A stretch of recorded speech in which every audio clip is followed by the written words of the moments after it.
It came unannounced. The land was overcome by unknown darkness. The land twisted and everything came to life and began attacking mankind.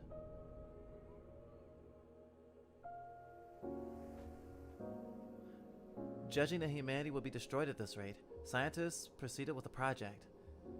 It was a build of an ark and use it to evacuate.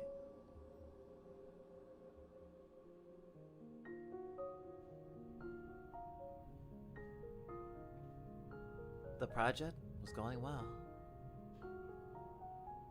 Those who survived were able to evacuate together, and finally, the Ark was operational and a success. However, people did not realize a simple fact by then. The fact that the Ark is not a nest full of hope, but a prison that can't be escaped from forever. With one message left to the world: if you operate the clock tower, you can return to normality.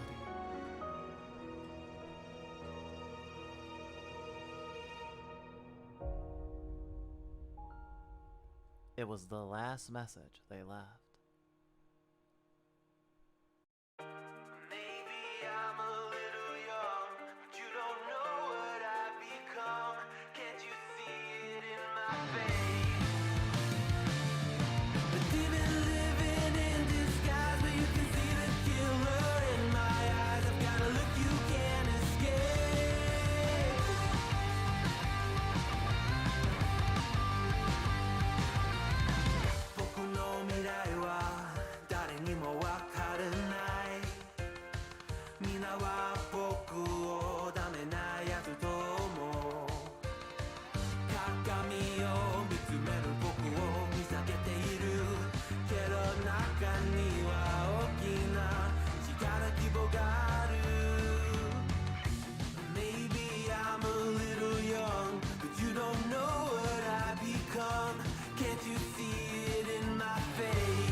Chrono Arc.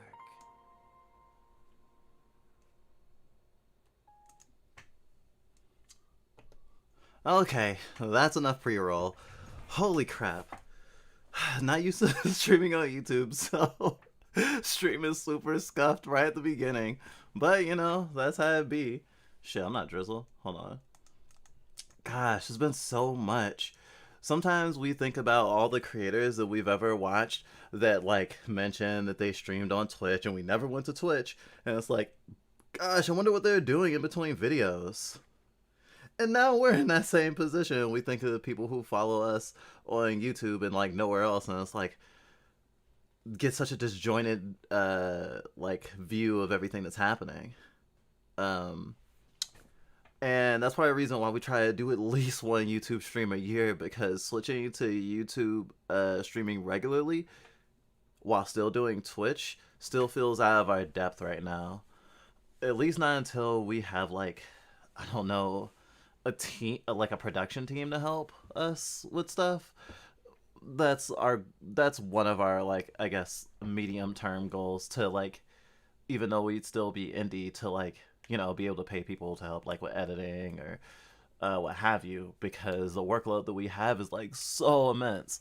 But I did want to show off the intro we made for Chrono Arc, which is the game I'm going to be playing. And for people who are wondering, we will be streaming on Twitch after this. We're a mess. Thank you, Swift. I appreciate that. I'm really excited to be streaming today.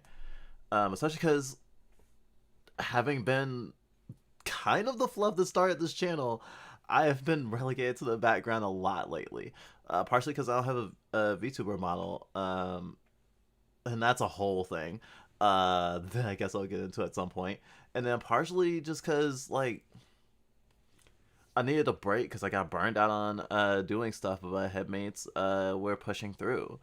And we always try to juggle our content responsibilities. And that's why, like, Dusk is technically our YouTube host right now, though that will probably be coming to an end relatively soon-ish. Though, like, we'd like for whoever hosts at a time to have a VTuber model, because we make more content that way. Anniversary? Yeah! We've been streaming and making content as Fluffbyte for 2 years. Technically speaking, our first stream on Twitch was probably, like, a day or two ago, to this day 2 years ago, but our first YouTube video was on the 16th of March, and it was just a re-upload of a VOD that we had done, but we had done it specifically to kind of have an introductory YouTube video, and we always try to keep, like we did last year, keep the same title, or keep the same, like, theme of the title, because our thought was,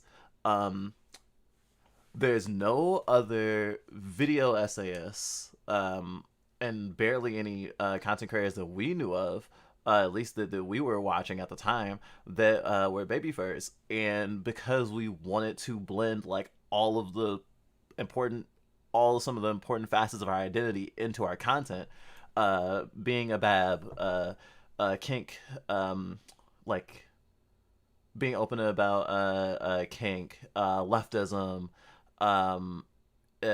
disability, and, like, I guess marginalized people, like activism and education, I guess, and you know, love of video games and anime, that we didn't want to do what a lot of creators do, going like forward into their content in perpetuity over a number of years, that they feel that they need to take down certain stuff because it makes them look bad in their current image, because seeing how someone used to be is bad for whatever reason. And I don't mean that to be trivial. For example, Jenna Marbles, a pretty big YouTuber who has hence stopped making videos, had at one point either deleted or had privated a bunch of her videos that had gotten people like calling her out for stuff uh, in the vein of canceling, despite the fact that she had acknowledged some of those things in videos, or that if you had seen videos like if you had seen videos from like the beginning up until the present, you would see that things that she had like maybe problematic attitudes about, she decided that she didn't have those attitudes anymore. But just like a lot of people say, and I guess is the truth, that for a lot of people, your most recent video is generally what a lot of people are gonna look at you as, other than like your general fan base, and because of the fact that it makes our life as content creators way more complicated to be openly baby furs and have that infused in our content. It kind of it kind of was important to us to to keep it enough at the forefront that that hiding it would be difficult, that we wouldn't want to backstep, that we wouldn't want to go, oh yeah, I'll just delete or private that first video and just pretend like we never did that. And ironically, recently we had that we were tempted to do that, because of the fact that on Twitch, we weren't really getting harassed about it. We were mostly getting harassed about being disabled or being black, honestly, when the hate raids and stuff happened on Twitch. But more recently, we were trying to figure out how to like make boundaries in our content about like what people would say to us and about us, because we do play into the BAB stuff more than we thought we were going to. Especially like balancing out everything else, and we're fairly comfortable with it, but then some stuff got uncomfortable. And one time one of us had to like stop what we were doing on stream and like immediately call out like someone like getting way too into like trying to role play in our streams, and we weren't comfortable, and we had to like be like, hey, we were hoping we would never have to do this, but like, certain interactions, despite us accepting and being in the community, are just not okay. Just like how other, especially VTubers, have to deal with the fact that there's the sexuality component and being sexualized that happens, and some people are comfortable with a certain amount and some people aren't, regardless of how they may seem on the surface. In the VTubing world, it's actually been a big topic of discussion recently about if there's a place for 18 plus VTubers that is like, I don't know what's the word I'm looking for, ethical, and I guess vice versa, if there is an oversaturation of lewdness in the VTuber community, if there is a place for VTubers who aren't lewd or don't like lewd shit, which is funny. I'm surprised to see y'all streaming on YouTube instead of Twitch. Well, it's our anniversary, so we always stream on YouTube on our anniversary. It's a thing. Nice to see you. Fish noise. We try not to make it a habit, especially because of on YouTube, if you don't have like a dedicated like streaming channel, most YouTubers delete their live streams after they stream them, and we hate doing that because we always like having a record of our shit. But as a YouTuber, if you're not primarily a streamer on the platform, a lot of people are going to be like, this is not the content I came for. And a lot of YouTubers have experienced, especially last year, I remember, like getting a lot of unsubscribes after live streams. So it just became a normal thing to delete live streams after you do them. Or maybe delete them and upload them on a separate channel. We do have a separate channel that we probably would live stream to if we did start live streaming on YouTube more regularly. But right now, that's not really in the cards. We are working on way too much to try to balance that. Maybe for next season. Um, we stream seasonally. We change our stream days and try to have some sort of structure as if we were like we keep comparing ourselves to like Toonami or Adult Swim, which is part of like our kind of our approach. Uh, what did Drizzle like to call it? Drizzle likes to call it Drizzle, help me out here. Oh, I like to think of us as adult cursed childhood programming. Like that space when you were younger and you were watching Adult Swim even though you weren't supposed to, after midnight, and they had all the cool stuff with the anime and the blood and the funny stuff that your parents might have been mad at you watching, but now you're an adult so you can totally watch it. But now it's edgy because of like the kink content, I guess, and just talking about mental health stuff, and not always in a way that's like comforting. Hi, everybody. Yeah, I guess I'll put you on the thingy now because you're here. For folks who aren't aware, who may be watching and don't like know that much about the whole plural thing, we are a plural system. That's why there's many of us. On the side, we have a character selection screen. Player one is me. I'm the main one controlling stream right now, and Drizzle's in the background, so she's player two. And trying to remind our YouTube audience that we do stream on Twitch, and that like there's kind of like an ongoing Fluffbyte storyline going on, like generally all the time.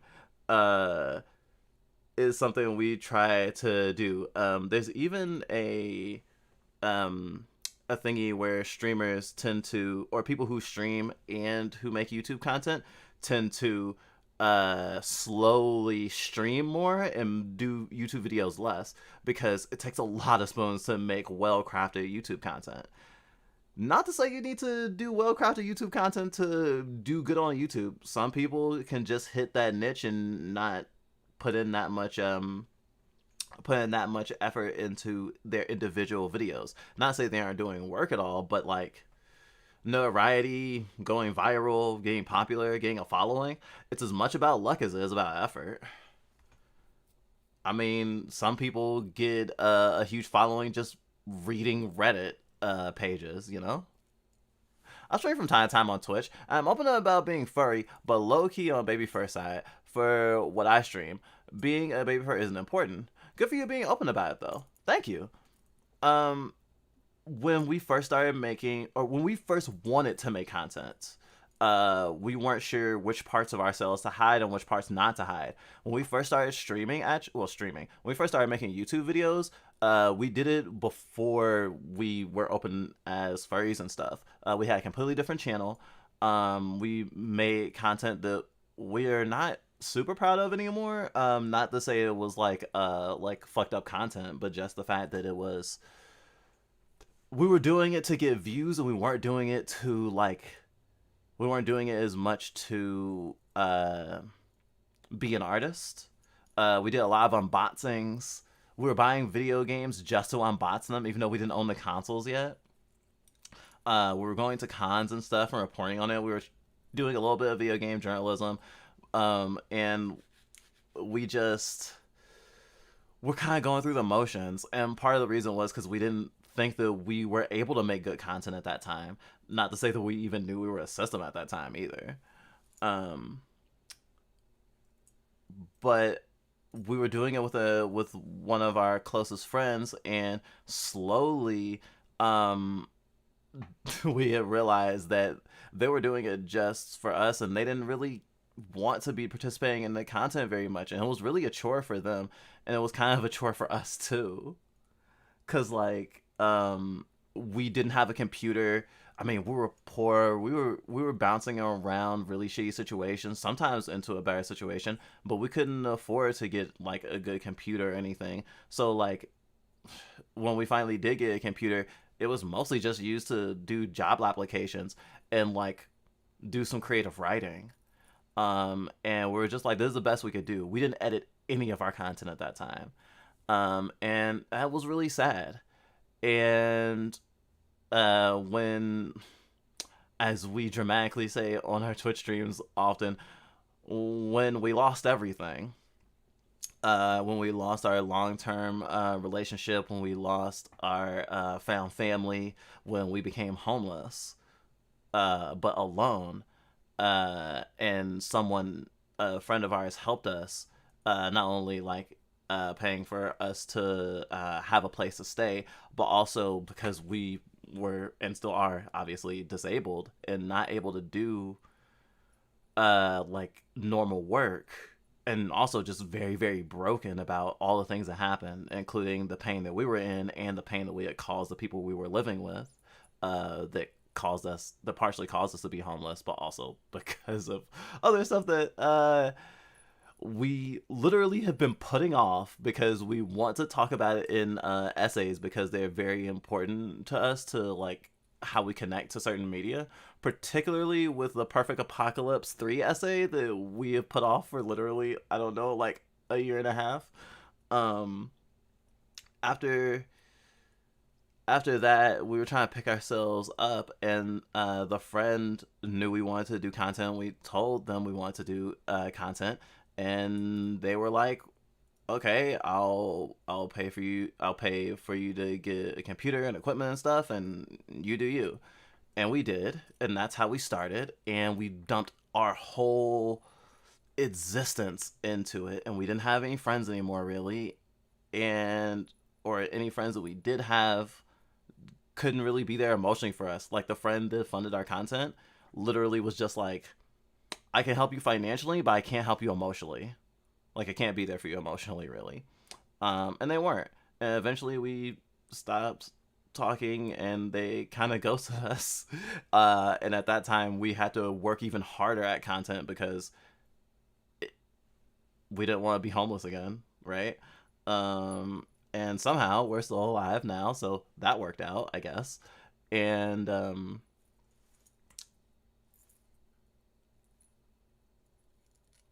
and when we decided that, you know, we wanted to be as authentic as we could be with our content, we felt like we wanted to be open about the Babyfur stuff, especially because sometimes we would see something we wanted to talk about, or we'd be like, ooh, that would make a really good video essay. um but we knew that there was a context to like uh ADBL, or age regression, or having a youthful mindset that went a little bit far beyond, oh yeah, I like video games and cartoons, that just informed our approach, that we didn't want to hide, especially considering when we made content as a normie, we half the time that we were making it, we didn't even say that we were trans. Like it was like the last year that we were making content as that person that we even came out. And even after that, all the comments and stuff were still misgendering us and stuff, and that made us very sad. So we want to be upfront from the very beginning, and I guess it worked out. um, we seem to inspire people, I guess. We've met other content creators who we thought may not respect us or may not want anything to do with us because of the fact that, you know, we're Babs. And that's not really been the case. We even had a friend recently who was uncomfortable because of trauma related to it, but still like regarded us as a friend, but just uh, couldn't directly interact with it. And most of our friends who aren't in the community don't necessarily directly interact with it. Uh, there's a lot more to our content than just that. And folks who have been watching our recent videos may notice that it's not super there a lot. At least not with that stuff. We are hopefully gonna release a video about the ADBL and wider community this year. We conducted a bunch of fucking interviews with people, and we want to conduct even more interviews with people because we still need more information. And we've done like painstaking research about like the history of it, not just like the early 2000s and like the age of the internet, but like down to like the 60s, because people have been wanting to be kids and babies for probably as long as humans have been around, because responsibility is crap and capitalism has formed the concept of adulthood in a very specific way that's harmful for everyone. And you don't need to want to piss yourself to see that there's a problem with that. For a long time, when I made content, it was very hard to keep up with having friends unless I was making content with them. I used to be a part of a group that was content creators, but it was toxic. It's really hard to keep up with people, and we've had the same problem. And now we live with people who, you know, completely know like what we're about. and we're respected and stuff. The last place we lived, we hid it completely. Like, they knew we were a streamer, they knew we made a living off of it, but they had never seen our content. We never shared it with them because we were afraid that we were gonna get abused because of it. And I've even heard people be like, oh, like, you're so what's the word, oh, you're so marginalized because of this kink. Oh my gosh, you're so like arrogant. And it's like, not necessarily. I mean, with the thing with people assuming that you want to abuse children because of this kink, or assume that's always sexual, or even just people who are anti-kink in general, there's a lot that people have to deal with, or just people being generally disgusted, which also happens. But I mean, people can even just be generally disgusted by foot fetishes, which I also think sucks. Gosh, I've been talking for a while. Actually, not even that long. We usually go for like an hour before we usually talk on stream for almost an hour before we actually start games up. But I'll slowly get into game. I'm gonna be playing Chrono Arc, which was the intro video that I just did, or that I played at the beginning. And ironically, I also wanted to play it because this is like top tier, like my kind of game. I really like strategy games, strategy RPGs, and this is like a fusion of Slay the Spire and Darkest Dungeon, with a heavy anime aesthetic, and it's also like psychological horror. And those check all of my motherfucking boxes. However, what ended up happening, and you can see we have 285.8 hours in this game. I have probably played maybe 5 hours of this game. Drizzle in particular, Drizzle, Glitch, and Thorn in particular have really fallen in love with it. And when we first played it, which was very early into our career, we were playing it off stream a lot and really liking it. But the thing was, it was right around the time that I had got kind of burnt out and I wasn't fronting a lot. And at first, we couldn't understand the mechanics enough to enjoy it. And then suddenly, after like months of not playing it, it clicked. And then we started streaming it and stuff. But because of the obsession, and because I wasn't part of that obsession that my headmates were having, I didn't feel the need to play it, and so I didn't. Although it is a game that we literally bought for me, and so I want to actually get into it, and the difference between what we're going to be doing this stream with it as what we don't usually do. We usually play it as just a comfort game, because it's an early access, the story's not done, but it also has like a story mode separate from its like main campaign, or I should say main campaign, then like its normal runs, because it's also a roguelike. And it used to be infused, like the story, you would get the story as you play more and more, and like you failed or succeeded in runs. um but now with some of the more recent updates, you can go directly into the story, which we haven't done since they added the tab for you to play the story. And so I want to experience the story because I haven't actually experienced the story. Very happy to hear your positive experiences. Thank you. I mean, I am not over exaggerating in the fact that being a content creator has saved our life. Um, the suicidal depictions in anime and media essay was supposed to be our last essay. Originally, when we first started making content, we had planned to not be around after a certain date. And we've kind of reclaimed that date. And it's now several of my headmates' chosen birthday. It was a really traumatic day for us. We mentioned it a little bit in that video at the end of it. And we intend to talk about it a little bit more when we finally release our Mori essay. But we were in a really dark place, and we were completely isolated. And just like a lot of people who experience really shitty things and don't have any outlet or have any like social circle or any safety net, we use our content as that, I guess. And we've met people through content creation. We've built a community of people that that we care for and that we want to be okay. We really we really try to focus on mental health a lot in our community.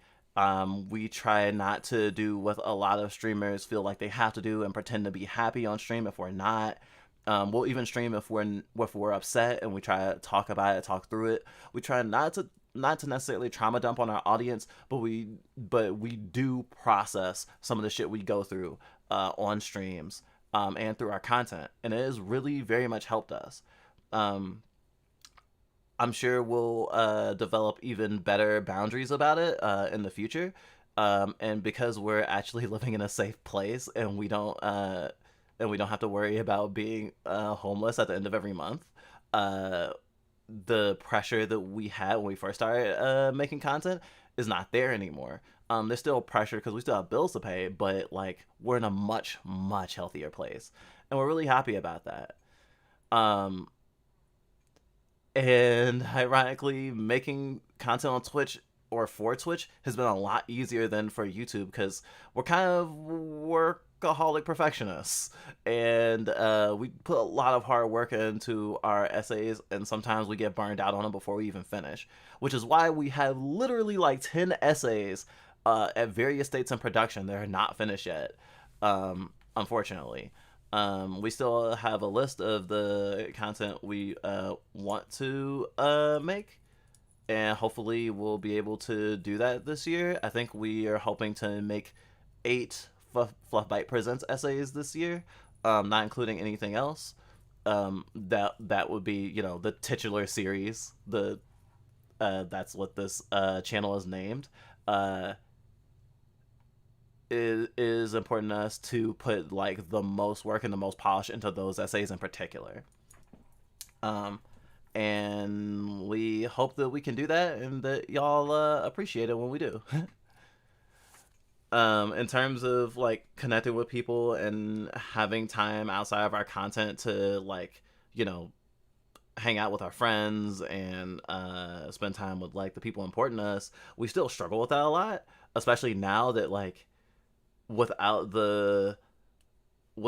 so much the financial scaredness of like a roof over our heads and food in our mouths. We now feel that we can create content a little bit more for ourselves and not so much for like the algorithm, for example. Present time. Oh wow, thanks for the follow on Twitch. Oh gosh, we should set up our stuff for being able to stream on YouTube though. It would be neat. actually having to set it up for YouTube today, switching from Twitch to YouTube presets, took a lot more time than normal. Well, a lot more time than setting up for a stream normally does. Um, we are still workaholics, and we work even more than we used to because we actually have the energy to. And we thought we were sick today, and it's like, we're still gonna stream 2 times today. Uh, I'm determined. I hope we're not sick. I'm feeling pretty good right now, but we'll see. We'll see. ADBL is also a great support network for people with mental health issues and medical needs. Yeah, like, it's it's so important. It's so important. And some of the like best people we've known in our lives, we've met through it, or in talking about it, or in being open about it, have had a more honest and fulfilling relationship with those people, even if they didn't necessarily participate. Um, it's really nice to be our authentic selves, and it's really nice to have other people be their authentic selves and feel safe. And that's what we really try to exude in our content as well. Not just about Bab stuff, but especially about like plural systems. And oh my gosh, before the spring hits, we really need to do at least a small intro video about like plurality and the introduction to multiplicity and stuff. We've been meaning to do a series on it because sometimes people ask us questions about it, like how do you date within a system? Like how do you manage that? Because we super date within our system. For example, I am dating Drizzlebyte and Infantabyte, um, and and it is something we used to be very scared about talking about publicly because we know that people think that you're romanticizing mental illness by doing stuff like that. Although we don't necessarily see being multiple as mental illness, which is exactly why we use the term plural for ourselves, and we don't see ourselves as primarily DID, even if we could get a diagnosis, which we probably could. Not that we want it at this point. I used to plan on offing myself at 40. I'm glad you're still here. Um, Honestly, because of being trans and being black, there are many reasons for us to like think that we would die before a certain time. Because what was it, like making it to 18 without dying or going to jail as a black quote unquote male is like a big deal, especially in the community we grew up in. Even though we had very very educated parents, they were super scared for us to like die, and they tried to stifle our queerness because they thought it would get us killed. Not to say that we approve of them doing that, but we also understand like where they were coming from to a certain degree because they also stifled their own queerness. I'm gonna head out for now, but you should message me sometime. Hope you have a good anniversary stream thingy. Thank you. Well, hope to see you later. Right. Aw, thank you, Peacock. I don't know everyone's handle on YouTube as opposed to Twitch or in the Discord.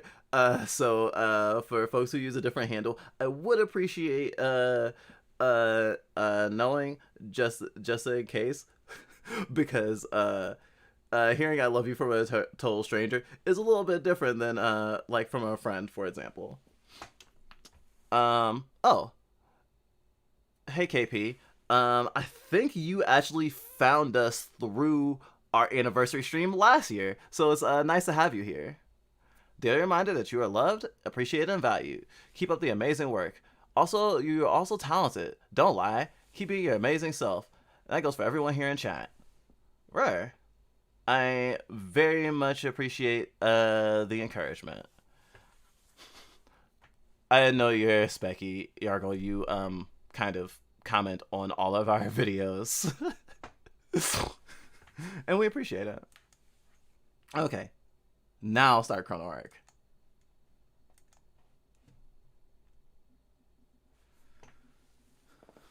Ah, okay. Thank you, Evie. I can't say I love you, but we do appreciate you, and we know you've reached out to us for like support and help, and as long as we have the spoons for it, we'll do it whenever we can.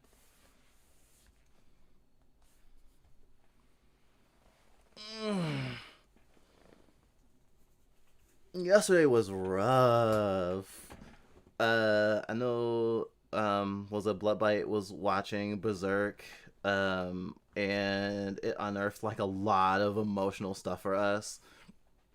And then the stream for Elden Ring last night was really good, but also really long, and a lot of weird stuff happened towards the end of it that totally threw Drizzle off. And she's still kind of recovering from it, which is part of the reason she's not streaming right now. But also, I really wanted to get back into being comfortable on stream again, especially because, again, like, sometimes I feel kind of jealous that, like, some of my headmates get a little bit more attention than me because they're more visible and they're, like, fronting more. And I don't want to be afraid anymore. Chronoark is a game that's still in development. We will continue to improve the game with future updates. Bugs may occur, and we are still working to ensure the game is balanced. Please enjoy Chronoark while we continue on improvements and add new content. It's actually been really cool experiencing games in that thingy. Let's just skip that because you saw the intro beginning. Though at the end of stream, I might do a dramatic reading of that intro sequence, because since we beat the game as it was before, the intro sequence did change a little bit, or maybe a lot of it. I can't imagine Berserk without it being emotional. From what I understand, it doesn't hold back. It doesn't hold back at all. We'll probably watch it in Discord at some point. Though we're in the middle of watching, was it the Orbital Children on community nights? So that's kind of the priority right now. We've seen Berserk 2016, which is the highly panned adaptation. But Drizzle absolutely loves Berserk 2016. But Bloodbite was actually watching the Berserk 1997 anime. Neither of these animes hold back. There is sexual assault. There is lots of death. There is just general abuse, child soldierism, religious abuse, and what we kind of get from it is also just the something that we value for ourselves, and that we've tried to do too, that kind of reflects the main character's journey as well, trying to become a better person despite circumstances and your life making you so not okay, and in your not okayness hurting others. We've said before that we've been abusive, and that's part of the reason why things happened the way it did for us 2 years ago, right before we started all this, or right when we started all this. Because when we first started making content, we still had our found family. It was hanging by a thread, but we still had it. Oh, Kate, thank you. And how is everybody today? Or today? I think everyone here is in America, so it's probably daytime for you. Also realized that I did not make a thingy. Hold on. I should probably say that I'm streaming on YouTube, on Twitch.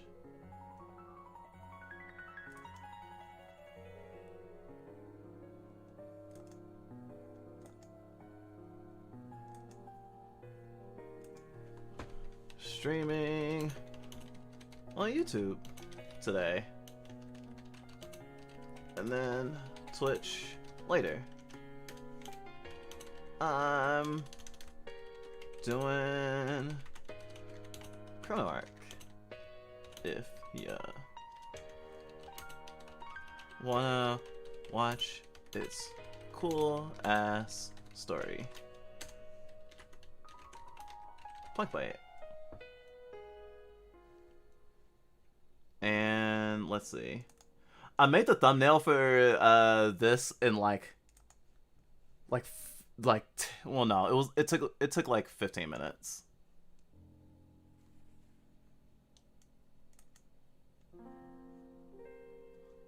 Booyah. All right.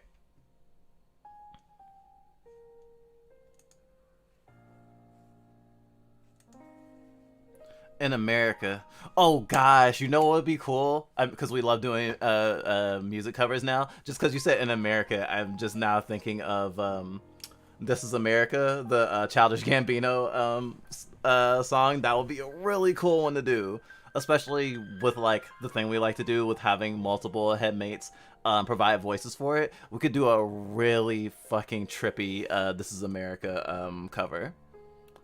Oh, FWI, I wasn't the one who said I love you, just in case the response was directed at me. Ah, I see. Busy coloring at daycare. Ooh, what you coloring? Yo, Punk, perhaps you would like to play Commander with me. I don't know. I mean, we're all trying to be more open to new things, and we've generally always been kind of irritated at Commander. It's just so many cards, and not in like in necessarily an overwhelming way, but like for example, like the 40, like the 40 to 60 card, the fact that in Yu-Gi-Oh you can have a 60 card deck, but you really should have a 40 card deck for efficiency. Really, that like that approach to TCG really connects with us, and so I want to give Commander a chance, but I don't feel like I'll ever be very passionate about it. Okay, Chrono Arc Fate. Before we begin, Chrono Arc Fate is the extra contents, and the prologue is currently playable. Press any key. Okay, so this is gonna be some fucking emotional nightmare fuel. I don't think it's gonna be particularly distressing in like a visual way, but some of the themes in this are like stuff about like personhood, memory, and like abuse. So just be prepared for that. Warehouse floor plans on CAD. I'm an architect. Oh, cool. Wait, what's CAD?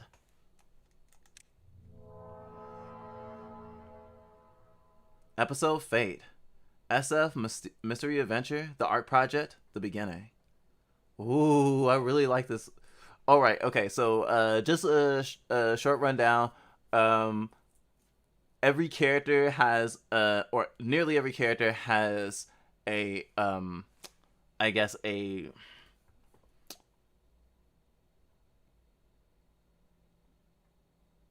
version of themselves from the real world or from flesh space, and a version of themselves in the digital space. I don't want to explain any more than that because you will see. And if I get a chance to play the like normal game and not just the story bits, you will see very quickly which characters are which, even if like their hair color or their personality is different. This is going to be pretty new for me because I have not experienced the story parts of this directly. And when, like, I think Drizzle and Thorn did, it was literally, like, I shit you not, like 8 months ago. Computer-aided drafting and design. Oh, okay. Is this similar to, like, my brain is not good with words today. Is it a similar kind of program to Photoshop or something? You're overthinking it. Commander is about stuffing a deck full of stuff you like. You have to have like over 100 cards. I am not, and you can't. Well, I'm saying you can't overthink Magic. We have an OCD brain, so overthinking is kind of our game. And we do recognize that most people who casually play Magic play Commander. but we really enjoy playing, I guess, technically modern. Like, honestly, we basically play, we generally play, whatever cards we see fit with. We used to play standard but couldn't keep up with it, and we eventually were like technically playing standard, but then our deck got old, so it kind of became modern. So we weren't playing with like super old cards, but cards within the last few years. At this point, if we play like we used to, we'd probably be playing from cards that are recent to probably like the last 10 years, other than stuff that's like just commonly reprinted and stuff. Like, we probably wouldn't be trying to use stuff that's like super super old, although I know for a fact that Drizzle would love to run a Nicol Bolas deck. um Also, we just like the structure of having like having expectations of what our game's gonna be. And I mean, it's actually surprising, Yargle, that I think it was yesterday you were complaining about Magic's mana system and stuff, and it's like, isn't it Commander? Isn't that worse? Your game arrived. I'm gonna be right back. I like Commander because I'm a casual hoarder who likes longer games. Ah, I see. Ice Age. I'm not sure which thingy that was. We stopped collecting um after like after the set after like the set after that one kind of card was introduced that Drizzle really likes, vehicles. A little bit after vehicles were introduced, we kind of stopped updating our cards because we couldn't afford to keep playing at that time. Definitely want to play Magic like the digital in a digital way for sure. You're making me not want to play it, just letting you know. I don't want to break the game. I mean, I like having cool matches, and I don't necessarily want to put super restraints on people, but to be honest, like, I don't want super long games. And I've had a game of quote unquote modern Magic last for 2 days. Like, oh shit, we need to step away and like eat and like do our homework, and then we can come back to it. Like, we literally would leave a game up and then come back to it the next day and do it for hours. Hello, Kenzie. I am a fluff. There are fluffs here. I'm here too, but I'm just watching. I'm a backseat streamer. And welcome everyone who's coming in fresh. This is our YouTube anniversary stream, because we're still proud of who we are and we're not giving up. And we just like to remind people of that, especially because some people only see our YouTube content. So we like to make sure we don't get complacent with letting people know what's going on and just hanging out in general. My Magic phase was short. Now my deck gathers dust. Gosh, we're playing Magic pretty much all through college and a lot after that. Honestly, we generally just stopped playing Magic when we didn't have any friends that wanted to play with us. Okay. Episode Fate. SF Mystery Adventure. The Arc Project. The beginning.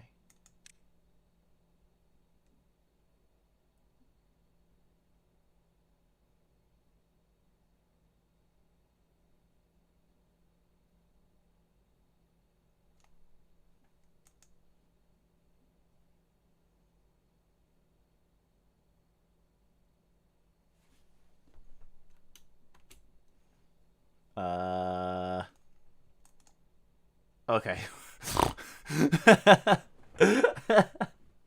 I'm like, what the hell?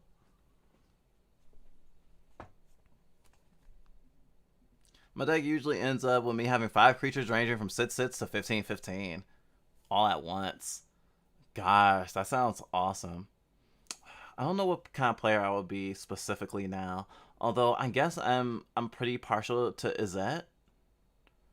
Though Galgari is also really good. My favorite deck that we used to have was a green black. The Galgari Horde is so good. having a bunch of like reanimating creatures and a bunch of like fungal kind of tokens. Very good.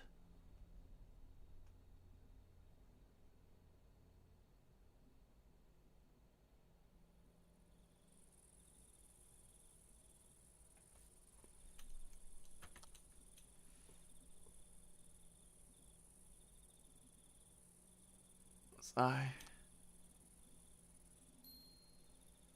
As I.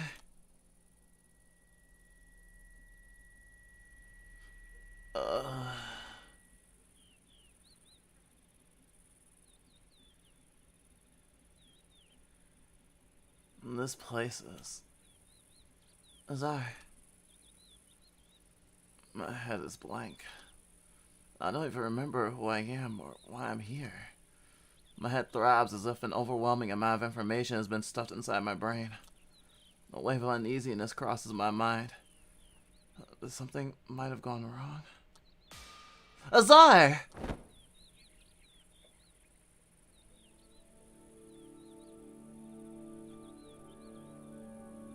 Azar! Azar! What? The smell of spring. As soon as I felt the warmth throughout my body, I came back to my senses. Haru? Thank God. Thank God. Azar!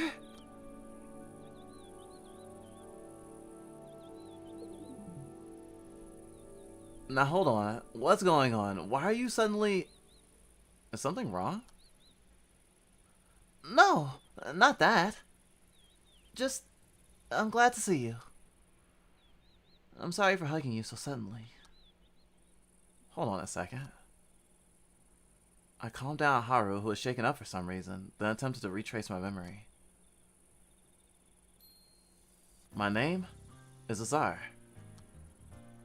I'm a highly talented game developer, if I do say so myself.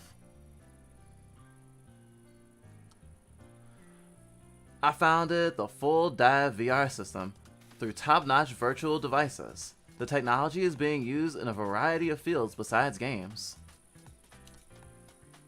A sophisticated virtual world that's indistinguishable from reality. I developed the core mechanics of its technology and was contacted by someone. Yeah, that was it. I went into the freezer, then was connected to the virtual world. I cleared my mind and checked that I was okay. I clenched my fist and stretched out my fingers. Did a few stretches. Vision is clear. I can move my feet. Good. Connection appears to be stable. I mean, Haru? How have you been? I was so worried because I wasn't able to reach you lately. Were you busy with your research work? I'm sorry. No worries. Anyway, it's nice to see you again. Let me turn up a bit.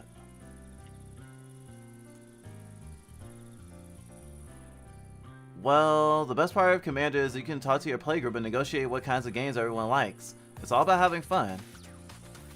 Couldn't you do that with any game though? Or any play type? They made a new set recently where Izette, Gagari, and the other 3 enemy color combinations got new cards. It's the Not Harry Potter set. Not Harry Potter? I'm confuzzled. What do you mean, not Harry Potter? No worries. Anyway, it's nice to see you again. Everything is okay, right? Yup. More and more people are flooding in. The project has started. I'm proud since it seems successful. I took my eyes off Haru for a moment and looked around. First of all, the sky was indescribably blue and sunny. The hot sun that I never thought I'd see again. Despite the artificial senses, the warming sunshine and cool breeze were enough to make me feel alive. In a luxurious square designed in a European style, a few people who joined earlier were walking around together. A group of people who are close to each other. A group that welcomes the newcomers. And a group of people who are simply there to enjoy the sunshine. Like me. Everyone was celebrating the start of the project and reveling in this new reality. The ARC project is a groundbreaking way to maintain your daily life during the grand catastrophe. Meanwhile, a video was being played from a holographic display in the middle of town. It's Mr. Klein. Klein. He's a world-famous neuroscientist and the CEO and inventor of the ARC project. At the time of the Great Catastrophe, most people decided to opt into cryonics in hope of warming up by the Earth's self-purification in the distant future. But no one could guarantee whether it will be a few hundred years from now, or thousands. The limitations of risking one's life regarding cryonics in an uncertain future were clear. In the meantime, Mr. Klein proposed an unconventional project that can monitor the real life. In the meantime, Mr. Klein proposed an unconventional project that could monitor the real life in cryonics while moving consciousness to the virtual world to continue life here. That's the origin of the ARC project. To survive on a freezing Earth, we worked on a project that could bring a variety of talented people together from all over the world. It was around that time that I was contacted by Mr. Klein. He's contacted me, the best VR technician of his time, directly to design a highly perfected virtual world. That's how I joined the ARC project. The foundation of the new game I was working on was recycled to create this, the ARC.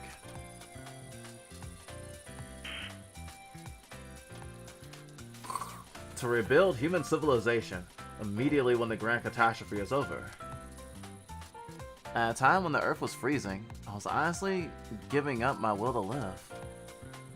I was a world-renowned genius game developer, but I didn't think there was anything I could do in the face of human extinction. However, Mr. Klein was different. He gave me a role that will save my life. I'm still alive today thanks to him.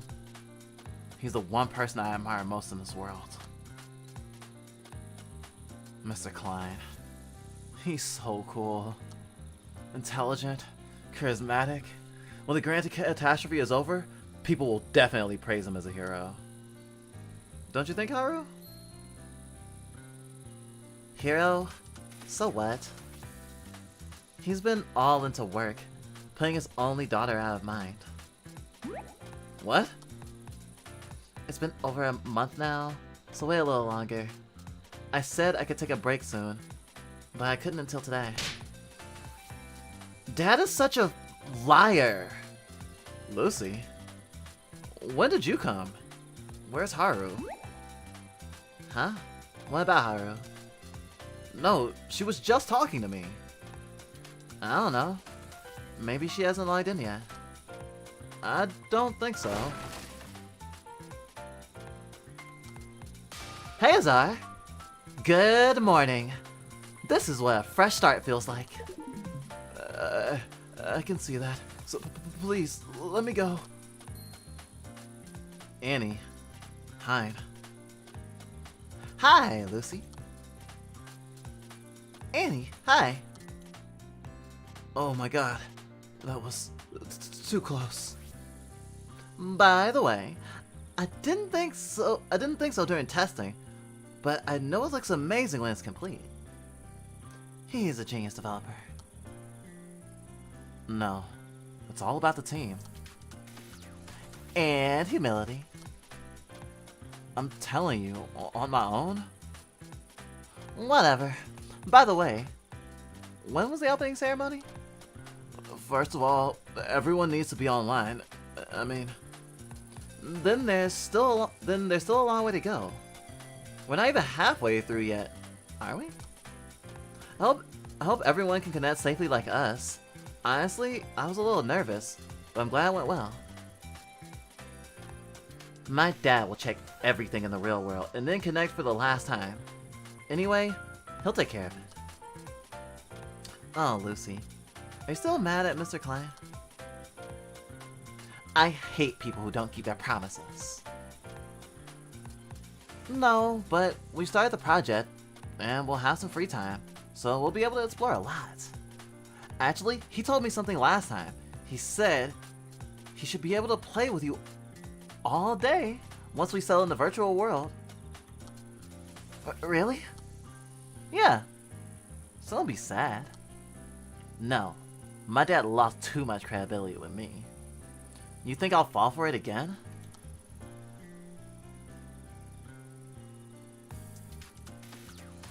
You appear to be excited about it, though. Who's excited? Hey, have you guys seen Haru? Haru? Nope. Me neither. Azara's been saying some pretty weird stuff. He said Haru's sister was just here, talking with him?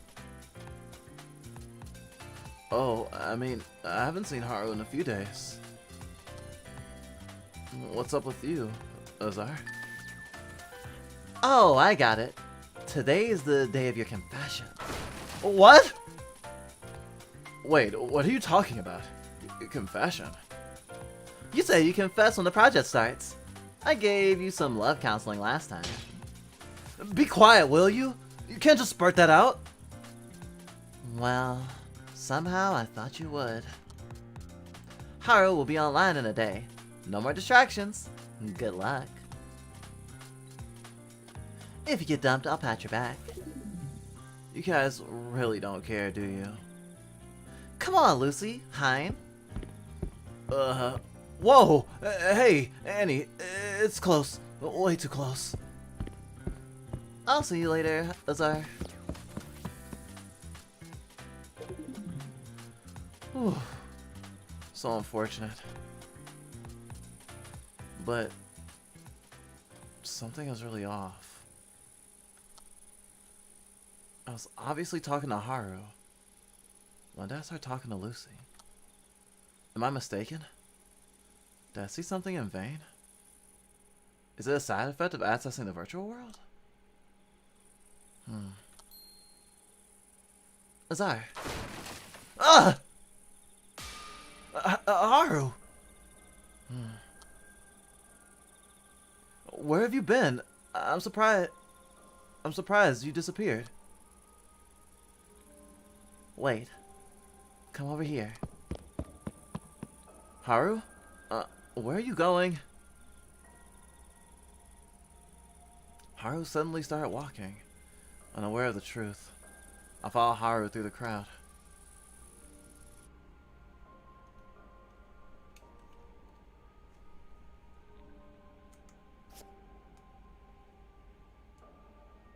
Huh.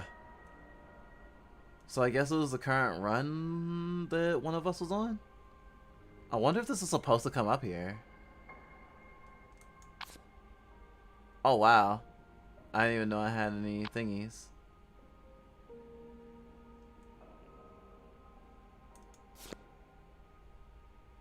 Interesting. Okay, don't have any more. I don't think there's gonna be any battles.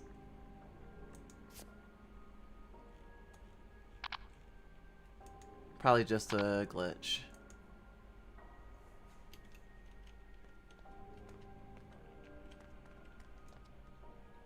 You usually walk around with Lucy during the core gameplay.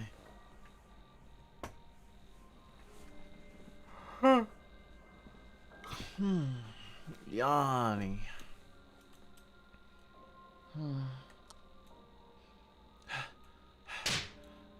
Haru.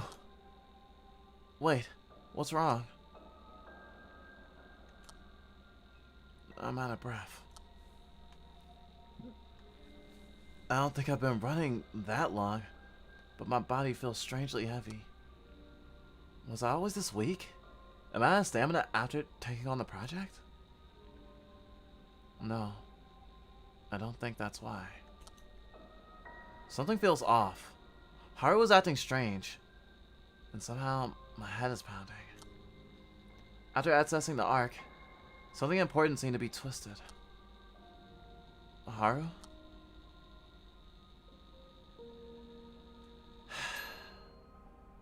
Azar. The ARC project seems like a success. Huh? Yeah, that's what I said. You know, Azar, the ARC project, do you think it's gonna end well? What? Azar, do you want the ARC project to succeed? What are you talking about? I don't understand what you mean. Of course I want it to succeed. We have to protect the future of mankind. You know how much effort we put into this project? I want the ARC project to fail. Chotomate? What? What do you think, Azar? If this project fails, what do you think will happen? Oh, hold on, Haru. What's wrong? What do you mean to fail? We're already here. It's already a success. Something's up with you today.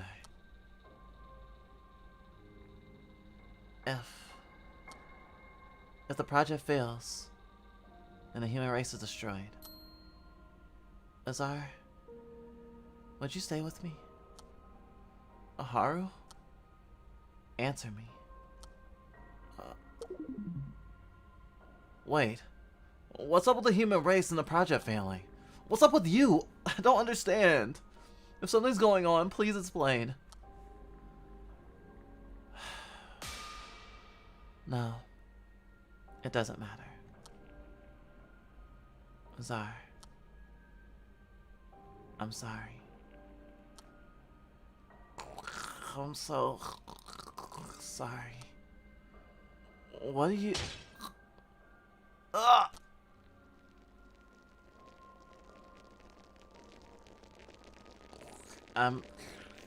Where are you? It's happening again. The master released information inside my brain, which I felt as soon as I connected to the ARC. My head... It's burning. A terrible pain, as if every single cell in my brain is falling apart. I can't see Haru's face clearly. My vision grows weaker. Surrounding weaker objects, becoming indistinguishable. What is this? Ever.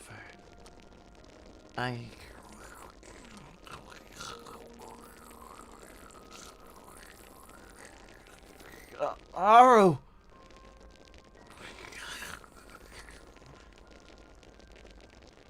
I couldn't hear what Haru said in the end.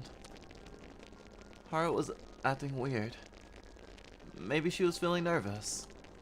However, I couldn't say anything to Haru. In the midst of a terrible headache and a storm of fear, I could do nothing but struggle in agony.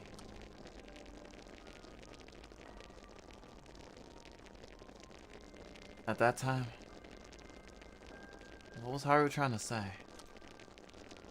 If I had just listened to her back then, would something have changed? In the darkened vision, her final words, which were barely audible. Please, don't find me.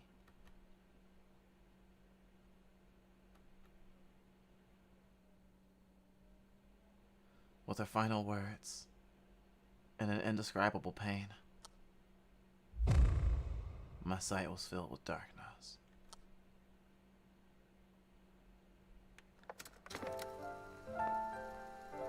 Chrono Arc, Fate, Disc 0, Restart.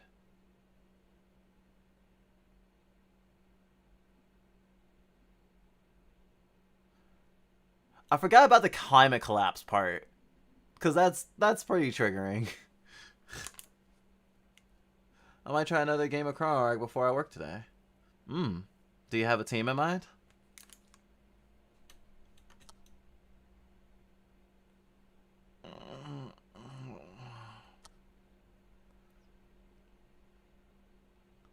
Wait, where am I? The art project has started. And I can't think straight. I struggle to pick myself up after a hazy memory.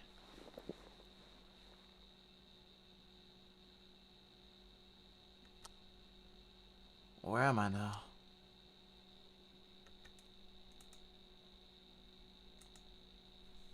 I can move the camera with WASD. What's a European copy?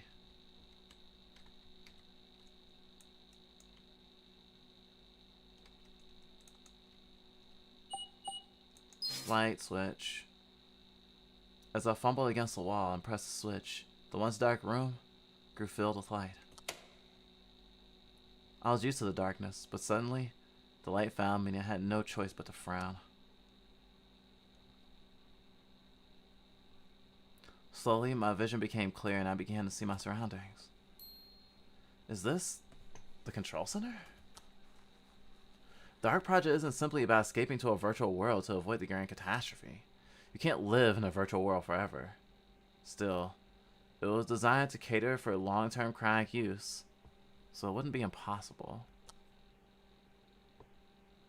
The art project was created to survive the grand catastrophe, not to provide an alternative world to live in. That's why there are systems in place to occasionally monitor the real world from outside the virtual world. It also has facilities in place to prepare for any problems that may arise within the virtual world. And that was the purpose of the control center. It seems to be a private room located in the garden on the top floor. Of course, today was the first time I accessed the art program and entered the control center. I just know because I'm a developer. Even then, this place was kept under control behind the programmer. I don't know much about the control center. I would have helped him develop the control center if I knew this was going to happen. First, let's look around. My Splinter Cell 3D. I bought an American one this time. Stupid 3DS is region locked. Oh, that sounds rough. I hate that there's that sort of thing. I know they call it DRM when it's applied to video games, but I have no reason to believe it's not called DRM outside of that. I hate DRM.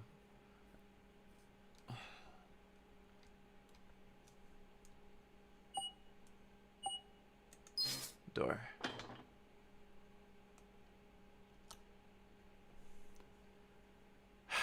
I expected this, but it's locked.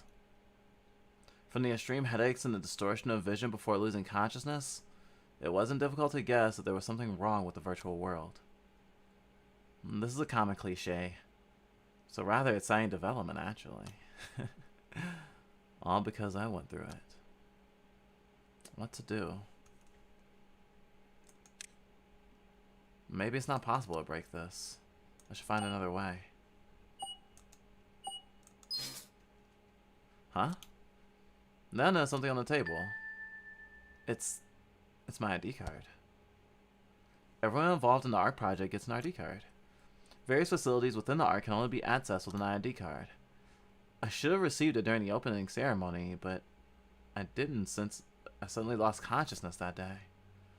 I took my card and put it in my pocket. I don't know why it's here, but I can use this to get out of here.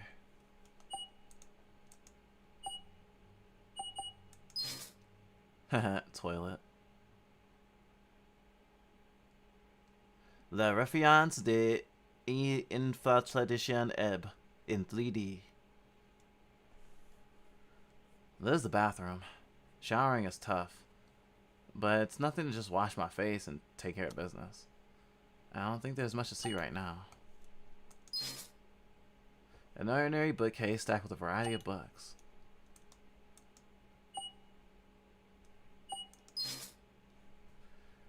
It's a simple but practical bed. Its softness makes you want to snuggle right into it. Normally the chances of sleeping here after not being able to go outside would be... I shook my head, leaving behind the uneasy thought that came to mind. Wonder what he was thinking. Sleeping forever, maybe? Should I use my ID card? Alright. I wasn't sure what had happened, so I decided to stay vigilant and cautiously step outside. Water time.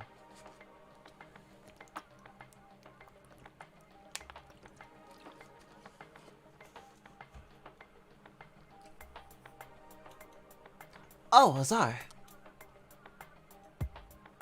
You guys. I'm so glad to hear that you're safe. Hi, there you go again. Where is this wonderful place? Where are the others? The others? Oh yeah, I'm sure Haru and Hein. Hein, Annie, have you seen Haru? What's that again? Azar, I understand your love for Haru, but I'm not kidding. Something's not right. Well, you don't have to be so serious. No, Annie, Azar's right. Something's not quite right here. Well, we were just in the town square a little while ago. You woke up in the control center, right? Control center? As Hein said. I don't remember for sure, but it was as if I had briefly lost consciousness. I had a terrible headache, too. And then, it wasn't just us, was it? I had to look around, and there were a few other people besides us that also left that room. Come to think of it, when I came around, I noticed it was a private room. Were they all locked in there, or... I don't know what happened at all.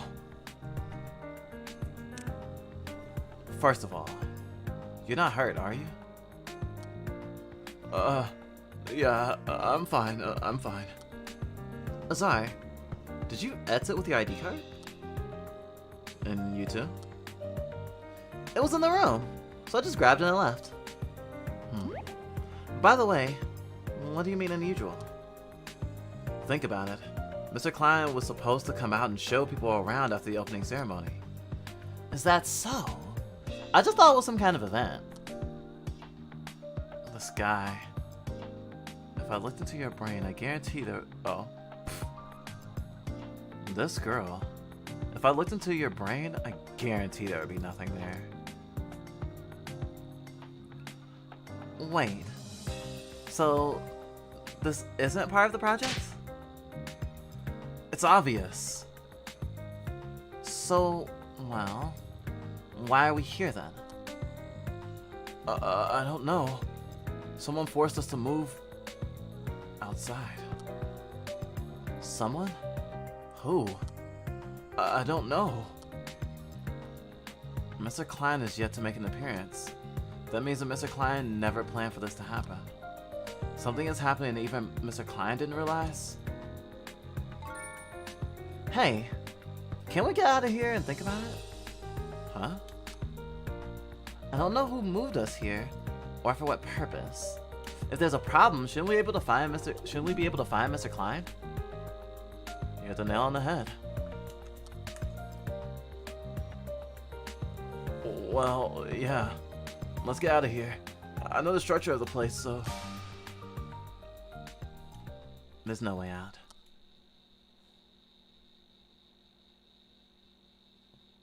Oh, sis! Oh, hello. Long time no see, Azar, Annie, Hein.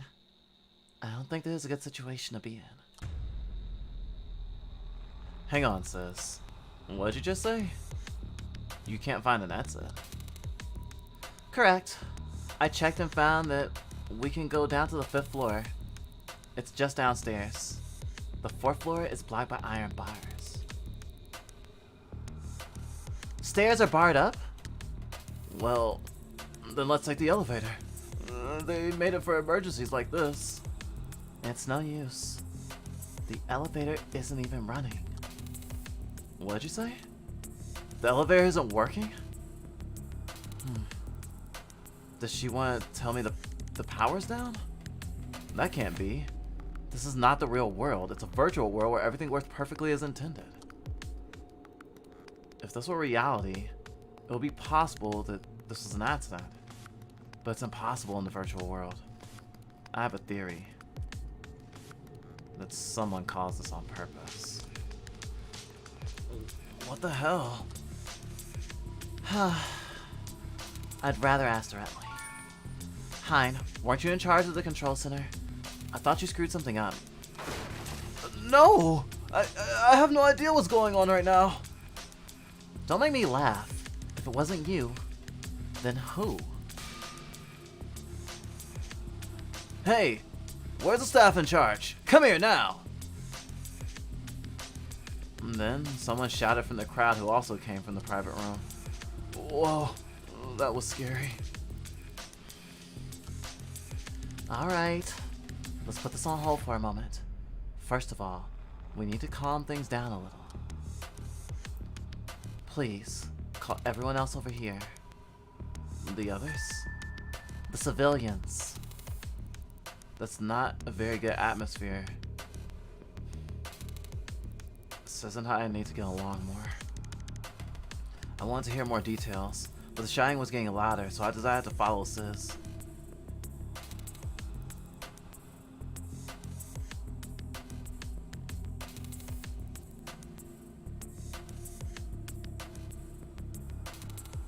As directed by Sis, me, Annie, and Hein gathered people together in the middle of the plaza.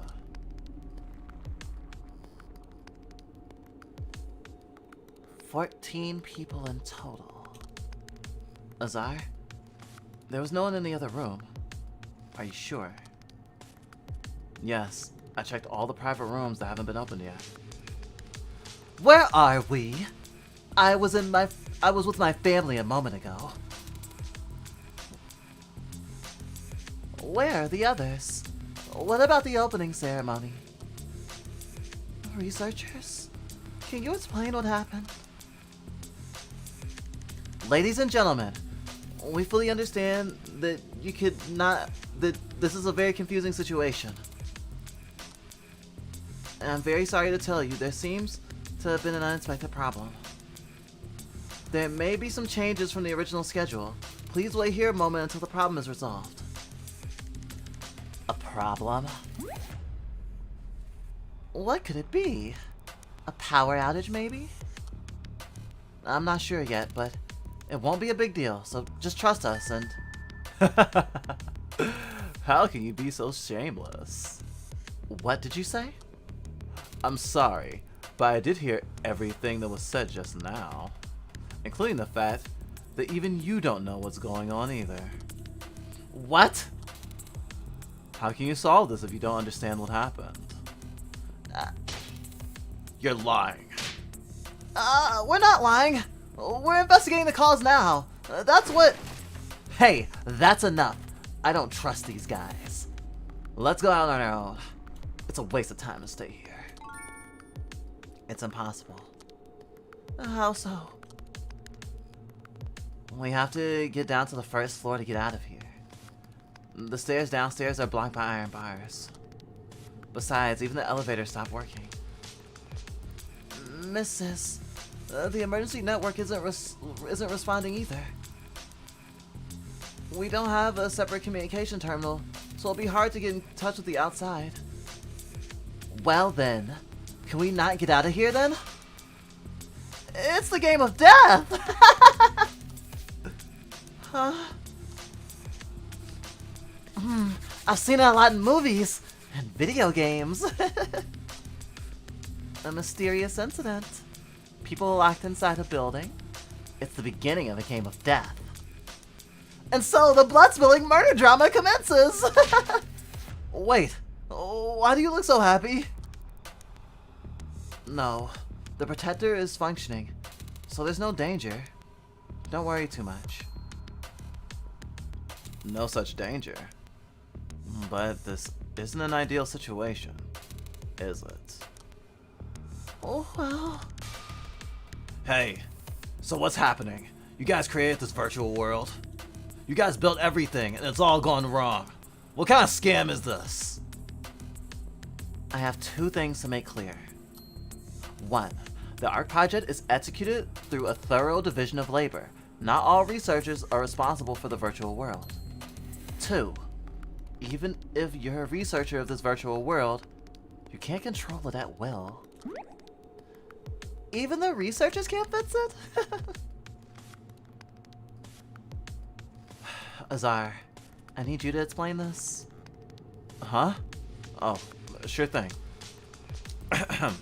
Well, for the commonly used virtual world program, administrators can manipulate the code internally. But this world is different. Our bodies are currently in hibernation in real life. You have to remain in this program until the grand catastrophe is over.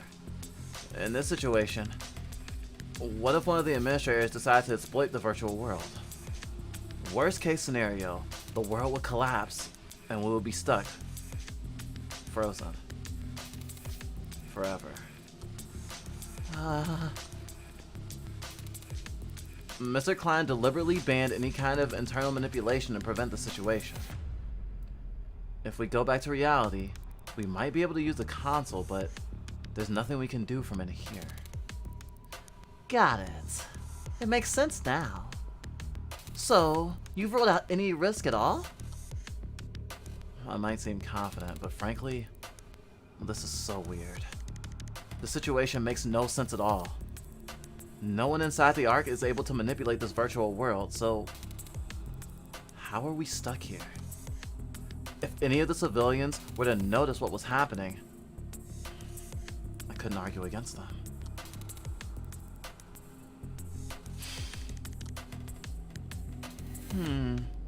Then, as for the reason we moved here, you don't know who did it, and there's no solution.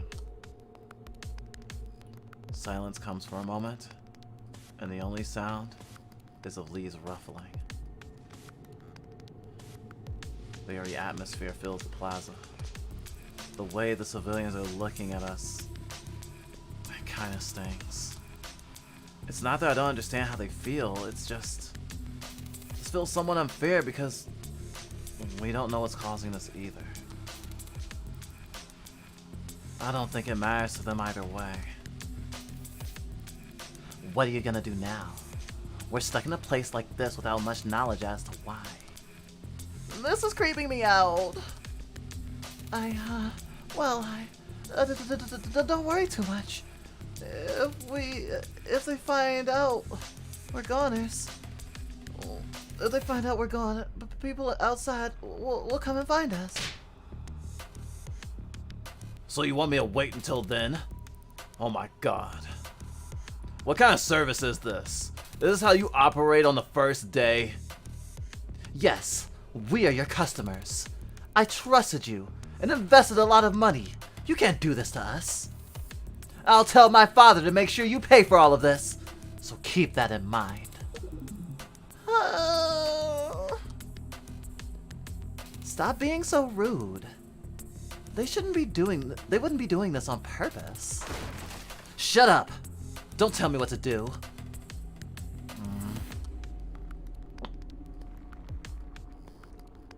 There are two main groups within the ARC project. One are the researchers that led the project, which Mr. Klein recruited. Then, the others are sponsors that funded the development. In other words, the residents of this place. The ARC project wasn't only possible because of the researchers. By the time cracks had progressed to a certain extent, each country had already failed to function. Project managers had to find a way of financing development on their own. Because of this, most people opted for a sponsorship system. Civilians were able to participate in the project under the condition of helping to fund the project. Researchers carry out projects based on those donations.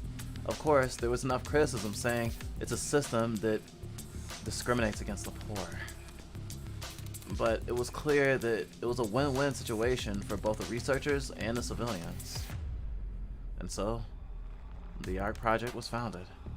Thanks to a famous businessman, billionaires, conglomerates, investors, and many more, the ARC project was founded and fully funded. There are many talented researchers within the ARC project, but we probably couldn't have gone on with the project without their investment. They trusted us and invested so much money into this project. It's understandable that they're mad. The incident has happened on the first day of launch. Azar? That kid's a patron, right? Have any of our sponsors ever been that young? No. Their family must be patrons because they mentioned their father earlier. What? So they think they can just shout at anyone if their parents are sponsors? Hey, Annie. Miss, you're talking a little loud. They might hear you. I, as an elite patron, can easily guess it's 100% the researcher's fault. Once this is settled, I'll talk to my father and see who's in charge. You're too nosy, kid. What? Kid? I don't care who your parents are. You only made it here thanks to your parents. Oh, that's what I was thinking, actually. Does it matter now? We shouldn't get into a fight. Ugh, who are you? What are you in charge of? You want to talk to my dad? I'll talk to my dad and get you fired. That's cute, kid. This world doesn't revolve around you. Don't treat me like a kid. You're a kid too. Oh, do I look that young? Stop. That's enough. Don't make a fuss when things are already chaotic. Keep your head down until we figure out what's going on. The same goes for the kid over there. Yes, got it. Well, he was the first one to pick a fight. So, what are we gonna do? Pardon? The researchers can't seem to figure out what's happening. We have no choice but to wait, right? It doesn't matter if you do anything like this. It doesn't matter if you don't do anything. I think it might be a bit boring. What do I do? We can't even go downstairs, and neither can they. No, I can definitely go farther down to the 5th floor. The only thing blocked by iron bars is the stairs down to the 4th floor.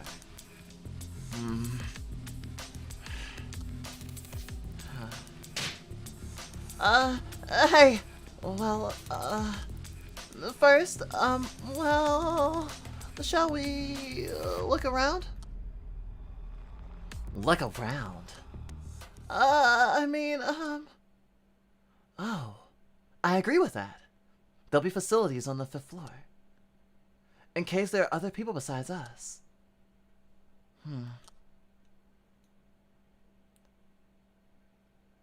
That makes sense. We haven't investigated this area properly yet. Also, this will be the first time for everyone else to experience this world. Well, I guess we'll have to split up and explore from now on. We won't force civilians to work, but please help us with the investigation if you feel like it. We'd appreciate it if you could pass on any information when you find anything.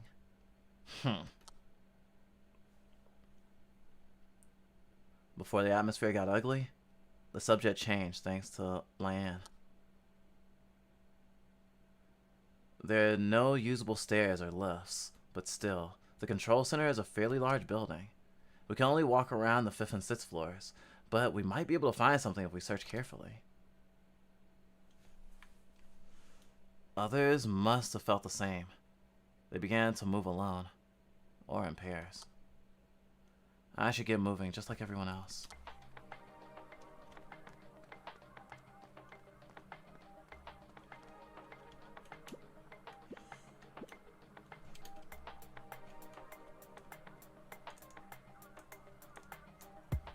How do I talk to people?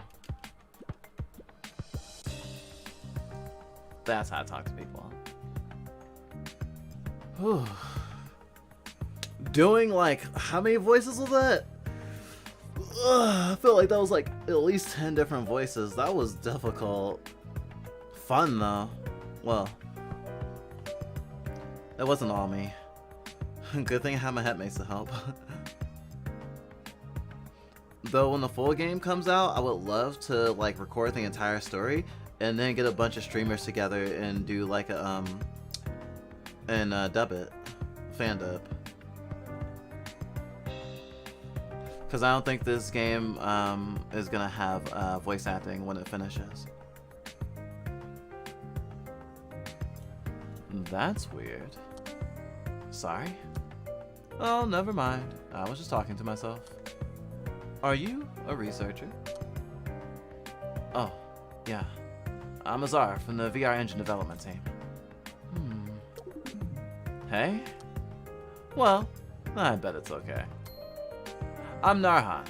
For now, I'm a clinical psychologist. A psychologist? By the way, this is troublesome. I didn't expect the art project to turn out like this. I'm sorry. This wasn't supposed to happen. Everyone's trying to figure out what happened, so we'll be able to leave soon. No, you don't have to be sorry. I'm actually pretty excited right now. What do you mean? A life without stimulation is boring. Aren't you even a little excited about what's going to happen? Honestly, I can't begin to answer that. It would have been fun if it was a game or a visual novel, but this is our reality. Actually, most of the civilian sponsors are either rich or at least upper class. I could tell that none of them were regular people. After that, I left Narhan behind, looking around with a slight smile.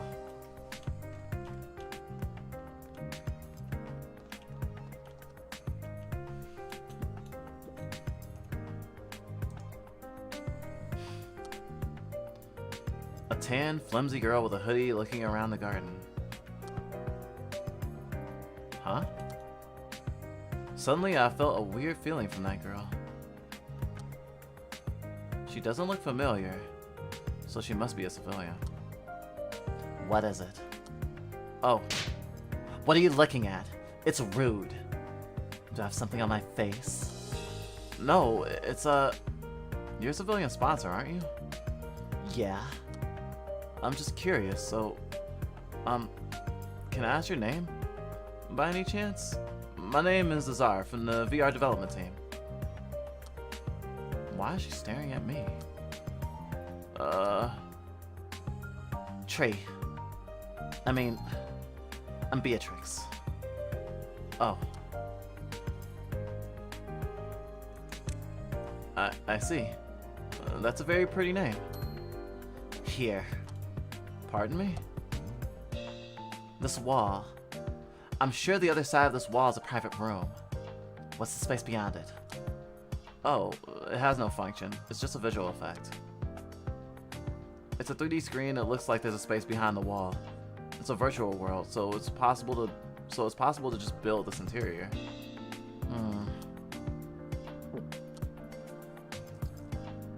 What is this awkwardness? You asked me a question. In the end, the conversation ended without breaking the ice. Beatrix seems to be a more silent woman than I thought. However, what on earth was that? Weird feeling that I felt when I talked to her. It was a weird feeling. Was it just me?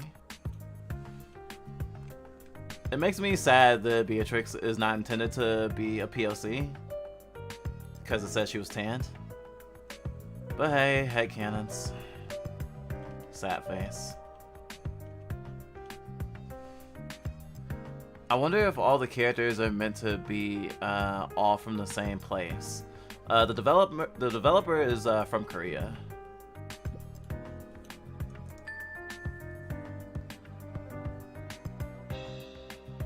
Although they obviously like anime.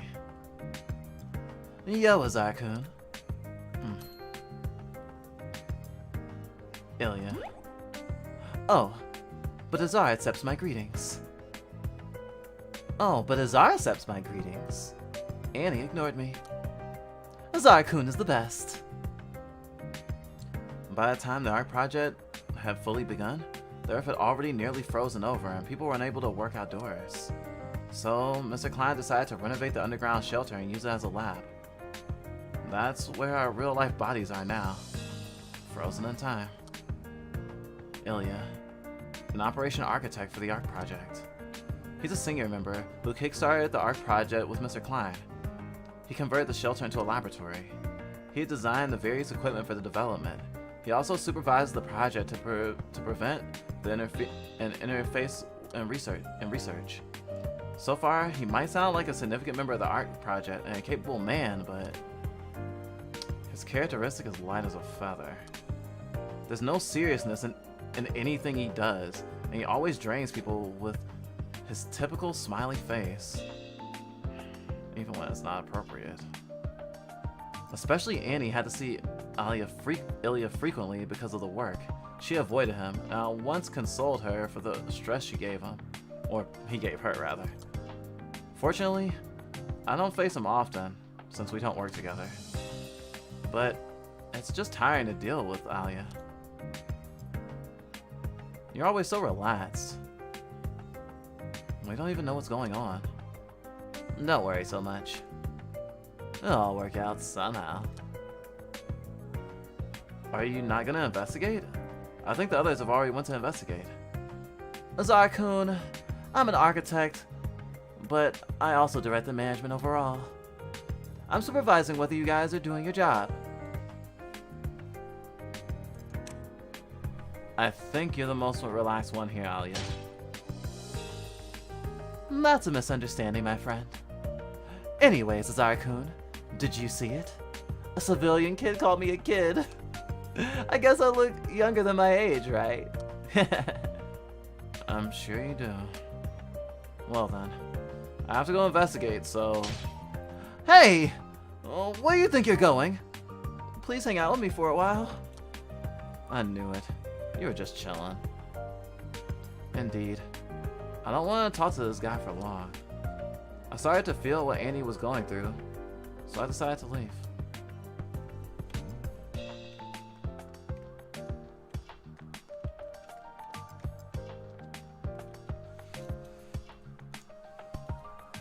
Oh, are you heading to investigate? I mean, you're Azar, right? Oh, you remember my name? Oh, you remember my name, Laren? Of course. Since I'm the youngest, I memorized all the names so I don't have to be rude to others. The youngest? I don't think that's rude. It doesn't bother me that you don't know my name. Well, I sometimes feel the wall between the senior members and I are quite high. Mr. Klein and Sis are the director and manager who discuss necessary talents and scout them for the ARC project. Laren is also one of the talents scouted by them. Unfortunately, she was the last researcher to participate in the ARC project. When she joined the project, most of the major works had already been completed. Laren ended up working mostly chores and busy work, finishing up the rest of the loose ends. I think it's fair enough for her to complain about it considering her situation. However, she did her best at her job and never once complained. Rather, she was always busy working, saying, "I just do what I have to do as the youngest." And by the way, I'm ashamed of myself. I don't know what happened, but I didn't expect this to happen. Not in the virtual world sector, or on the first day. It's okay. It shouldn't be a big deal, right? There are a lot of excellent staff members on our project. I'm sure it'll be solved soon. Oh. That's what I was thinking. It mustn't be that big a deal, right? Yeah. Honestly, I'm not close to Laren. I didn't have much time to work with her, so it's still a little awkward to be around her. There must be something to continue the conversation with. What do you usually do, Laren? Pardon? Oh, I mean, the opening ceremony must have started by now. After that, we're usually free. I was wondering what your plans for the ARC were. I was going to continue making a series of video games that I was working on. Oh, I see. I haven't been assigned to anything since I got here. I was thinking about investigating the Grand Catastrophe. The Grand Catastrophe? I'm a little embarrassed to say this, but I was aware of the global cooling pretty early on. Oh, really? Yeah, there's a lot of research I filed. It was unprecedentedly huge, a disaster that killed so many people. But it's still a very interesting subject from a scientific approach. Is that so? In the early days of the Grand Catastrophe,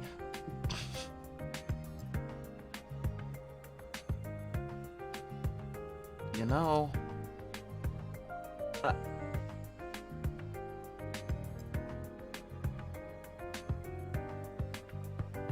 anyway, we don't know exactly what caused this global cooling, but it's clear that humans have done the most to affect the environment. Oh, I'm sorry. I'm so excited that I've talked too much. Well, actually, it's okay, because I'm interested in it. I'll call it a productive talk. You sound sarcastic. Sorry for wasting your time. I was a blabbermouth, right? Not at all. I need to fix this habit. Oh, anyway, we have to get out of here now, so please tell me the rest later. Really? Everyone hates listening to me because it's too complicated. I'm so glad to hear that. Let's have more fun discussing things together. But later, after we figure this out. I remember, this girl was known as the Human Encyclopedia amongst our team. I don't know who gave her that nickname, but it's pretty accurate. So I hope that they get more into the whole like climate change thing, because obviously it's a setup and it doesn't seem like it needs to be that big for the plot. But it kind of irks me that like they gave an info dump to a character who was embarrassed about it, and it almost writes it off as a as meaningless fluff. No pun intended. Like, I really wanted to read all that. Gonna have to slow it down. Watch the vibe.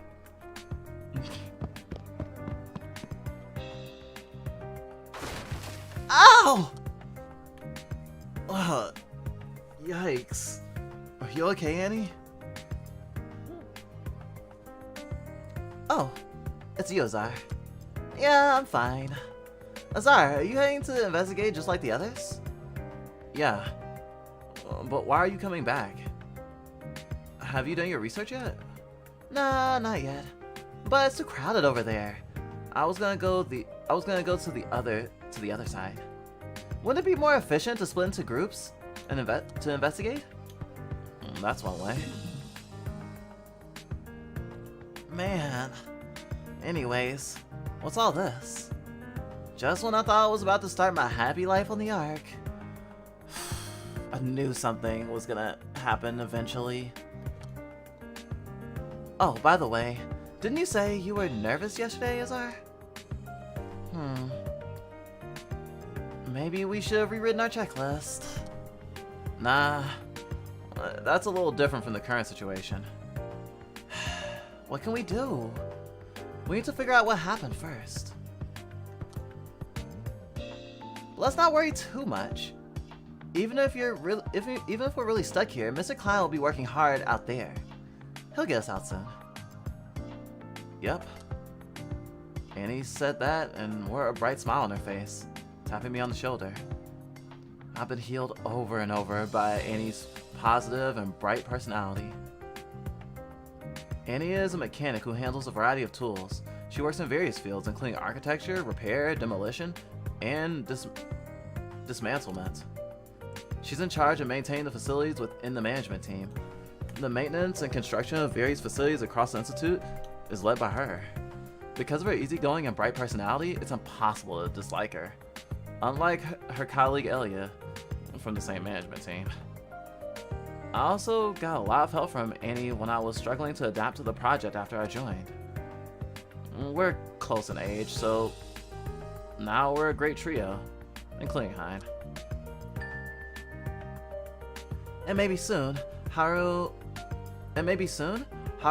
as our sweetheart, will come to rescue us. What? My sweetheart? Love. You're right. Yes, you better admit it. It's a shame, Azar. You would have confessed to her right away, wouldn't you? Azar? What's wrong? Huh? Oh, it's nothing. I had a dream about Haru yesterday. Were you too nervous about confessing your love to her? Would you stop connecting everything to the confession? Well, you know. People say dreams mean the opposite. Everything will work out. Don't be so worried.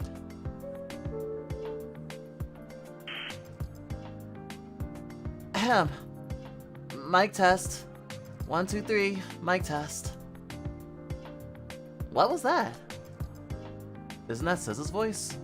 A broadcast? Oh, look at this. There's a broadcasting room right in front of us. I think SZA's inside. I'll take a look.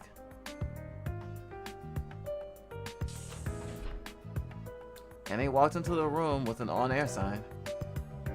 Right, we even built a broadcasting facility. Since it's right here, I better take a look.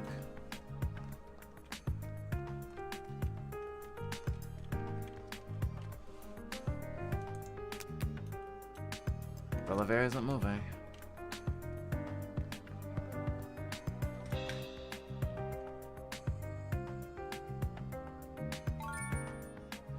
Look at this, Joey! Delicious food is served unlimitedly! No, stop freaking eating and do the research! Close the door and open it. The food is refilled! It's amazing! How does that work? How am I supposed to know that?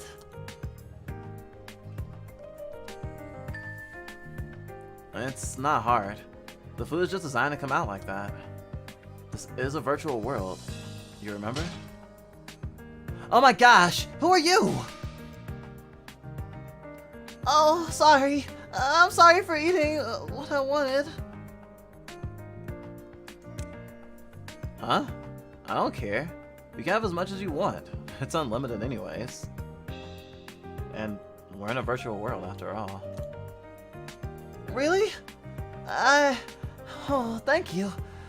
I think you're such a good man.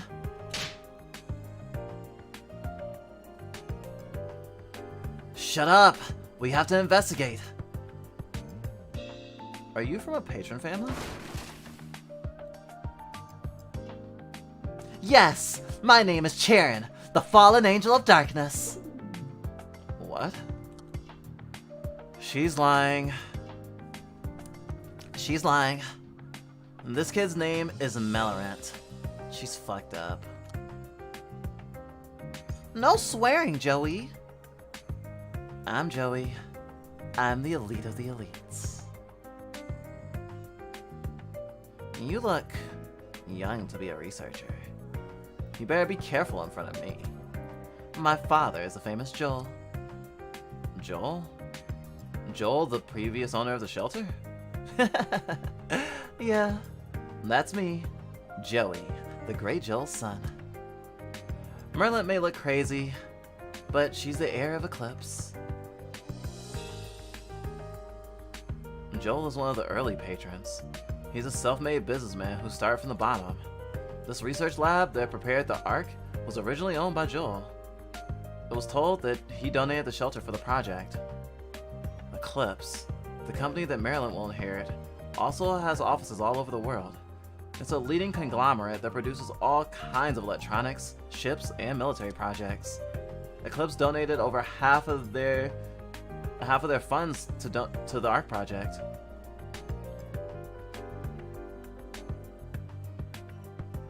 Eclipse donated half of their wealth to the donation of the Ark project. It's on a different level of wealth compared to the other patrons.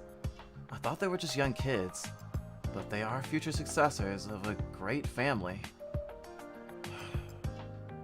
Much more important than I expected. Both of them are from world-class billionaire families that anyone and everyone knows their name. Surely a child of such a family deserves to be proud of oneself. Some researchers don't appreciate us and treat us like a piggy bank. One word from my father could put you all out in the cold. You'd freeze to death. You better behave well. Well, everyone's frozen already by the cryosis, though. Besides, Joel's a nice guy. He wouldn't do that. Shut up! Don't talk back to me. By the way, do you two know each other? Yep. I and Joey know each other since we were young. Our fathers are very close friends.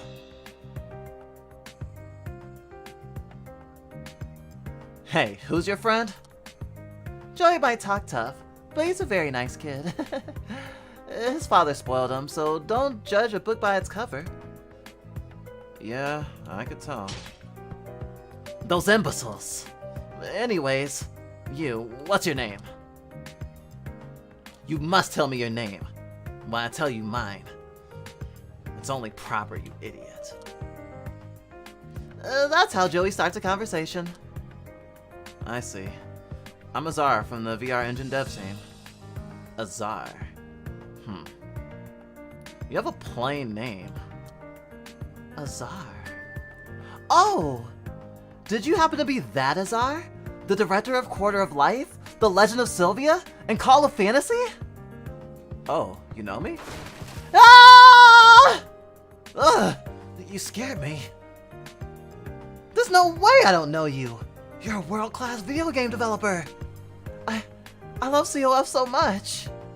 I couldn't play it much because I grew up in a strict family, but I had a lot of fun playing it. Don't tell me you directed it. Can I have a signature, please? It's an honor. I'll give it to you later. Why is a video game developer hired on this project? Oh, you don't know why? This virtual world was originally a game that I was making. Whoa! Is this the world of COF? It's not COF, but it's the sequel to it. By the way, you guys can eat as much food as you want later. It's time to investigate. Others are working for us, so please help them. What are you doing? Come on, let's investigate.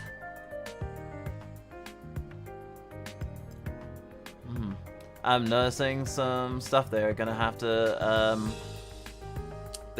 edit and fix.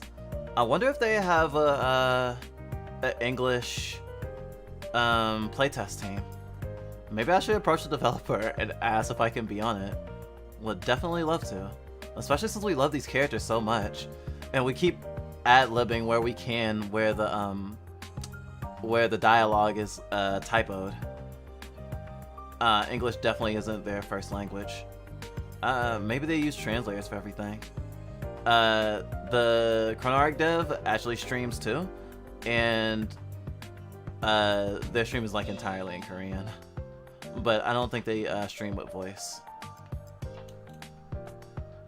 Joey, what are you doing? Come on, let's investigate. You! Children of billionaire patrons. They seem to be the youngest people in the control center at the moment. I like their energy, but I don't know if we'll be able to keep them under control.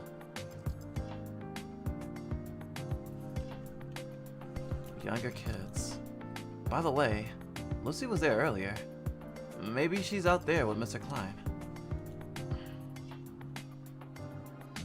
To find that out, I should get out of here first. Let's go have a chat about COF later.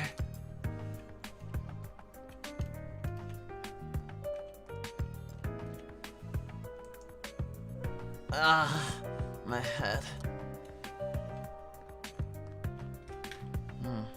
I wonder if being here is already starting to affect their memory and cognition.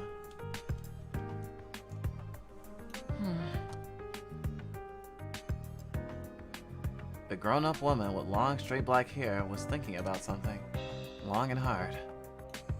Hey, oh, hello. Hello. May I ask what you're looking at? Oh, look at this. The woman pointed to the stairs while saying that. Is this? Someone said earlier there were steel bars down the stairs, so I came here. I looked carefully to see a clock with a countdown timer. As she said, the number flashing red on the clock was decreasing each passing second. 15 hours? That's quite a lot of time left. 15 hours from now is... If the clock here isn't tampered with, it's set for exactly tomorrow noon, since it's currently 7 p.m. Tomorrow at noon. What is it counting down to? Does it mean that this clock will unlock at noon tomorrow? Or something else? I hope nothing bad's gonna happen. Well, we still have 15 hours. It's impossible to do anything to it by force. I guess we have no choice but to wait for now.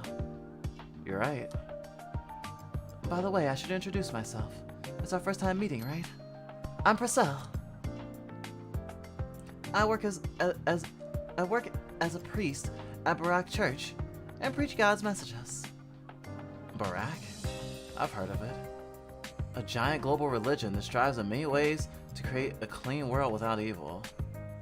It's a religion with roots all over the world. You can see flyers if you walk a little bit down the street.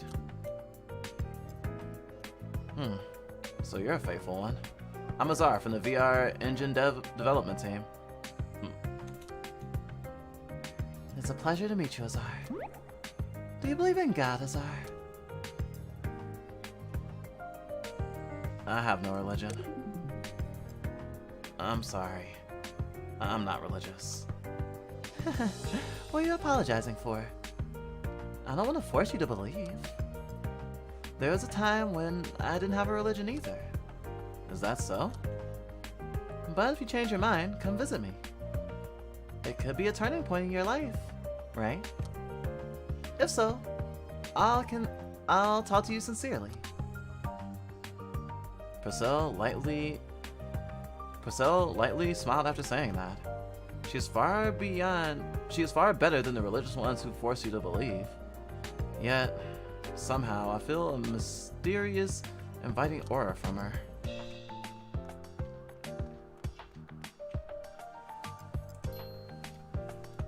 Oh. Leanne. Oh my god! Yikes. I'm so sorry. Did I scare you? Oh, it was just you, Azar. I'm sorry. I'm just surprised. There are various teams working on the ARC project, including development, operation, and research. And the project is carried out under the supervision of each team member. Leanne is the leader of the development team that I belong to. But unlike the other team leaders, she has kind of a frail personality. She gets scared easily, can't make eye contact with others, and stutters a lot. There's no one quite unsuitable for a leadership role like her. Thanks to her, I feel like I have to take care of her, even though she's my boss. However, there's a reason why she's a team leader. First of all, she's incredibly smart. She's in charge of cracks of the ARC project. It isn't an exaggeration to say that she takes care of the most vital part of the project. Nevertheless, she doesn't think she's an expert in cryonics. She was still a mystery to me because she never really told me about her past. I can only assume that she knows Mr. Klein well. I thought we grew pretty close while working on the project together. Being on the ARC project development team and her being my boss, it just came with the territory. But it still seems that there's a long way to go. It's It's the elevator we mentioned earlier. Yeah. If the stairs are too hard to climb, I thought maybe we could get down by moving the elevator to the first floor. I talked with Annie and talked with Annie about it, but right now she can't fix it. I see. Hey, I'm sorry. I'm the leader, but I couldn't help it all. Oh, don't say that. We haven't really figured out what happened yet. You don't have to apologize. Well, still, even if we're stuck here, Mr. Klein and the others will be here soon to rescue us. We don't have to eat because we're in a virtual world. We can take our time and investigate more. You are too chill and calm, Azar. I wish you were the team leader instead. No way. I'm not a great candidate for team leader. Lan, you're doing great. Keep it up. You caught everyone's attention earlier, just as things were about to get ugly, right? I'm sure they would have fought each other if you weren't there. I just happened to be confident. People relied on you when you were preparing for the project. Okay, I'm more confident. Lan lacks far too much confidence for what she has to handle. I'm not lying when I say I have often relied on her, but she needs a confidence boost sometime.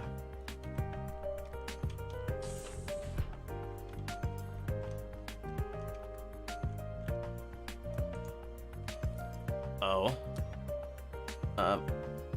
How are you? Are you a researcher? Yes, I'm Azar from the VR engine development team.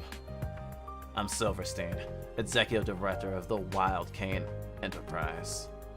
Oh, Wild Cane. It's a pretty famous company in the West. We dabble mostly in construction or financing, and the casino business.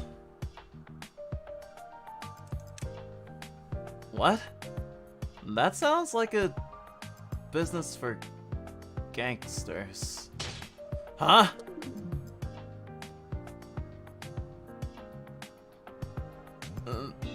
They are Gangnam style business.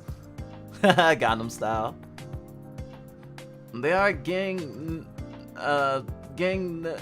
style business. I think they're amazing. Oh, you know what's up. I like you. By the way, what is this place for? Oh, I think this is the lounge? The control center is prepared for work for the researchers. We also prepare facilities where you can rest during work. Civilians can use everything except the research purpose facilities. I don't have time to rest in a place like this. I have to get out of here ASAP. This happened because you guys couldn't handle it properly. I joined the ARC project with the CEO. I'm his right-hand man. I can't be apart from him for this long. So hurry up and do something. Shit went wrong, so clean this mess up. You made it after all. Okay. I'm sorry. Nah, there's no point in getting mad at a young kid like you. I gotta talk to whoever's in charge. Hey, I'm sorry. I have a low boiling point and get excited easily. So don't annoy me too much. No, it's okay. Sure, I'll help you if you have any work to do. Just help me get out of here. I don't deal with the big brain stuff.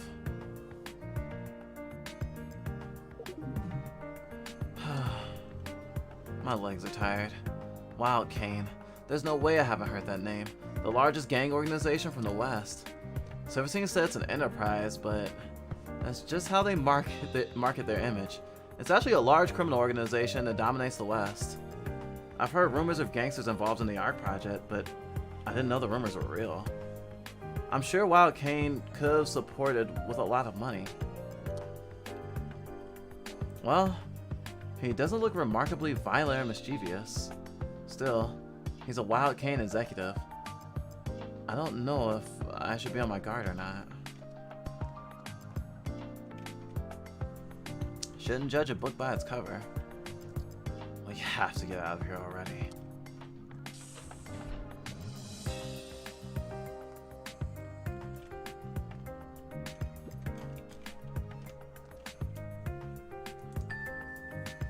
Hein! You scared me. Oh God, Azar. It was you. Don't freak me out like that, please. There you are. What have you got? Speaking of the investigation, there are so many people I've never met before. I feel nauseous. This introvert is Hein, who works with me on the VR development team. Hein and I met quite a long time ago. The art project wasn't the first time I met him. We had an experience working together when we worked for another game in the past. It's no exaggeration to say that Hein is a top-level game programmer, and one of my very best friends at this point. He always finds it very difficult to deal with people. I had a pretty awkward relationship with Hein before I got to know him. Even after getting close, this guy's behavior often made me sigh. Still, Hein was my trusted friend. In fact, I was quite surprised when we reunited on the art project, but I was glad at the same time. Don't be scared. You already know half of the researchers anyway. I don't know. I barely talk to anyone except the dev team. I've never seen this many civilians before. What if someone just walks up and talks to me? Hey. Oh, it happened!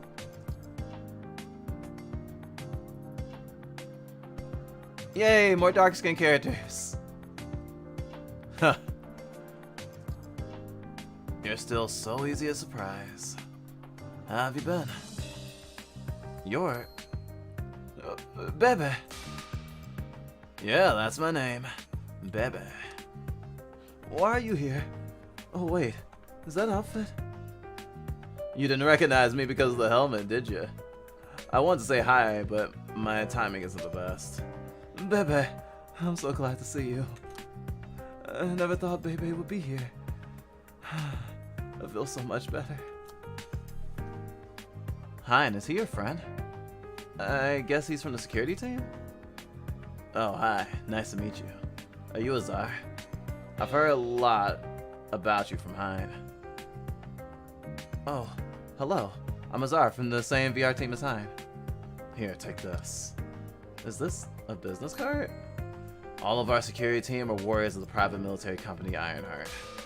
And I'm the leader of Ironheart. My name's Bebe, the security lead. It's a pleasure to meet you. Contact me if you need some help after everything gets back to normal. I'll give you a discount. Did you just promote yourself? Oh, are you advertising? It costs too much to maintain our troops. We gotta hustle. I've heard that the entire security is in charge of being charged by a private company. I see. Ironheart is in charge of it. Among various teams within the ARC project, the security team is a slightly diverse one. Before entering the virtual world, the world was headed for an apocalypse. As a result, people who had nothing to lose ended up rioting. Projects around the world, including the ARC, needed to protect themselves with a certain amount of force. For that reason, the ARC project hired a private military company, Ironheart. They don't help the development or operations directly, but their role is to suppress the riots and provide backup in case of an emergency. Ironheart needed to join a project to survive the grand catastrophe, so the ARC could build a win-win relationship with them. No wonder you don't know him. It's usually hard to get involved with the security team. You two seem close. How did you get to know him? My first meeting with Hein was so dramatic. I was on my way to another department's toilet because the one I always use was clogged. At that moment, I saw this guy. Hein was being bullied by a civilian boy who looked about 8 years old. I don't know where to start. That's when Bebe showed up. He was literally my hero. Well, ever since, our relationship progressed. Until we went to the toilet together. Yeah, alright, I get it. That's enough. Bebe is the best! I saw the security team's training last time. Their spirit is no joke. I mean, he is the security lead. I'm quite surprised that Hyatt knew the leader of the security team. But also a little relieved watching Hyatt feeling comfortable with Bebe. By the way, Hyatt, apparently you're in charge of this building, right? Do you know what the room in front of us is for? It looks quite different from the others. This room? Gee. Wait a minute. Was there always a room here? What? You don't know about this room? Well, as far as I knew, there wasn't supposed to be a room over here. Azar, did you adjust anything? No, I never changed the map. If it wasn't you, who would have built a room like this? Surely it was Mr. Klein? I don't know. He would have let us know, though. So both of you guys have no idea. Alright, let's see what's in there. Huh? We should move a bit more cautiously. Well, we'll never know if we don't try. We can worry about the consequences later. Oh, well, wait a minute. Baby opened the door and went inside before we had time to reply. Hein? Is he always like that? Yeah. Well, let's follow him for now.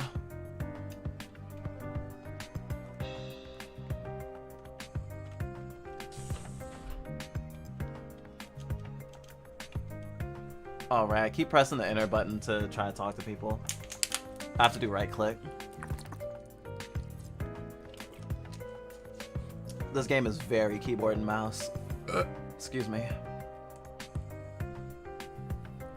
Azar, have you spoken to Sis? Sis said that she already investigated this area. I'd rather go look somewhere else.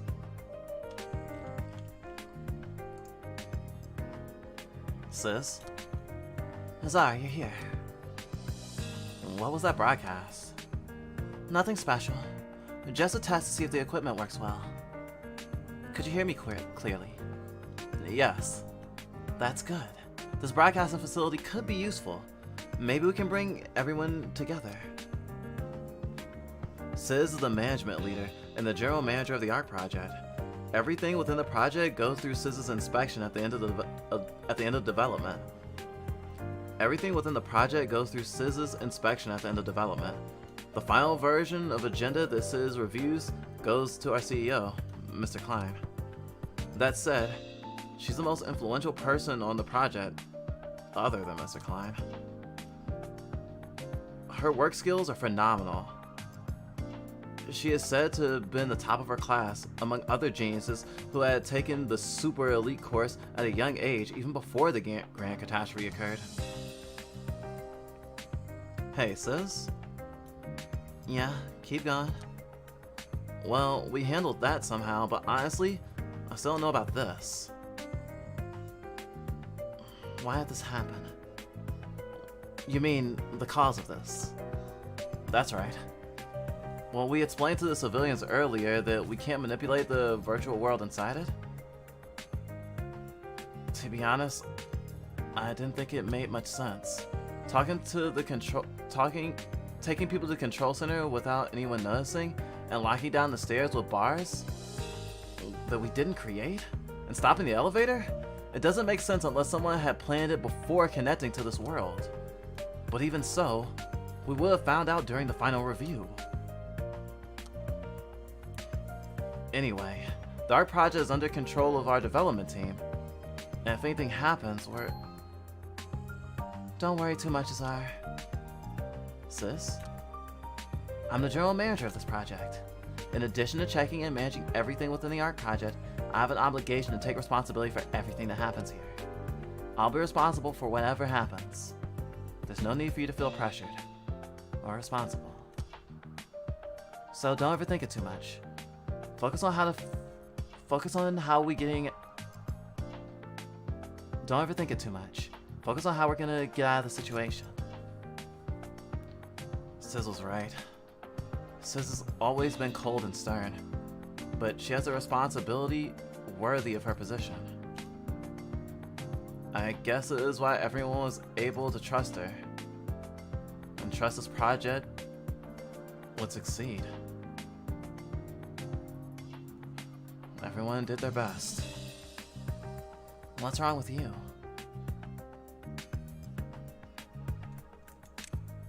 No, I feel warm somehow.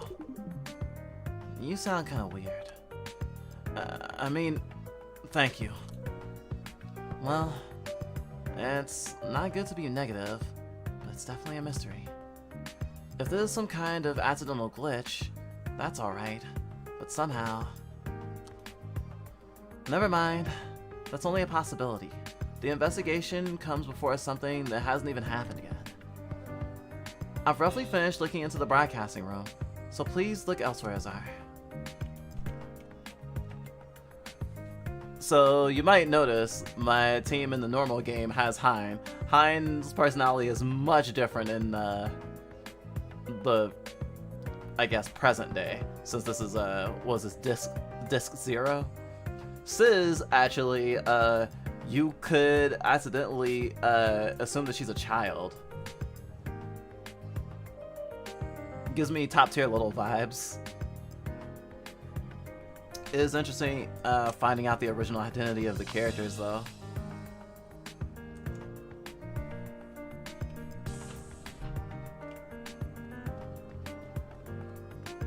It's gonna be interesting seeing how and why they changed.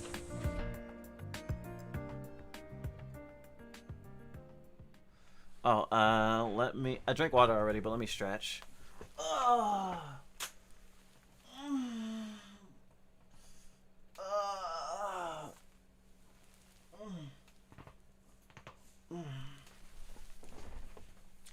can't exactly do channel point redeems on YouTube. I'm surprised they haven't done something like that yet.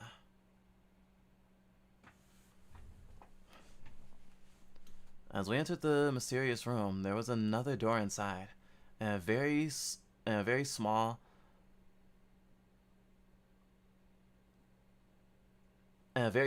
undecorated space. As we entered the mysterious room, there was another door inside, in a very small, undecorated space. Wait, what is this room? Another door inside the door? Is it like a passageway? I wonder what's inside. Huh? Oh, it won't open. Well, it doesn't feel like it's locked. Oh, look at the sign by the door. Open? Okay, it's supposed to open after pressing this.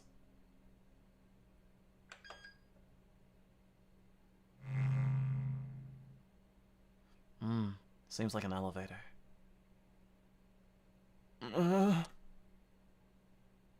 Can't the door be opened?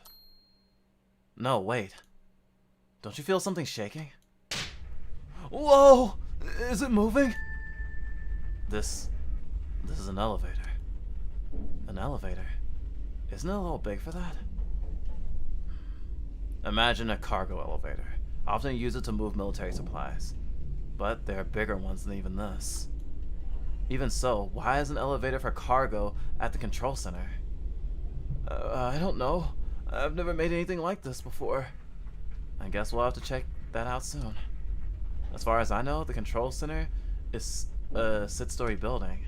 If we're going up, we enter from the 5th floor, so at best we're going up to the garden. But it's taking quite a while to go up just one floor. And then...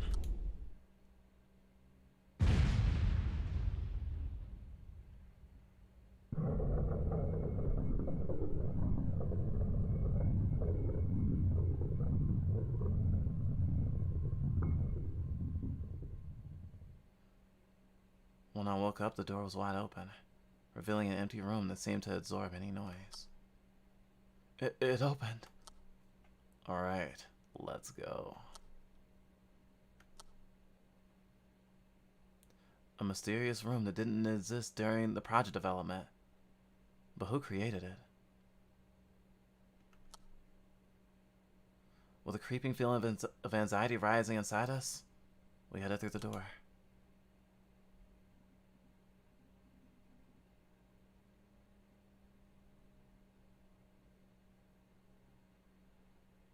This place. Beyond the gate was an empty cube-shaped room with nothing but a pillar sitting in the center. I was surprised by the size of the room. But on the other hand, I was curious about what the room was for.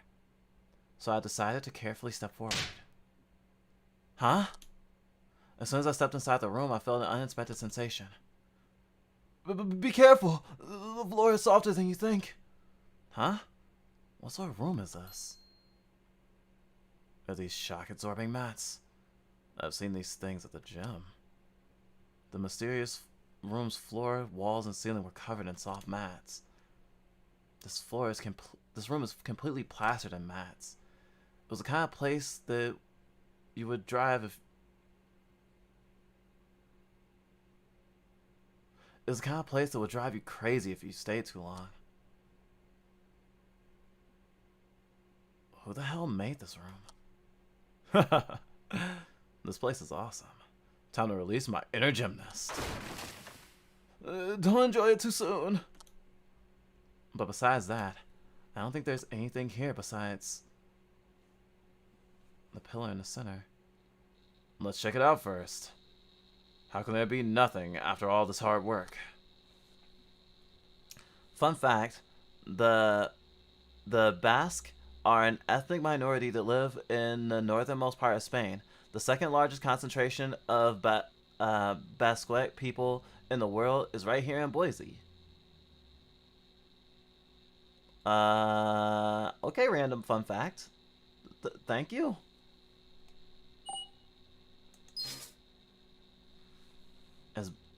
As Bebe said, the walls surrounding the room were also made of the same squishy material.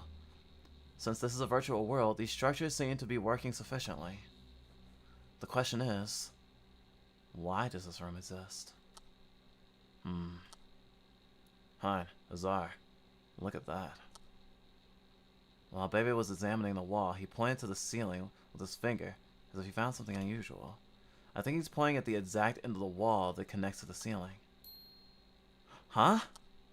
Is that a door? At the end of the highly raised wall, there was in fact a door. The door was placed so high up that it was out of reach of human height. It was in such a strange place, as if it wasn't intended for use. A door this high up? Wait. The elevator we just took? Did it show which floor we're at? I just stepped out when the door is open, and there was only one button inside. Does that mean we can go even higher? Considering the unnatural location of that door? Probably. Hein, you don't know anything about this, do you? You keep asking me that. Who the heck built this place anyway? The control center was designed by Hein. It's probably the first time he's visited this place in person, but he knows the inside and he knows this place inside and out better than any of us. There's no way we could have known if even Hein didn't know. Can we somehow get up there? I'm not sure. The walls are too squishy. I don't think it's possible without proper equipment. One thing's for sure, this place is connected to somewhere other than the fifth floor. We better talk to everyone later about the door up there. A huge pillar lay standing in the center of the cube-shaped chamber. The pillar was solid, unlike the soft floor. It seemed to be supporting both the floor and ceiling. What's the pillar for? Zar, any ideas? You're in charge of the control center. How would I know if you don't? You're right. Sorry. I used the the Basque language whenever I need a fancy language. So I use Basque words for my homebrew sci-fi campaign, The Gathering set. Please give me a phonetic pronunciation so I know how to actually pronounce that word. Incidentally, the Basque word for star is Azar, so the name of the set and the OC it's named after is Azar. Funny to see it used here. Specifically, Izar. No, not, no, I mean Basque or whatever. Oh. Hey, Jamie. I'm also gay. I hope you're having a good day. Gosh, I'm getting deja vu.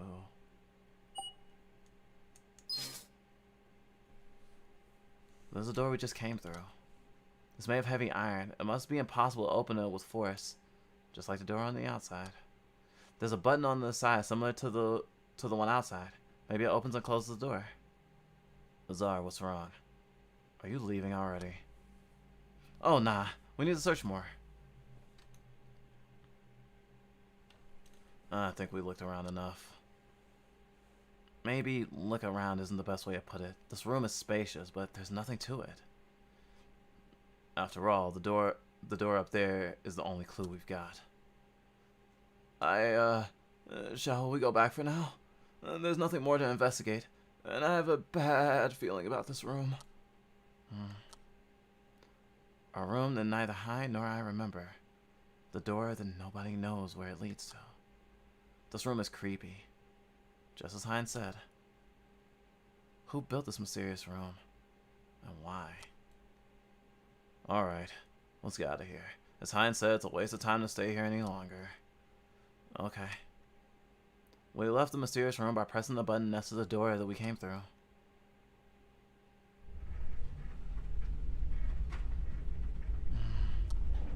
We stepped out of the mysterious room and pressed the button in the corridor, and the elevator started to move again, after a slight wobble. I was worried we wouldn't be able to get back, but things could be worse, I suppose. Isn't this thing moving a lot? It feels like it could fall at any moment. That's enough! Don't jinx it! Can't wait to go back. Is there much farther to go? I had a thought at that moment. If there's a facility that neither Hein nor I know of, this room may not be the only one. Maybe the control center was expanded without us knowing. It may be extended above the 6th floor, or down well below it. Wow, that gave me chills. Is it anything to do with the existence of this room and the situation we're in right now? The manager said nobody can manipulate the virtual world while inside it. But that's not the case at all right now. I don't know. I don't know what's going on. Well, whatever you think now was just a guess. Alright, it looks like we've arrived. Let's get out of here. Yep. Huh? What's wrong, Azar? Oh. Is there a problem? No, it's not a big deal. Something came into my sight momentarily, but... never mind. First of all, let's pay more attention to the situation and investigate elsewhere.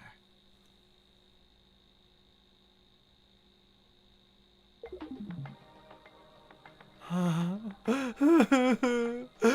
so glad we're back. I was worried we'd be trapped here.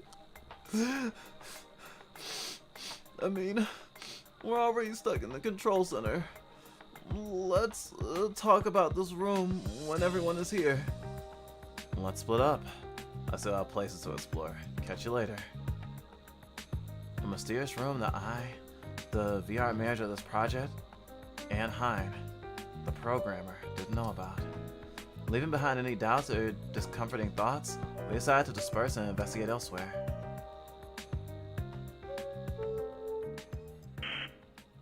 Ahem. Can you hear me? This is Sis. Everyone, It seems like the investigation is over, so please gather at the garden on the 6th floor. Let's exchange information and try to make sense of everything. Let me repeat. Everyone, please gather at the garden on the 6th floor. Oh, she's actually using the broadcast system. I decided to go up to the garden since I've checked out everything else on the 5th floor. You had it right. It's pronounced Basque. Okay, Basque. I'm having an okie dokies day for sure. Hope you're having a lovely one as well. We're a little tired in a lot of ways, but doing our best.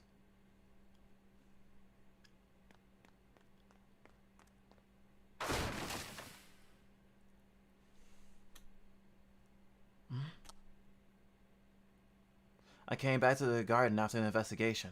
I couldn't help but be surprised to see the unexpected sight. Say that again, huh? What's wrong with calling a criminal a criminal? Joey and Silverstein were growling in the garden, staring at each other like they were going to kill each other. Was his name Joey? I knew that kid was cocky, but he can be rude even to a wild cane executive? I admire you at this point. Hey! Stop it, Joey! What do you mean, an enterprise? You're a bunch of thugs doing illegal shit. How dare you talk to us like that? You are the scum of this society. My father is a real businessman. Joey, language! As I've heard. What a stupid child. Do you really think your daddy is that fair and square? Do you really think Joel made that success by himself? Huh? Huh? How dare you? You think you know my father? I don't, but you started it. This is self-defense, kid. I don't go easy on kids. Hey, he's trying to use violence right away. Slip your tongue inside, otherwise I'll chop it off with... Slip your tongue inside, otherwise it'll be chopped off by your own teeth. Joey!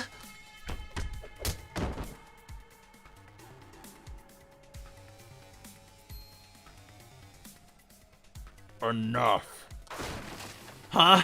Who the hell are you? Falling into a child's taunt means you're not a proud man. You should know how to laugh off such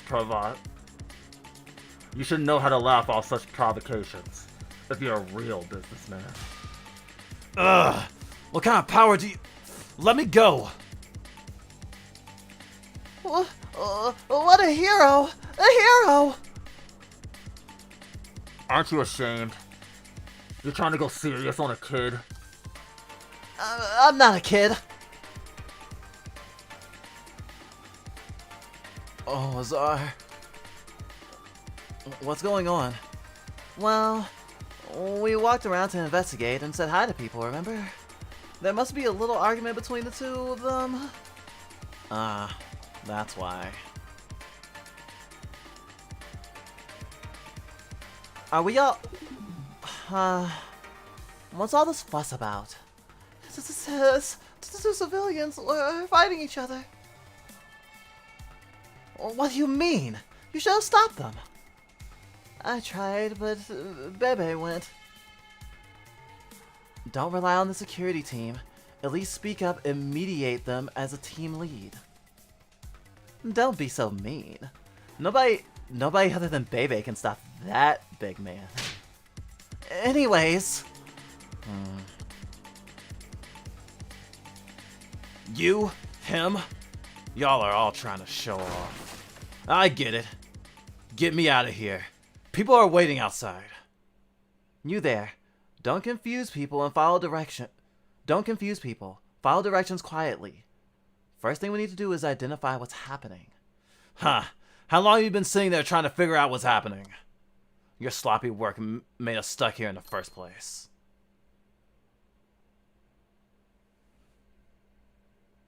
You've all been waiting for me.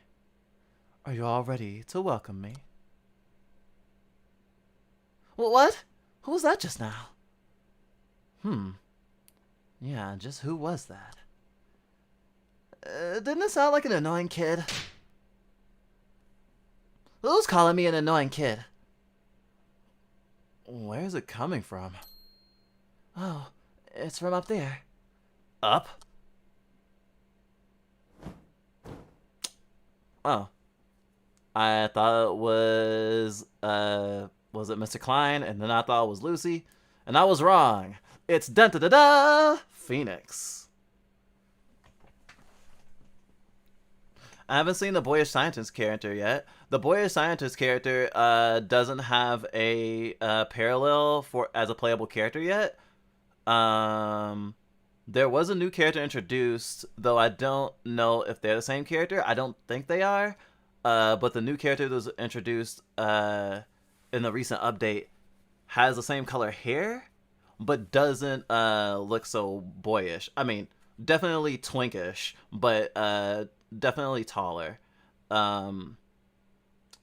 So it's interesting. We have a character who only appears in the flashback, and we have a character who only appears in present day, but they're not the same. So I'm assuming we'll see both of their other halves eventually. A good voice for Phoenix. To introduce myself.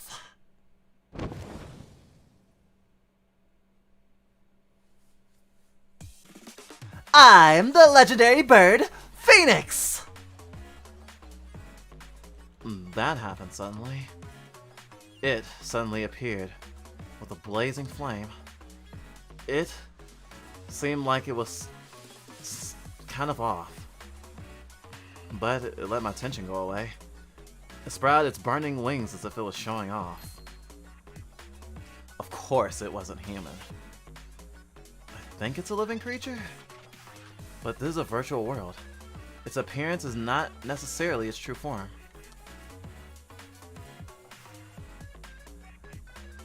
A bird? A bird just spoke? What? What's up with this chicken head? Oh my god!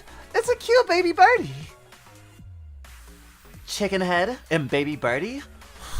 So rude. To introduce me, I'm Phoenix, the legendary bird Phoenix. Phoenix? Yes, I am the legendary bird Phoenix. Wait, where did this thing come from? Is this a monster like in video games? Did you guys make this? No, at least I don't remember. Who is it? Who's controlling this toy? Toy, you said? I'm a decent creature with an ego. A creature that flaunts fireworks all over the place, calling itself Phoenix. No matter how virtual the world is, we had no choice but to panic when this unscheduled incident had happened. The advent of Phoenix has created a synergy effect with the current clueless situation. It was enough to stop all our brains. I fully understand you guys are confused. You don't understand, do you? You thought the project was going well, but then you got stuck in a weird place, and you don't see anyone else. Well, I think I can sort that out for you. Do you know what's happening? Of course! I'll explain it to you slowly. Open your ears and listen.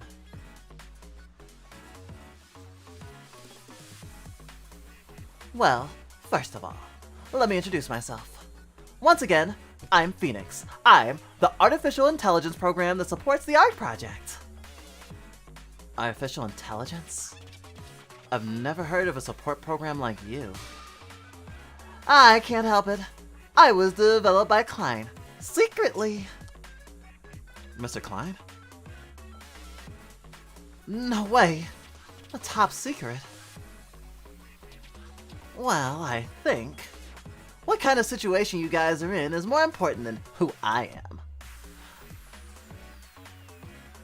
I'd be curious if I were you. What happened to the project? And why are you guys stuck here? Let me get to the point. If you want to get out of here safely and get back to the project, you have to do something. What do you mean by something? Like kill each other from now on? I can't make you do such a common thing. Is that a common thing? It's simple. There's only one thing you guys need to do now. Vote! Vote? Vote? What are you voting for?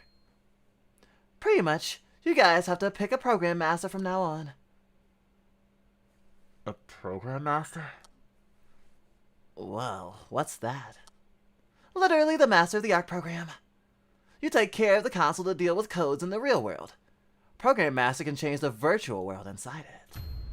In other words, God of this program world. Huh? Manipulating the virtual world inside it? As I said earlier, such a thing is impossible for the ARC program. Mr. Klein wanted to build the ARC into a new home for mankind, until the ice covering the Earth melts. He kept reiterating the fact that the researchers that it's impossible. The virtual world should not be dominated, but be accepted as another reality that we all live in. And what Phoenix right now is a complete violation of Mr. Klein's ideas. God. Yes, with the authority of the PM, you can destroy and recreate the virtual world. You can create the heaven and hell as you will. Wouldn't it be fair to call it the power of God? Don't be ridiculous. It's impossible to manipulate the ARC from inside. We don't know what would happen if an individual had such a power. Mr. Klein forbid internal manipulations since he was well aware of that. Oh yeah? Klein was the one who created the Program Master role. What? There's a lot you don't know yet. That's why. Why don't you listen first instead of judging everything? This master system that selects a PM is currently in operation inside this ARC. First of all, let me tell you some rules about this master system. What? All participants must have the right to vote for one participant to become a program master inside the vote post. 2. Program master shall be the one and elected by majority vote through all available participants. Only one program master can be elected. Multiple program masters cannot exist. If only one available participant remains before the vote, that person will become the master without conducting the vote. The program master's authority cannot be transferred or waived to another participant. The elected program master retains the privilege until the virtual world program is terminated.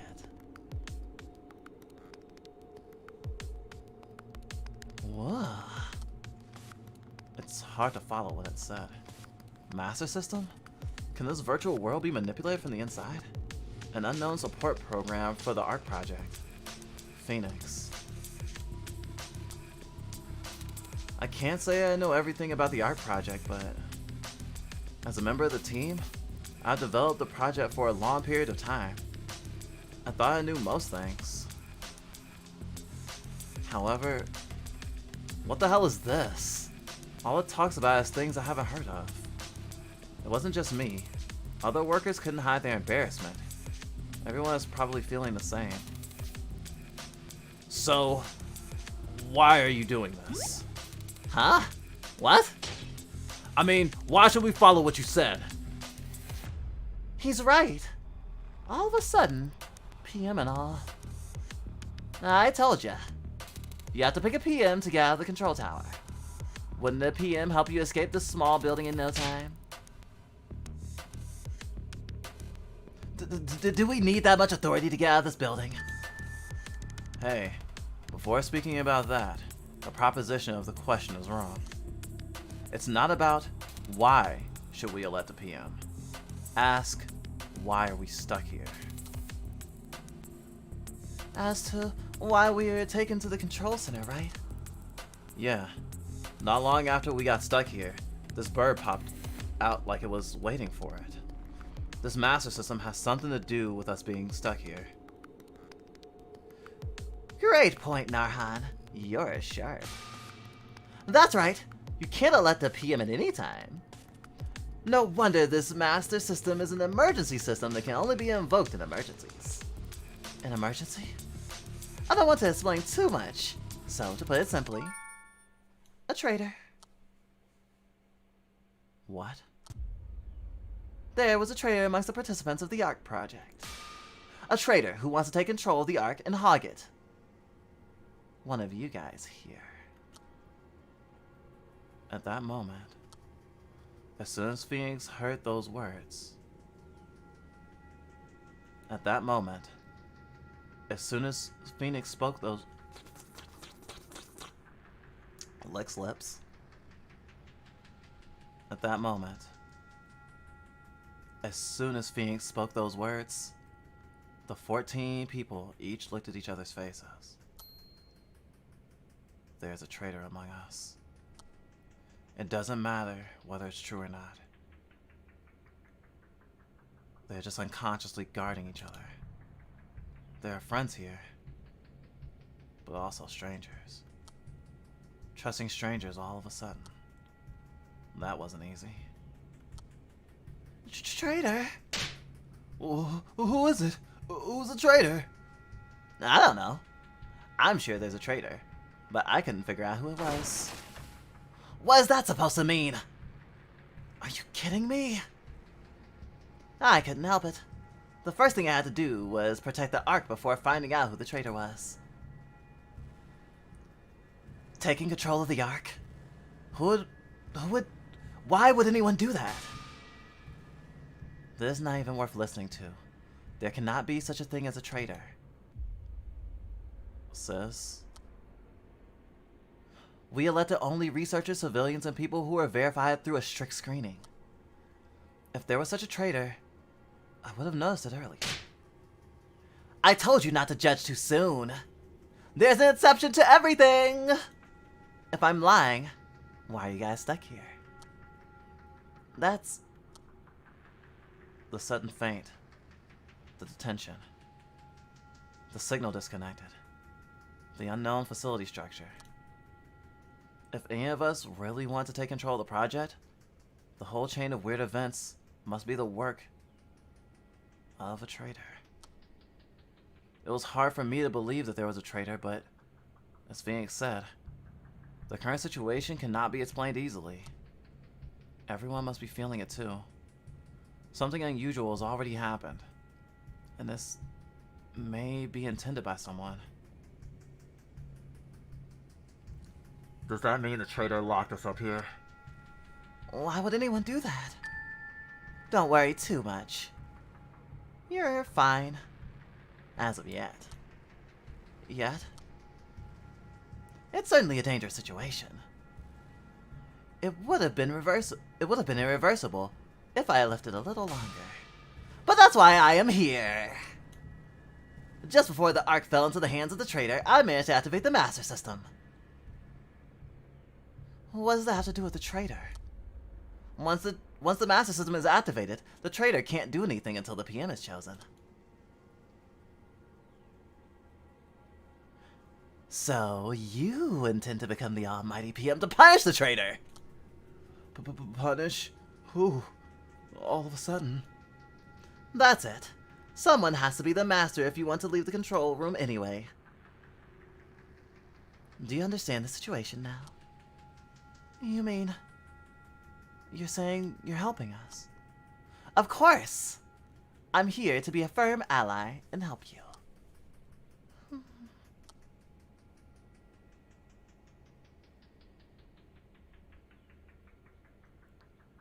Suddenly, the story unfolds. The opening ceremony should have been over by now. I would have been tanning under the warm, warm sunlight. None of us would have expected this to happen. Sis and the other researchers have been constantly questioning, but became silent now that they've given up denying it. Or started accepting it. That's weird. What do you mean, Naran? There are so many unexplained things.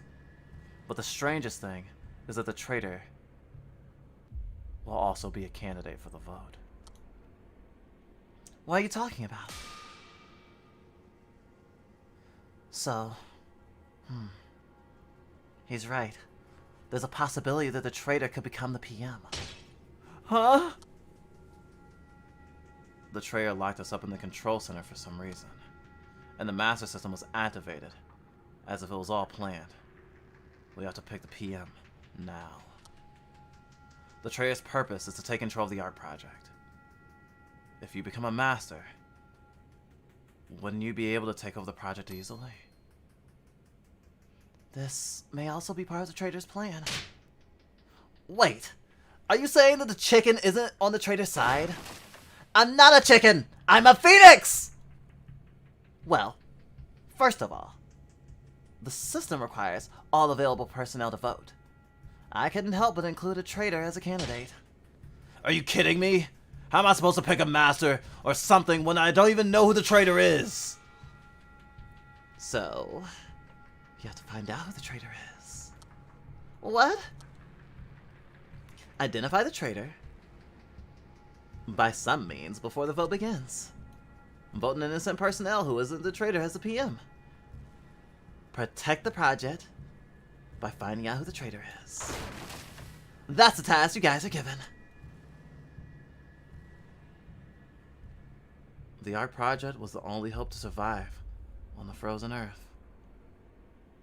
It was literally the ark from the Bible.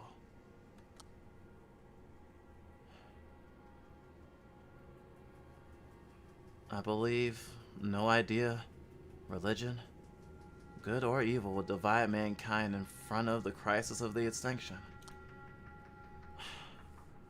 I thought everyone would work together to survive without argument. But, in the meantime, there was a renegade trying to steal the ark. That traitor is among us. I didn't know it at this time. I didn't expect that this case would have ended like that. I should have realized earlier. From the moment I accessed this virtual world, from the moment I got involved in the art project, the irreversible fate had already begun running down to haunt us.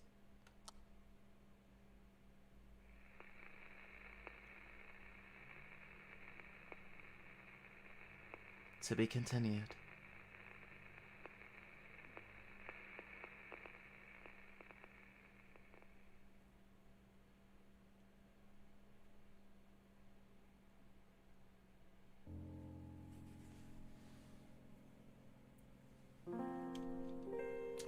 So yeah, that's a story thingy of Chrono Arc. I'm gonna do one run. Whew, that was a lot of fucking voice acting.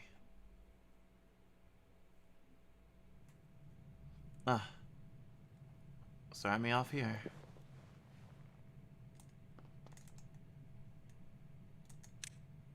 Change out of pajamas.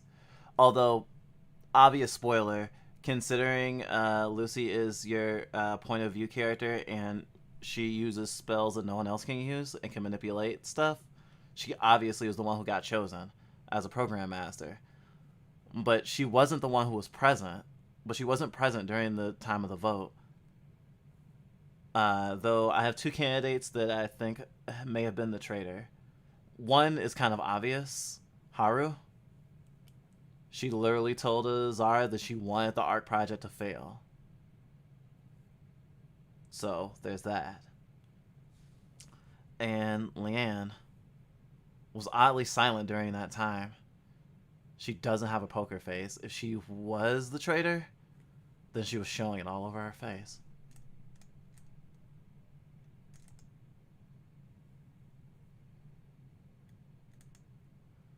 There's some other story stuff.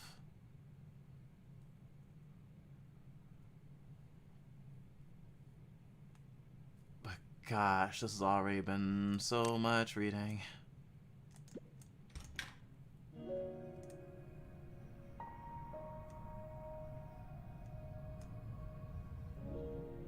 We played this a couple of times since the latest update, but we weren't able to add the new character to our roster yet.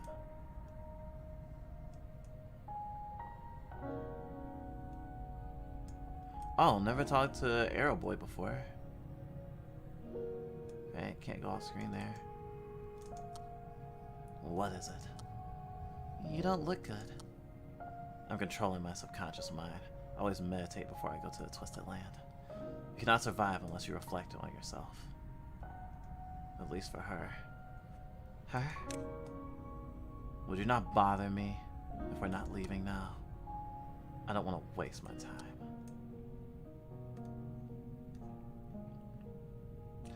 He's talking about his possibly dead or missing girlfriend. Yeah, there was an Among Us joke and it was so funny.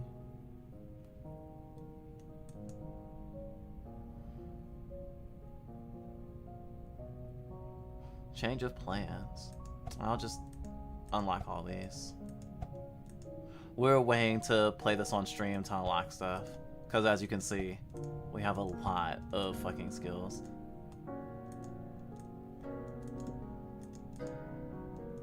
Sold out.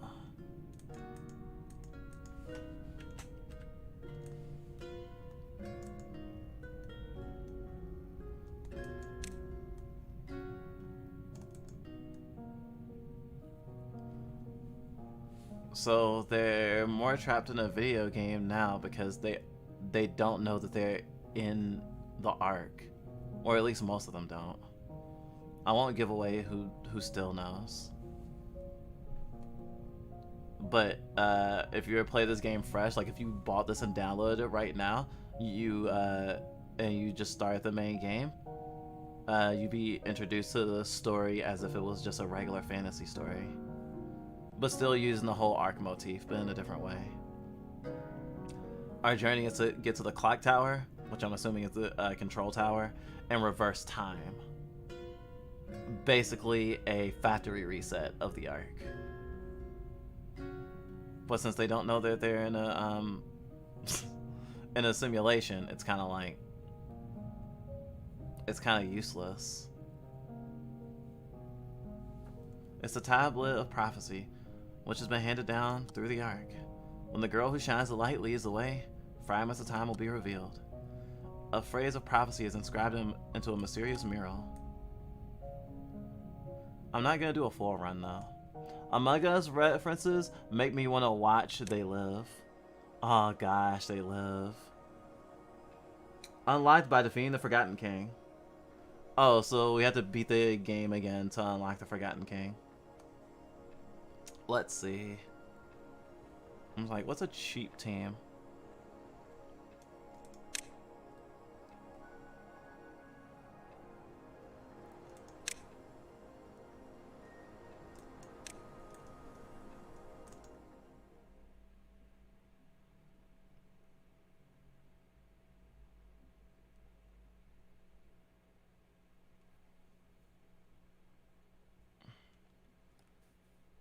Elon Musk knows we are in a simulation.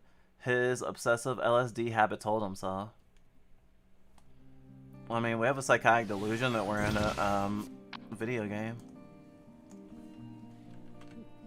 A lot of time when good things happen or there's like unexplained coincidences, our brain automatically defaults to, yeah, must be the programming.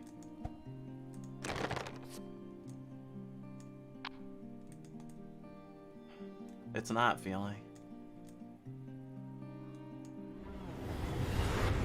Now I can finally game though.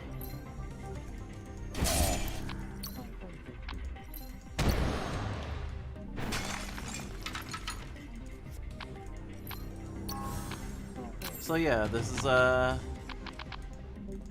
Chrono Arc. The story kind of is teased out very slowly before I think 1 or 2 updates ago.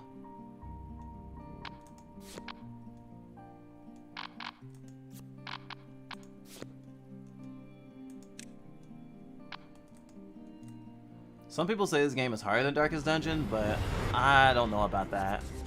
I really gotta get to work, but I hope y'all have a good stream. Happy anniversary. Thank you. I hope your work goes well. I know it can be hard. And to keep motivated. I just know that Elon Musk generally believes that this is a simulation, and many of his fans think that he has special knowledge for some forms that belief. He's not... He's just a guy. The richest guy right now, but he's just a guy.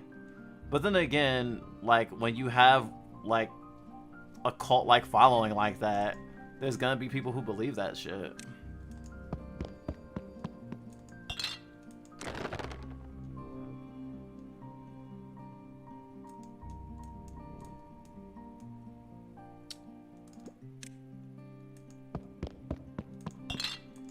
I got Monster Energy drink.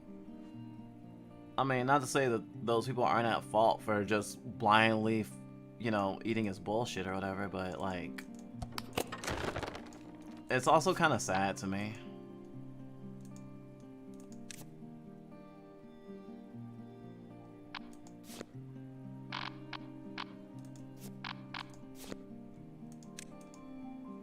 Especially because Elon Musk does not have the,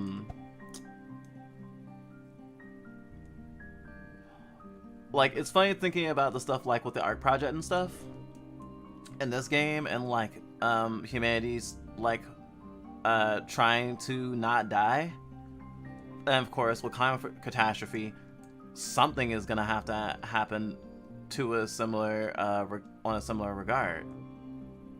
Not everyone being cryogenically frozen probably, but if it were to do that, then of course yes, all the rich people would get the first pick. Other than the people who developed it,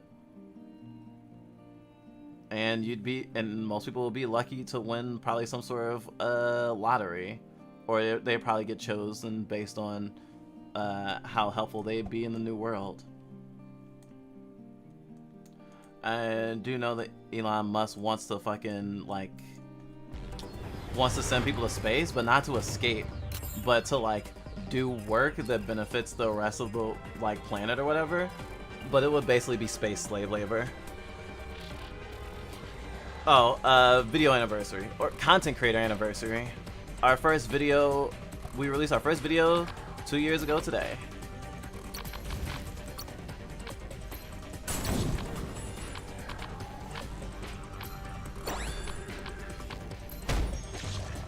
And so we've made a habit of streaming on this day to commemorate it. Well, streaming on YouTube specifically. That was quick.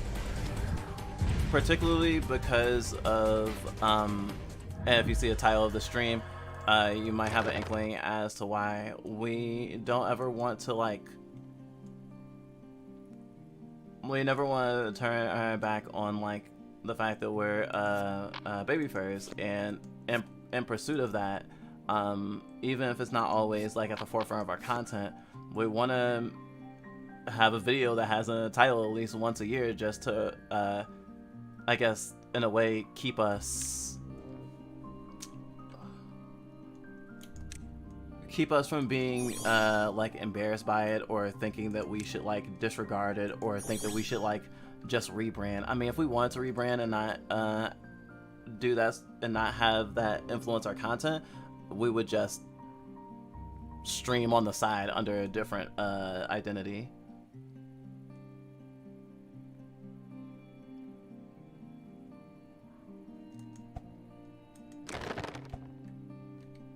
It's like super important to us to like have our multifaceted content the way we have it and stuff.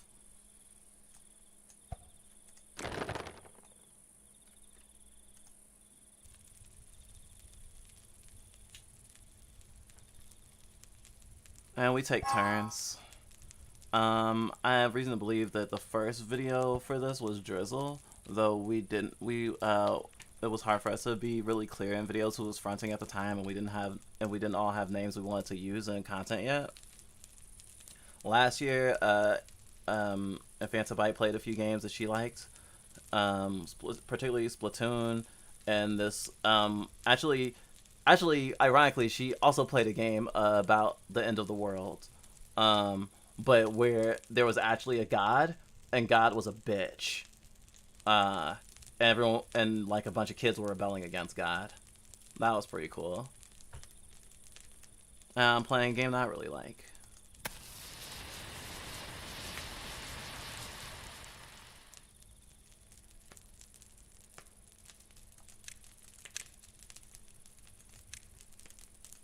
I actually will try to beat the boss because I want to unlock that character.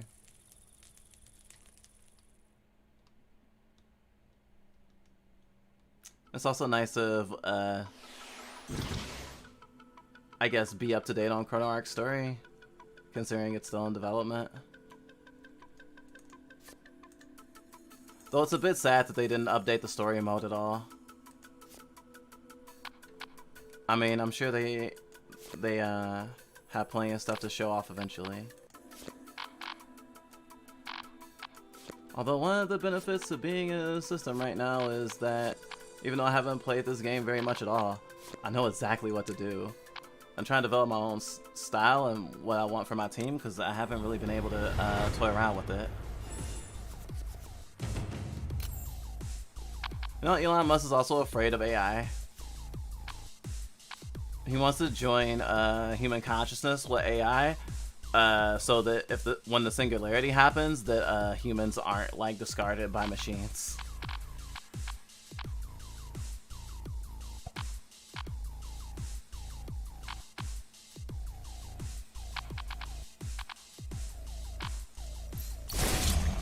Shred them all.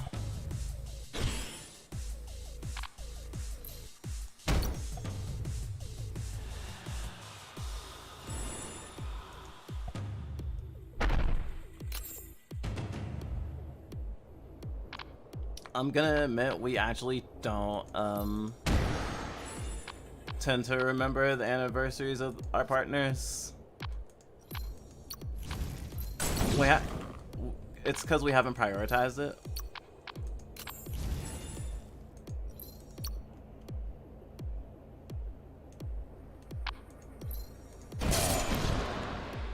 And we know at least 2 of our partners don't particularly feel a need to celebrate anniversaries, or at least as far as we know.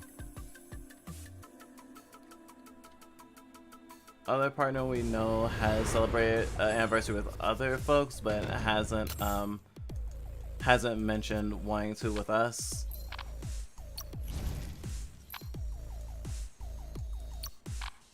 And also, it'll also be a bit weird at this point, considering because we haven't kept track, we literally don't know.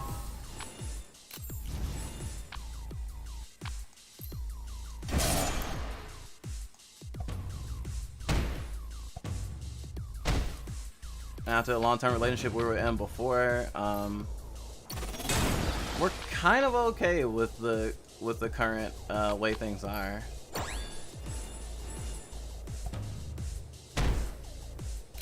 Because anniversaries can be a positive thing, but they can also be a negative thing in terms of romantic relationships, especially.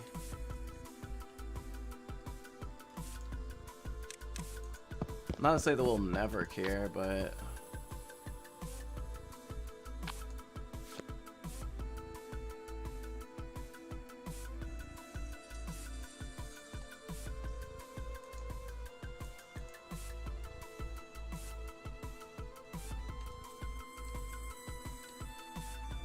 I guess that's just how we are for now.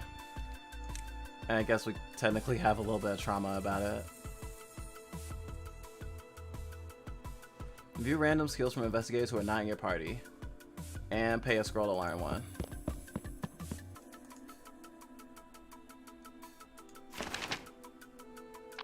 Blessing of the Stars. The skill is reduced by 3 while in hand. View the top 3 skills to be drawn and choose one. Its cost is increased by 3 and it gains 100% critical hit chance. This skill's cost is reduced by 4 while in hand. I think I'll probably go for Cold Hearted. Heal 9 when that's attacked. Negate the damage if you're at death's door. Based on the caster's max health.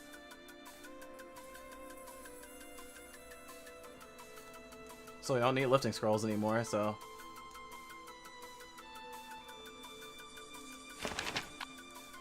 Cold Hearted.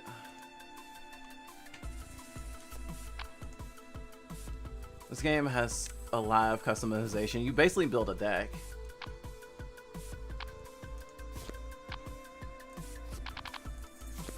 I mean, you literally build a deck.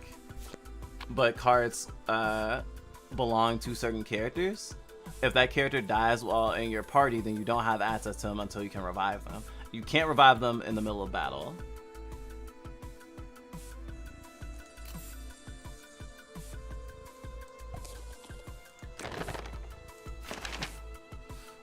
Yes, Absolute Defense. Yeah, I think we're gonna beat the boss now. Cause great combo. Absolute Defense. All incoming damage is reduced to 1, but only lasts for 1 turn. But with Innocent Armor, all allied buffs remain 1 extra turn. Debuffs remain 1, are reduced by 1, their turn count. Which is very, very good. It doesn't matter what the type of damage is, it'll always be 1 while that's active. I'm gonna try my best to get another one of those, and or get Beatrix in my party, because if I can get her in my party, she has one of her common skills is copying other people's skills, so I can kind of spam that.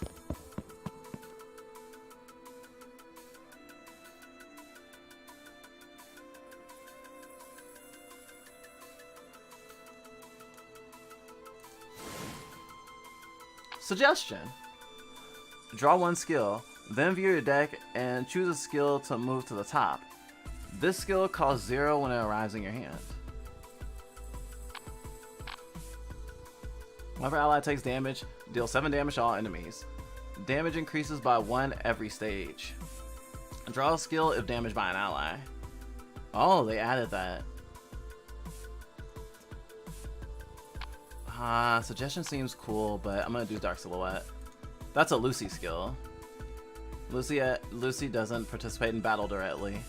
She plays a support role. She also is the only person with the ability to revive people.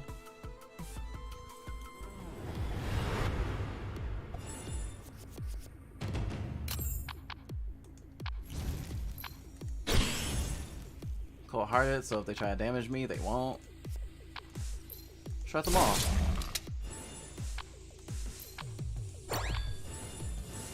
Okay, that's my turn.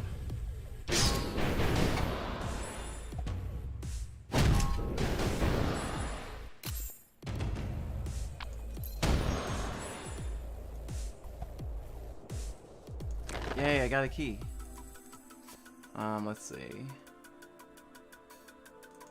Might as well get a draw card. Heal up. Draw a skill from the deck. Select an ally, view 3 random healing skills that are castable by the target. Select 1 to add it to your hand. Oh, I meant to... No, I'll keep Cold Hearted as is. But I will make Basic Protect.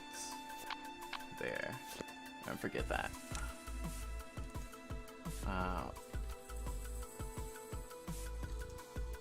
What's old one in the box? Transfer scroll. Yay, item shop. Skill book. And a key. And hopefully I'll be able to get a healing scroll too before leaving this stage.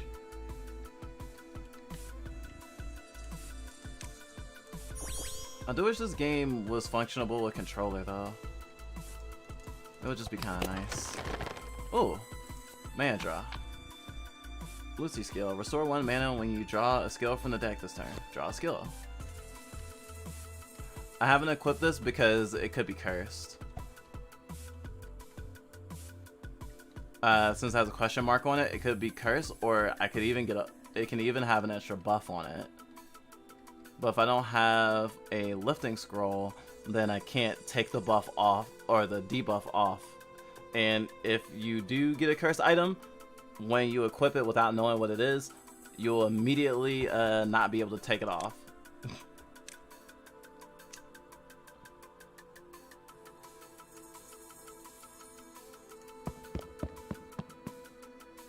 All eyes take 6 damage, obtain 1 skill book and 200 gold.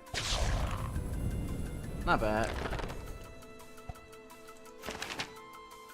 And it's an armor, yes. And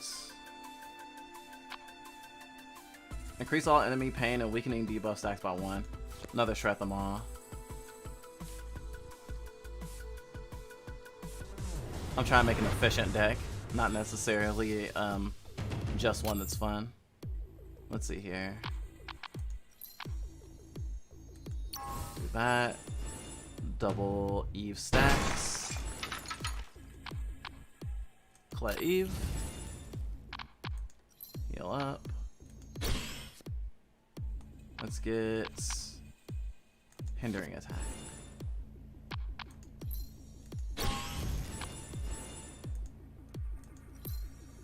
Oh. Dead. Ouch.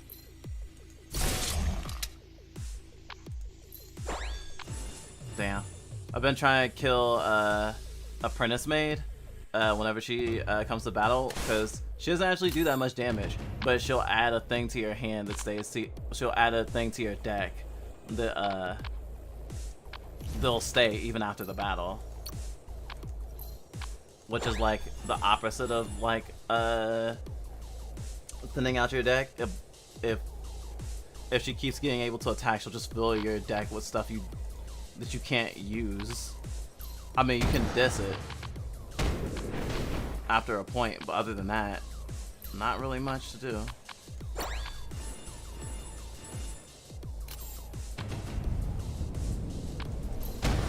Dead.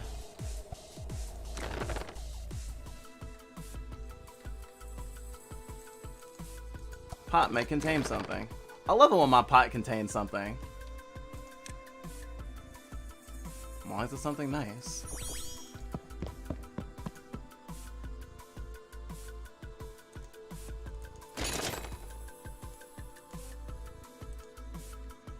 Okay, and healing book. Now I can get anything I want from here.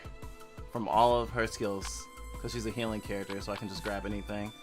So that's what healing books are for.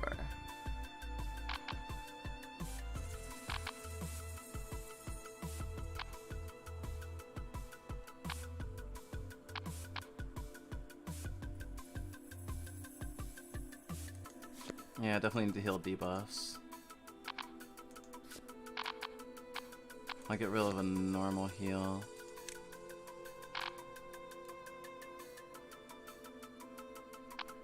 Oh, I can get you all level 3. That's good. Single enemy, shockwave.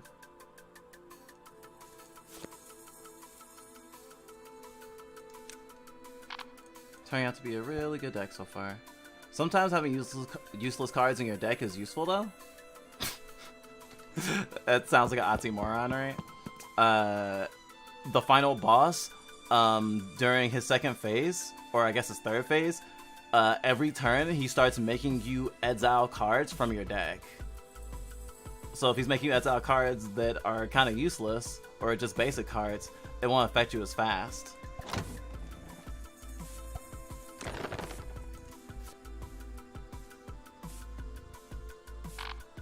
Debuff resist power up. I haven't played Darkest Dungeon 2 because it's only in the one store that we don't that we try not to use if we can help it.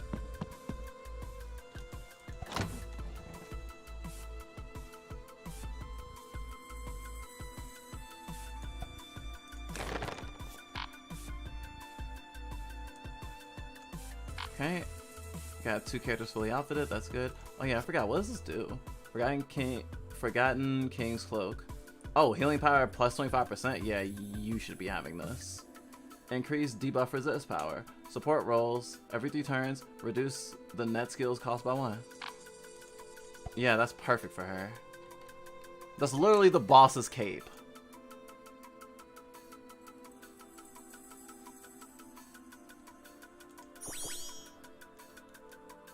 Swiftness scroll, identification scroll, transfer scroll. Don't need any of those.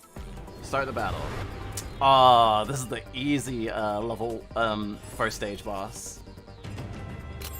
Very, very good.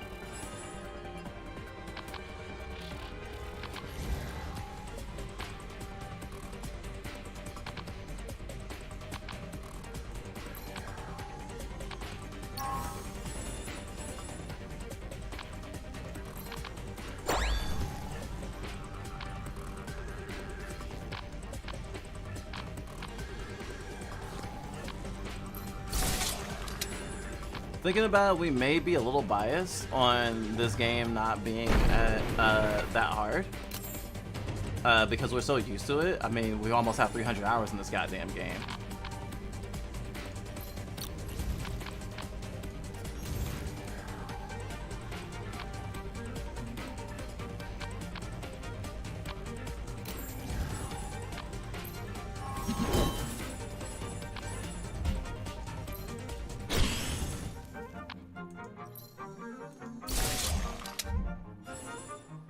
But when we were first getting into it, it was really hard because every boss has, or except for the very, very first boss, generally, I guess they technically do.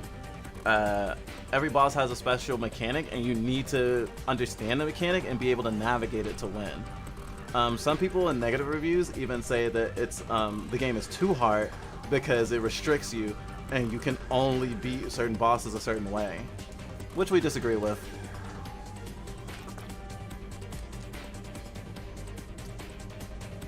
But until you unlock more cards and stuff, even especially Lucy cards, being certain bosses can seem rather impossible.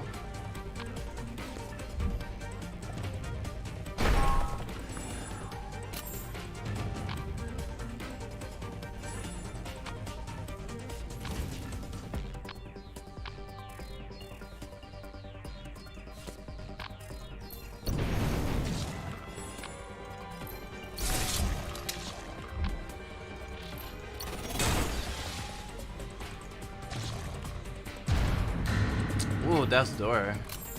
Don't like that.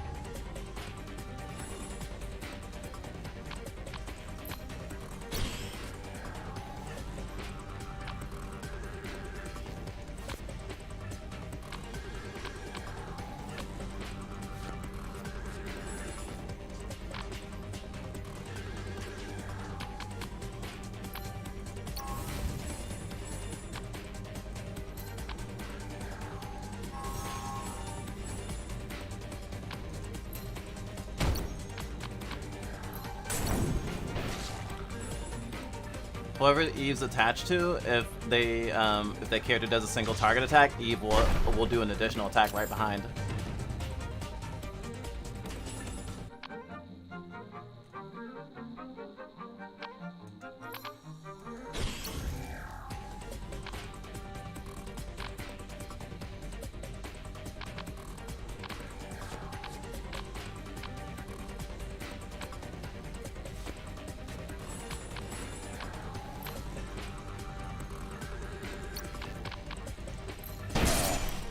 Smack.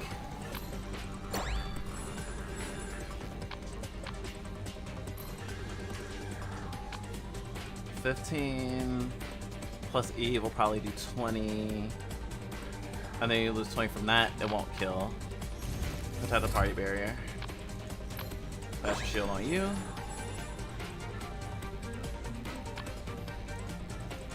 Exchange. Yay, more stunning.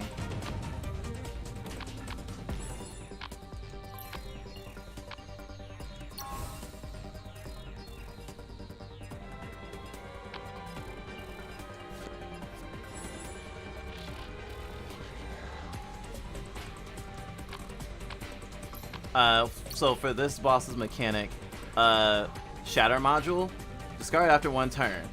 Unchangeable. Golem casts Earth Shatter if this skill remains in hand. So if I end turn without casting this, it'll definitely do a certain kind of really strong attack. So you want to avoid that. The other module actually is if you, it'll still get discarded, but and it doesn't do a special attack if you don't use it. However, if you cast it, you get to grab a skill from your deck, or a skill that is for a certain character, and it gets its cost reduced by 1.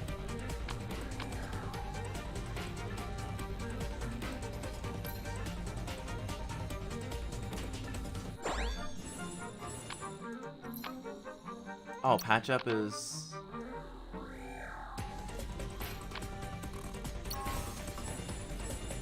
That's fine.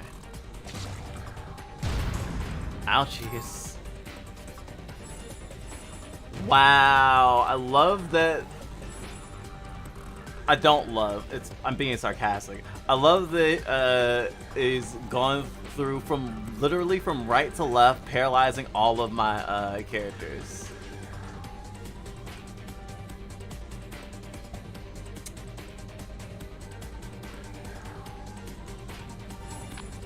It's okay. Absolute defense. You're only doing 1 damage. Ooh. Kill it with fire. That's right, Eve.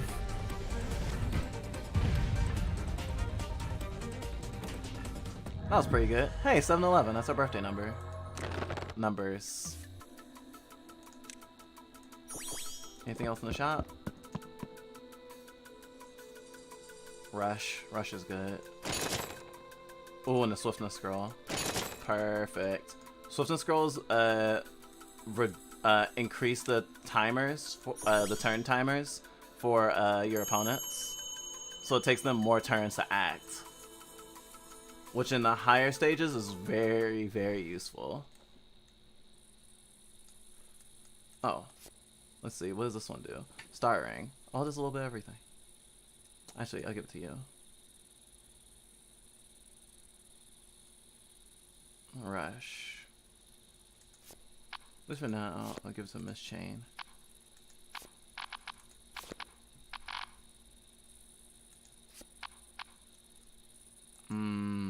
I should leave her with at least 1 basic thingy I won't use. Increase Matt's mana.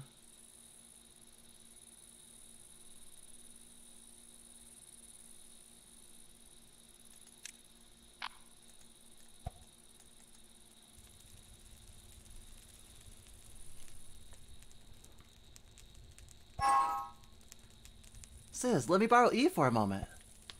Huh? What for? I'm gonna make Eve look even cuter. Well, I'm sorry.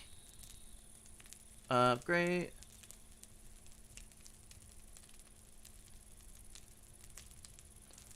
Deal damage equal to 120% of the healing amount if cast on an enemy.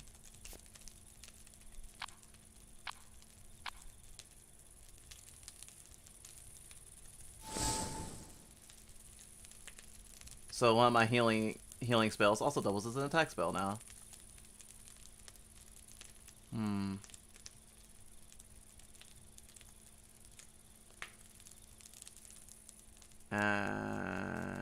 Okay.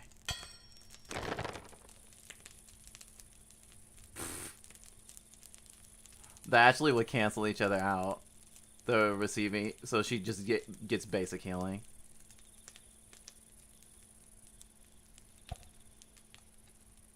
I will remedy that later.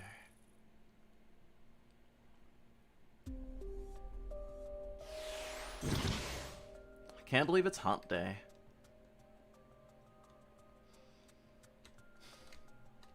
Our weeks feel so weird since being a content creator. Because we choose our own schedule. Because we choose our own schedule, we basically work every day. So a weekend doesn't mean the same to us as it means to a lot of other people.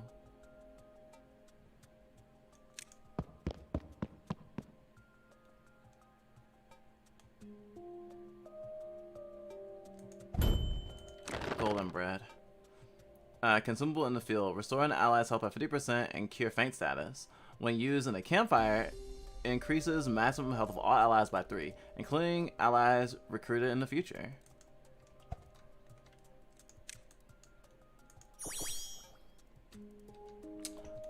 Getting free keys in exchange for health was what the other location would have done, and it just didn't seem worth it.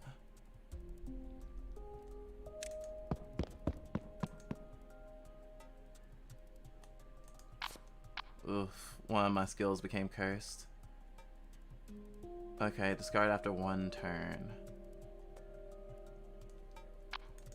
Basic heal. Cost is reduced by 1 after ending turn.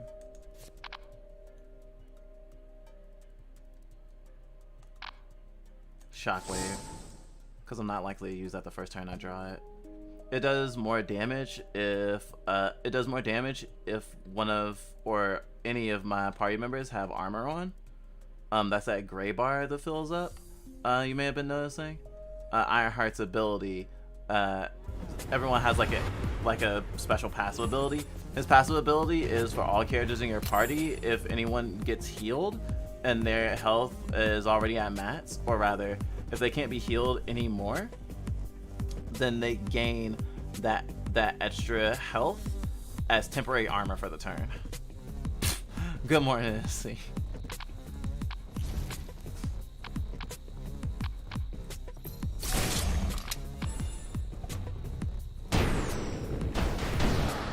Nice.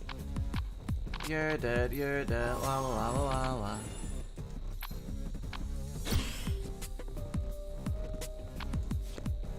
Grab a time to move. Happy to see you on the anniversary, Punk. Thank you. Nice to be here.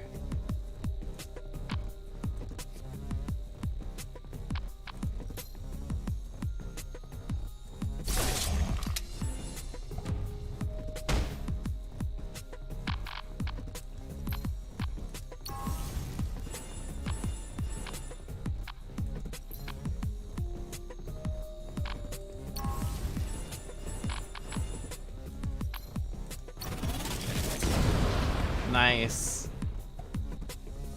We took a walk first thing in the morning and it was nice and sunny. I was outside for a little bit. I took out a bunch of our trash that had been accumulating in the apartment. Cause even though we moved like, was it like 2 months ago now? It was like, we still had like cardboard boxes and stuff. And just cardboard boxes that accumulated from, you know, like pizza takeout and shit like that. So we cleaned up a little bit. But then after I took everything out, I just kind of stayed, like outside and stay on the porch for a while. I'll come back to the shop later. There's so many good things, but I might only get to choose one of them. Yeah, especially because I don't have any keys. I also love that this doesn't have random battles. Like, you can strategically choose when you're gonna fight, or if you're not gonna fight. Let's see. Heal up. Let's get healing fountain. Then let's absolute defense. Healing fountain.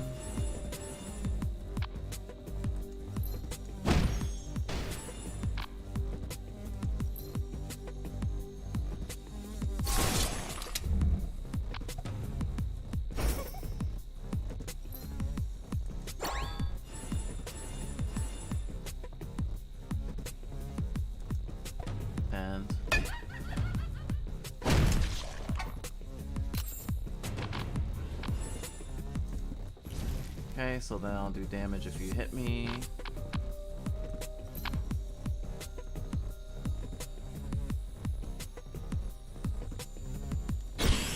Cold-hearted. Smack everyone just a bit. Nice. Oh, because I have broken bones and that counts as damage because she cast a skill and that hurt her. it activated Dark Silhouette and it did damage. That's actually pretty awesome.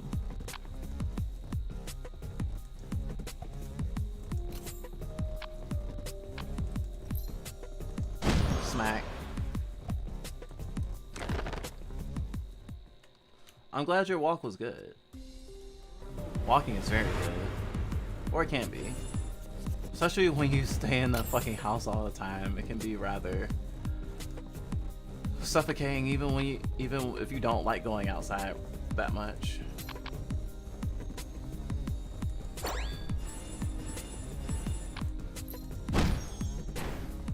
Damn, you're still alive. No, you're not.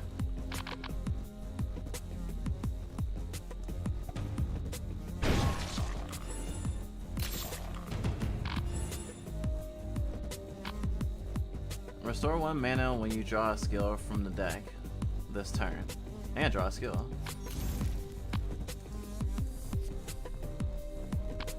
Shield Bash or Shockwave. All enemies, 1 enemy.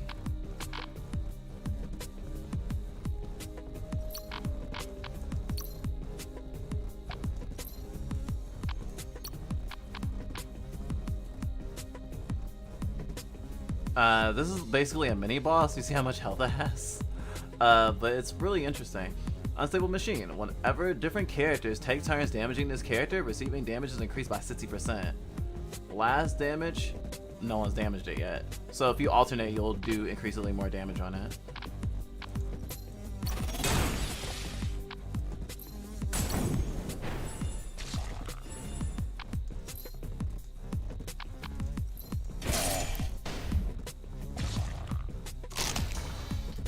That was a big bite. Unlike me. Put a shield up.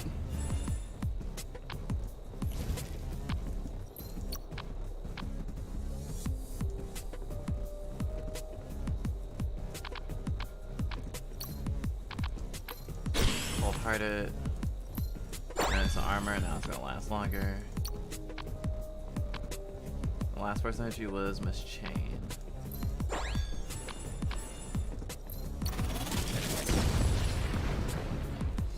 I'm glad no more enemies are coming out.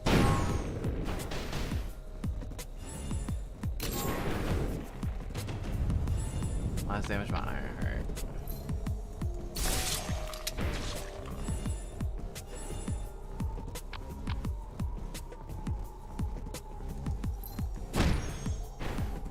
Oh, now you're gonna die of burn.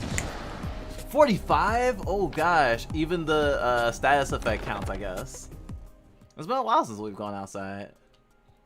Gosh. Just in case for later. Oh gosh. The level up thingies, the leveling up currency, I've just been stacking it, not even thinking about it. Oh, I got a key. Let's see. Almost done with this stage. Oh yes, enchanted ring. Debuff resist power minus 10%. However, 50% chance to gain 1+ mana every turn. And she already gets 15+ debuff power, so it kind of it more than equals out. Let's see here. This is the tent in case I get damaged. Okay, I could go to the shop. Okay, what do I want to buy? I want to get the yummy carrot and then skill book. Perfect. And after the fight, I'm probably gonna pick up a weakening potion. Oh, weakening potion lasts for 6 turns. Got it. I'm basically playing the long game right now and preparing my kit for the final boss already. Which I guess once you've been playing this game enough is what you generally do on any run, but oh, yay. Yummy carrot. Okay, what do I want? Change of plans. Select 1 skill to discard. Choose one. Draw skills equal to the cost of the skill, or restore mana equal to the cost of the skill. Oh, yes. That's new. They put that in the game in the last update. Oh, right. Let me level up a little bit. Should I just get more?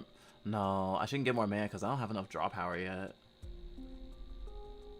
3, 3, and 3. Miss Chain could use.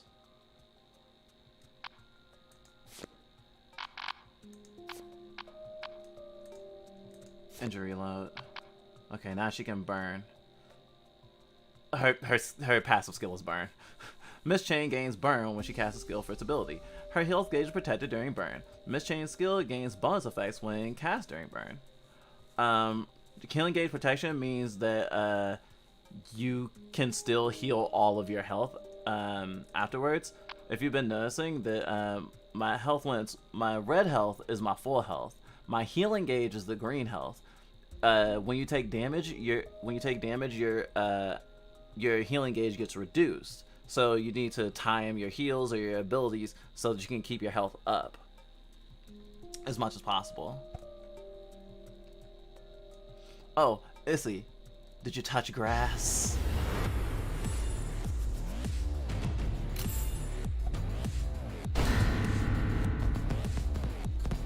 Starts everything off with a big attack. Okay, let's see. Patch up is single target.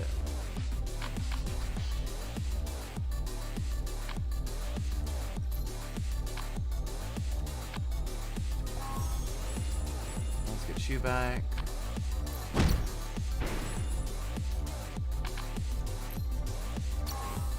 Okay.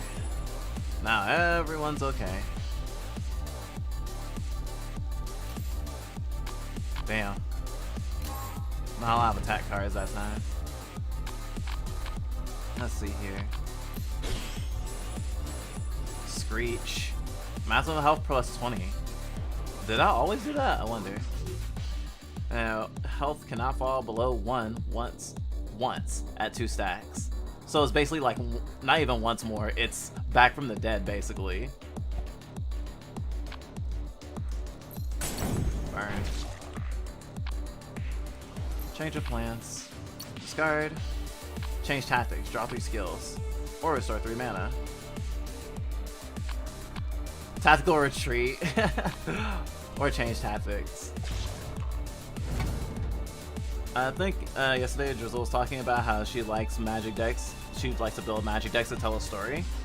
That's part of why we love Chrono Arc. Because the cards tell a story. I don't go into my lawn anymore. My dad kind of curates the grass for our lawn so much that I don't go towards it anymore at all, really. That reminds me, we had a neighbor when we had a neighbor growing up who literally threatened to shoot people if you stepped on his grass. And the obsession of manicuring with grass, especially with specifically with suburban Americana, is really shitty, and it uses up so much water and it's just terrible for the environment. If we ever have a front lawn, it's not gonna be a lawn. It's gonna be like pebbles or something, a rock garden. Like it costs money to maintain, and it's worthless.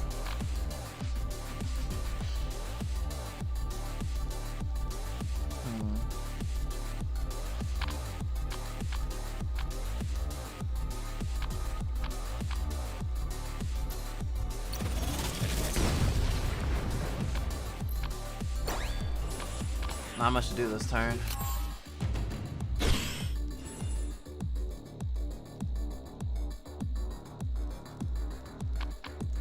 Fuck it. I'm a little nervous. Absolute defense. And it's an armor.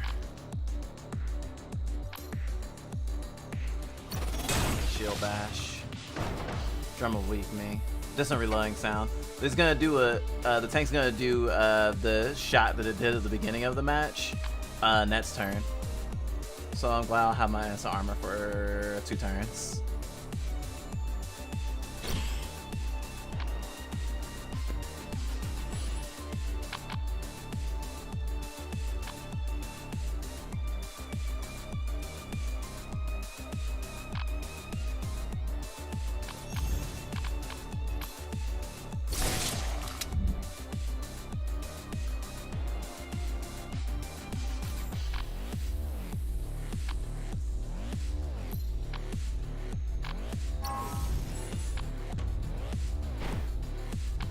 I think that attack usually does 1 damage anyway.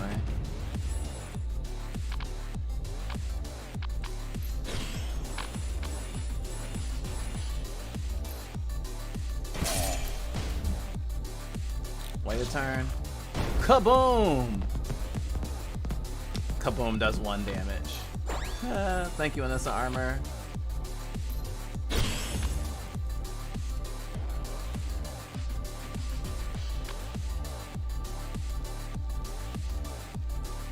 Dark Silhouette, just so when you hit me, you'll kill yourself.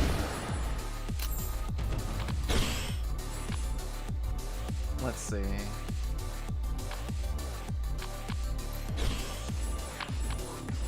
And it's over. Puh! Good job, Eve. That sounds nicer than Lon. Yeah, it's actually, it's always impressed us when we see him. Like, sometimes we would walk through neighborhoods, we'll see like a rock garden with a little fountain in it, and it can be so pretty. You know, it's really nice.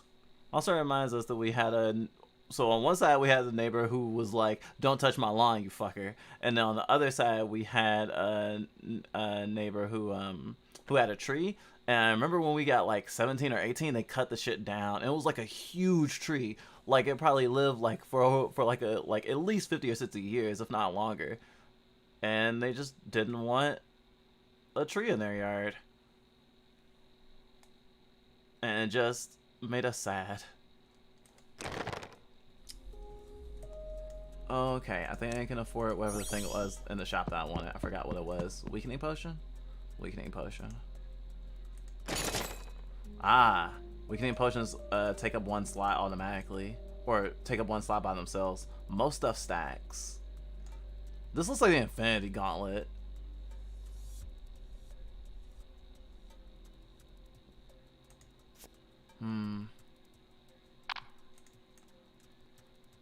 Let's see who's gonna be my last party member. I really want it to be Trisha, aka Beatrix. Fruit.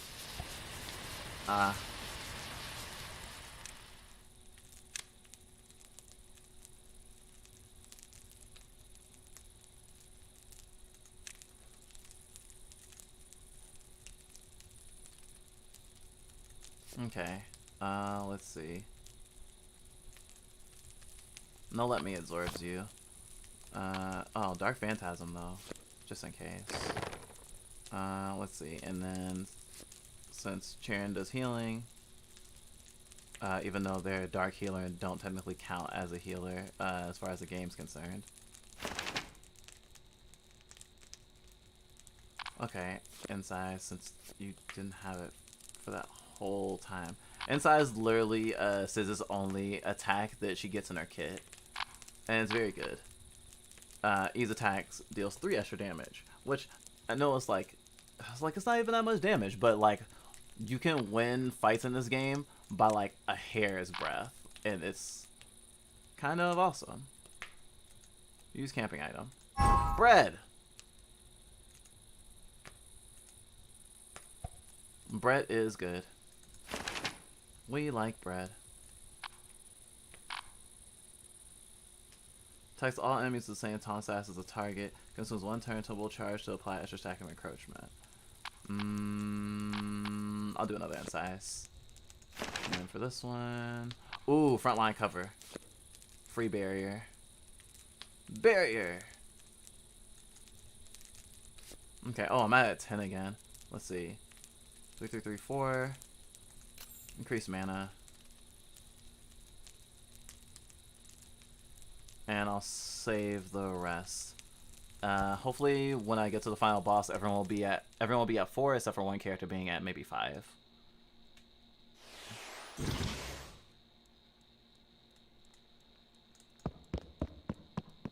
I don't know why I went here. I have no fucking money. So the first and second stage have 2 levels. And the third and fourth stage have 1. I think in the next update they're gonna introduce another stage that you can choose to go to instead of the stage that I'm in right now. Go dump diving. Obtain 1 unique tier equipment and obtain Lucy's curse skill, Banana Peel.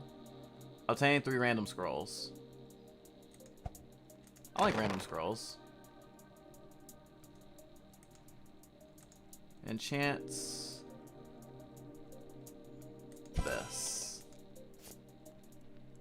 Healing power +2. Nice.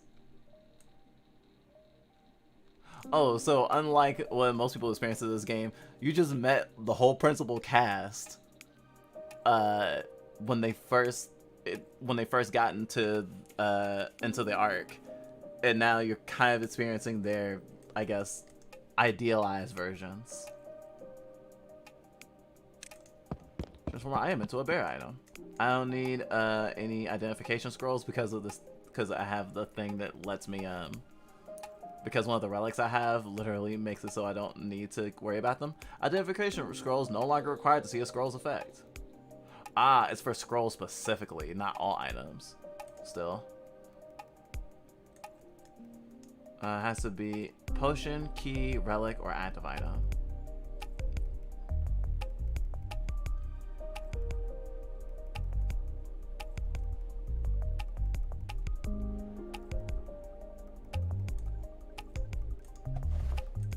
Oh, I got a key.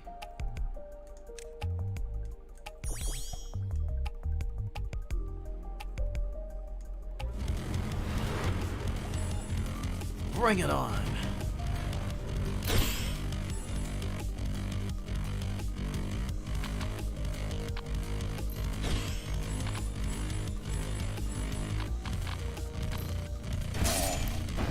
Dead. Cold-hearted. Armor.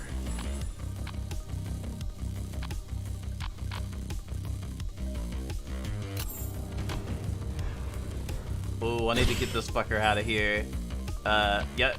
Firestorm. Attack all skill owners in hand. Apply deep burn pain debuff. Deep burn. 13 damage per turn.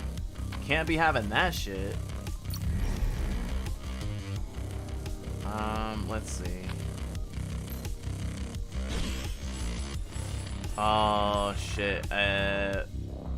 This character's taunted, so I can't attack that character unless I have an ignore taunt skill. Yes, I have an ignore taunt skill. You'll lose 8 damage per turn, but you're not dead yet. Ignores taunt. Now you're dead. And a draw, and a draw. Heal up, which also gives a draw. Ooh, yes, Dark Heal, which is also an attack.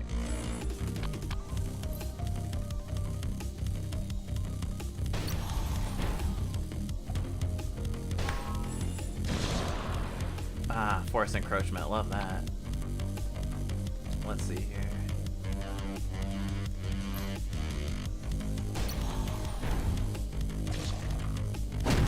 Basically, encroachment is like poison, except when an enemy who has it dies, it moves to another enemy if they have it. Hope it's okay that I'm explaining everything. I'm assuming that not everyone knows how this game works.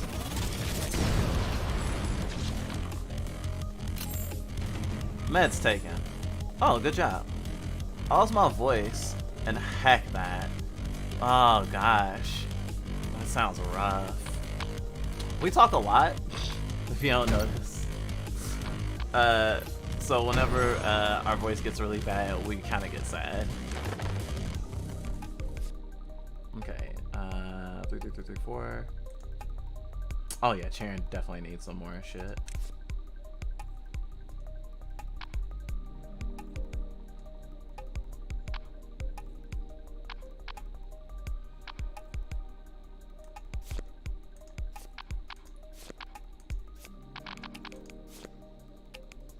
She's definitely gonna need some more skills though.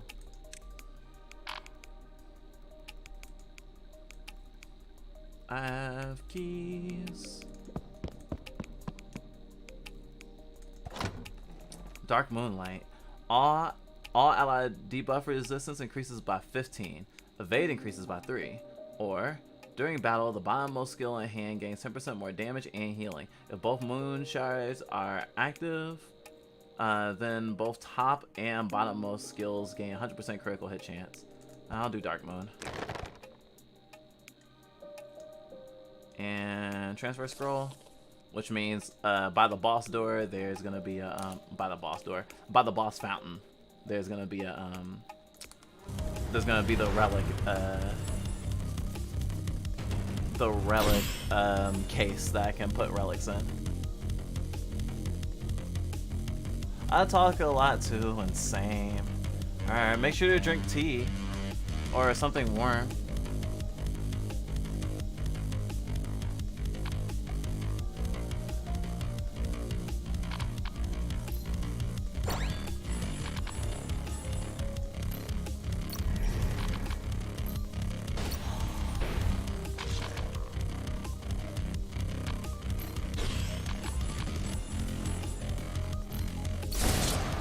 There we go. That horse can attack twice per turn. Can easily wreck your entire party.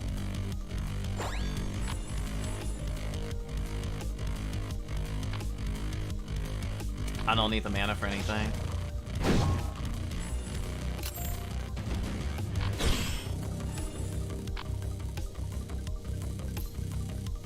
Who's the last person to attack you? Miss Chain. Let's see.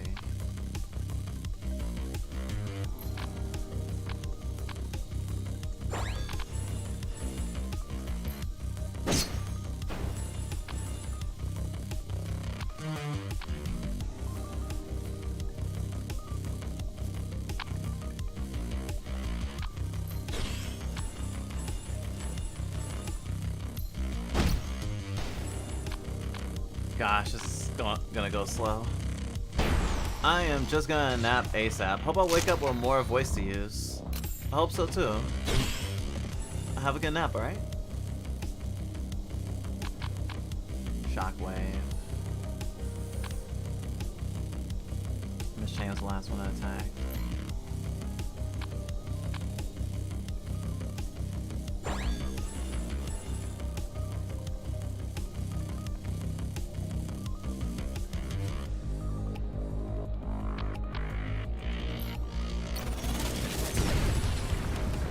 That was good. Okay, just... Oh, right. I have to attack you.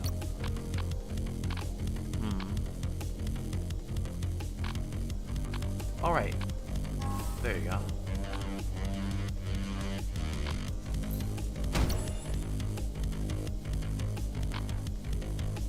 So narrow a bunch of mana, nothing to do with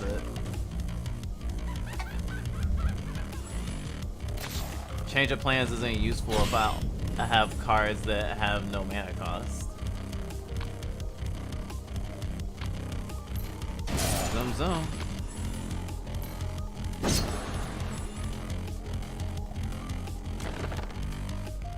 Vacation scroll, swiftness scroll, lifting scroll.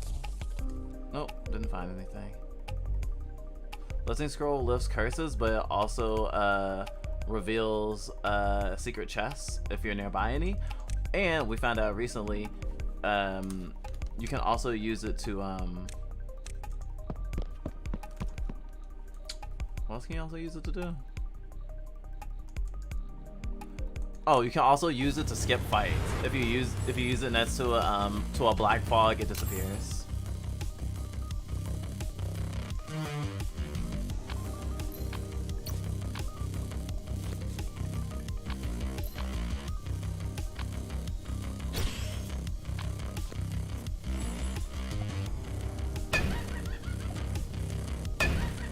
Damn.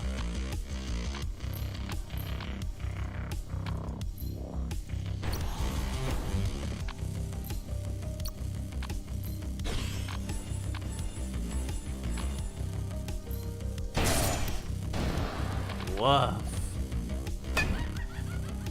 Wow, they really don't like Miss Chain. Shit, I should have waited until next turn for that.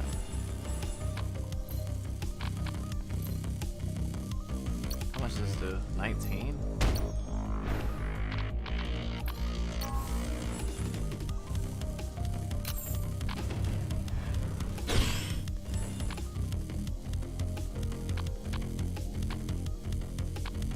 Shockwave. heal. Yeah, definitely need more attack stuff.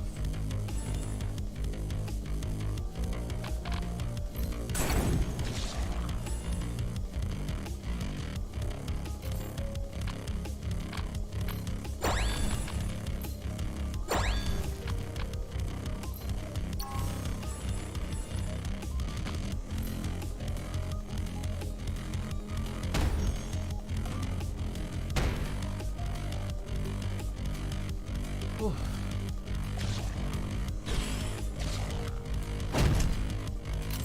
After we fight boss, whether after I want to lose, that's when stream's gonna end, and then I'll probably wait an hour and then Twitch stream.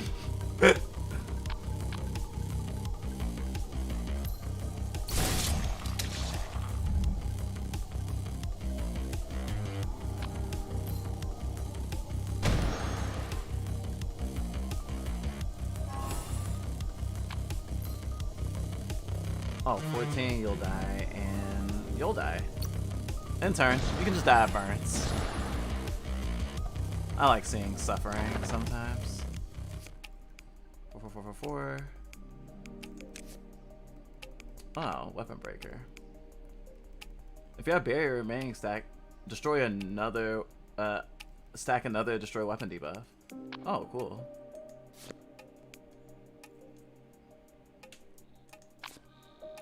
Ooh, Ray of Light.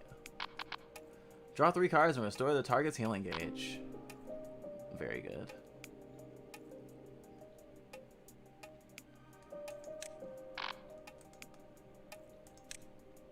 Black Market.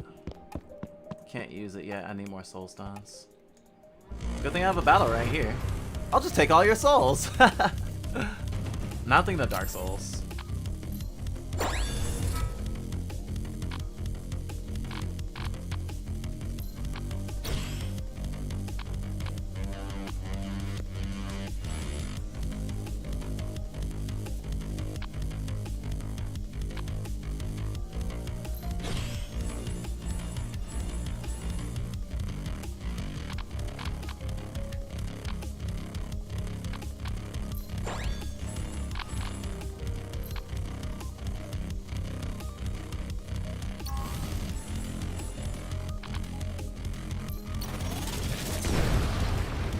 I did pop one. I'll wait for next turn for Dark Silhouette. Woof.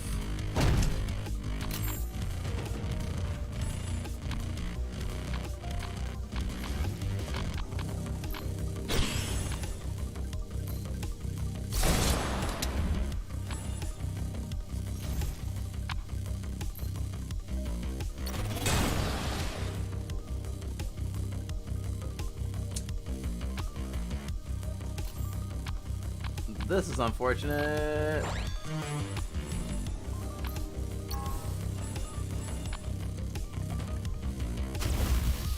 Oh, dodged.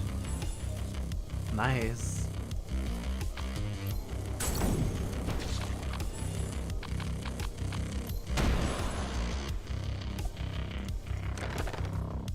Nice. Investigator, rare skills, and purchase one. Dark Sanctuary. Heal 40% of damage dealt. All allies. Or from head to toe. We need more attacks.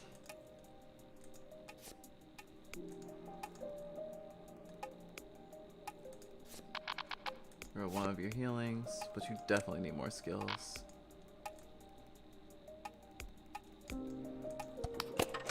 Bread. Who doesn't like bread? I mean, I'm sure there's plenty of people who don't like bread.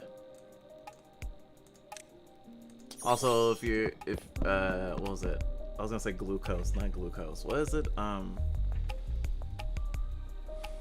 Gluten. If you're allergic to gluten, then you probably don't like that then you probably don't like bread very much.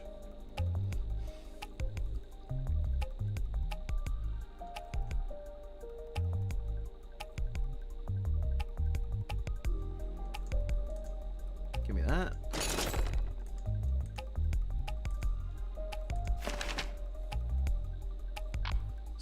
Soul Stigma. You just need more skills in general, but Soul Stigma's not bad.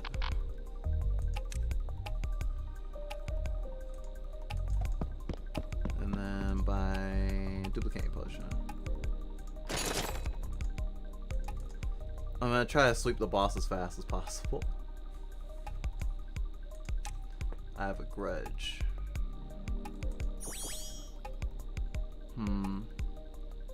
Oh, I already had 2 Duplicating Potions.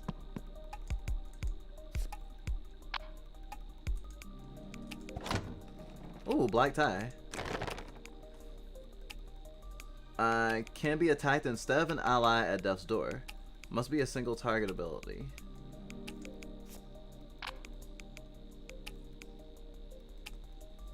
So you get this, and then you get this. Alright. Security guard with a tie.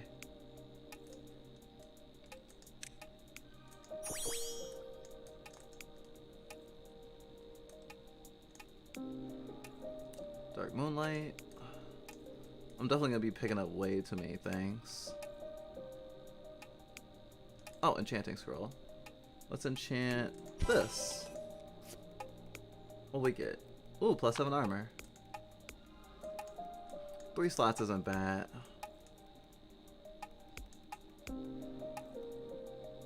Alright. These fuck faces. At least I'm starting with Cold Hearted.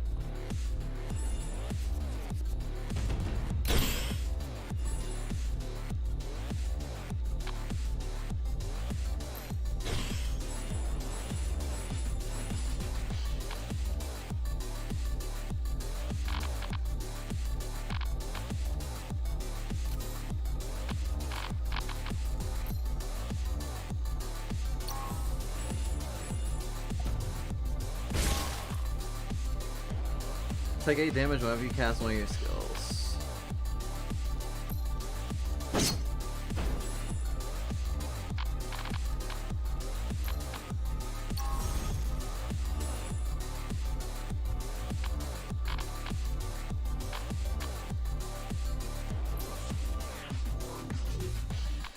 The shield bash. Oh, shield bash is single enemy.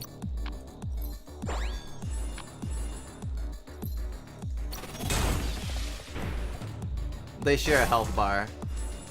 It's like they're plural.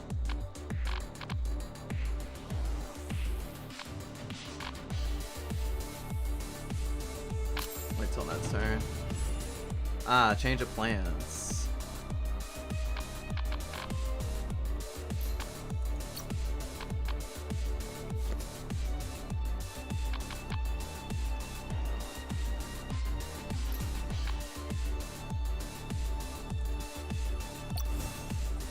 And then they get mad that I have a purification skill. Sometimes Lucy gets special skills just for that battle.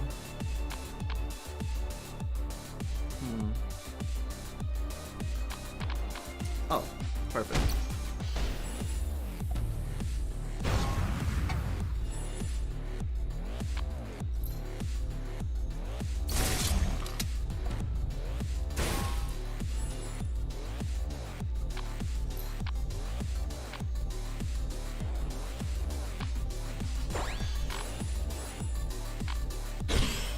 Barrier.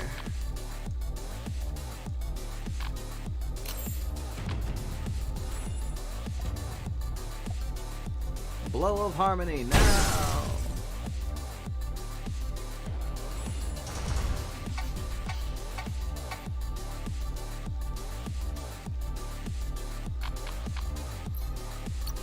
Cleanse you. Put down everybody else. And that. This, that. Ooh, Weapon Breaker. This actually was a really good turn to take the Alpha Hound.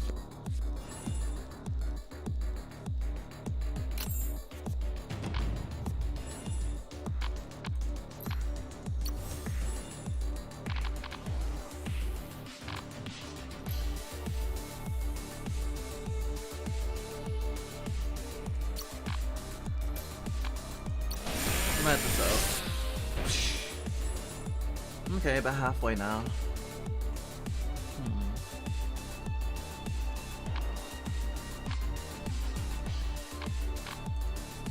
bad draw.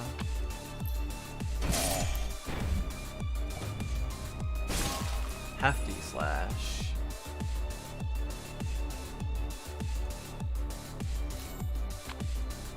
Okay, I know who I'm purifying this turn. Okay, so first, Dark Silhouette. Oh, Absolute Defense. Then Cleanse.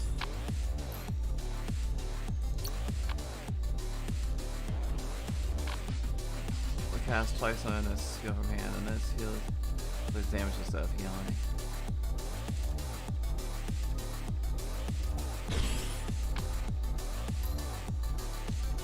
Double time. Whoa, lots of double time. Reactivate Eve. Let's smack you some more. Okay, hopefully next turn I should win.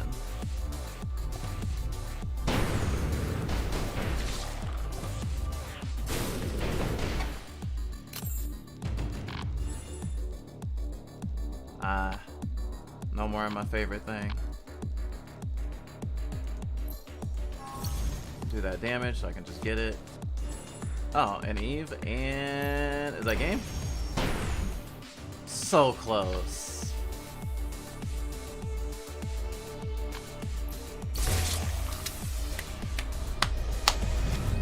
Perfect. I mean, not as in the Mortal Kombat sense, but just in the sense that we have full health at the end of the fight. Courier's Ring. I don't really have space for anything. Infinite Skill Book. Learn a skill. Oh, Dark Barrier.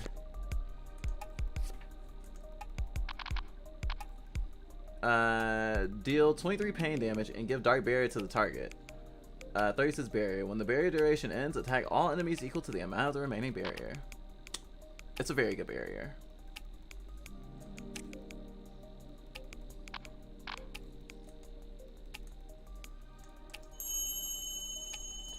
Alright. Not many stages left. Gosh, it'd be the next thing that'll be perfect to get will be a mapping scroll. So I can know exactly where the final boss is when we start the last stage. Cost reduced by 1. Yes. Does it work blacksmithing?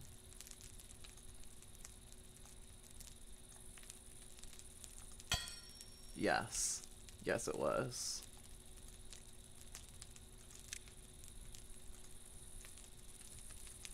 Alright. Great team. Very happy with the setup. I mean, I can still lose. I definitely don't want to be like, yes, I will definitely win for sure. Enchantment table. Apply a random positive enchantment to equipment. It can be used up to 2 times.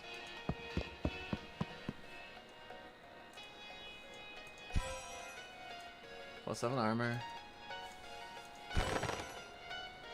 And debuff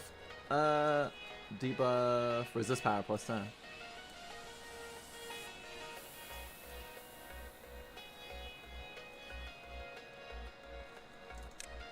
Unless your fight's going badly, it's usually a good idea to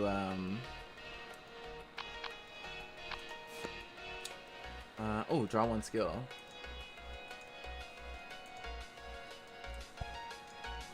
Unless your run's going badly, it's usually a good idea to fight every enemy. Like Silhouette.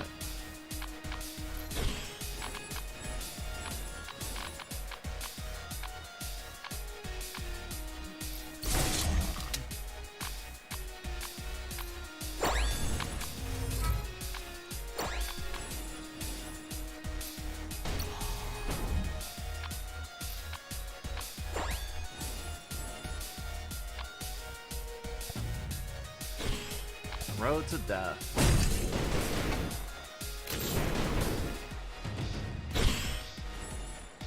$10 damage per turn. All skill damage dealt to Deathbringer is half. Remove when Deathbringer is defeated.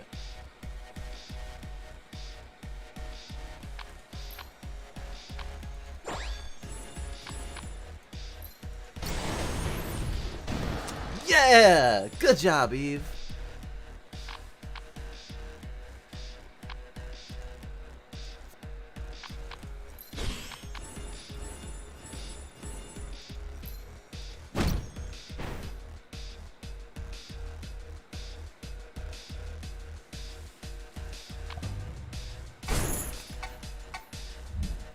We also have our healing gauge. Oh, it's over.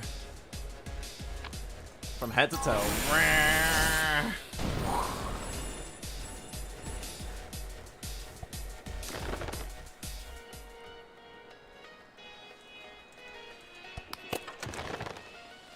Yes, mapping scroll. Exactly what I wanted.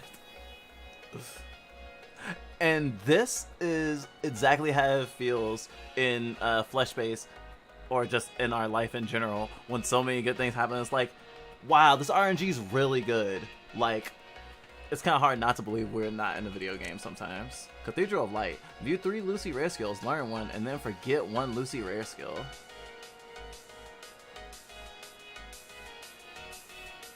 Curse a rare or higher tier equipment, and obtain 2 skill books or 1 key.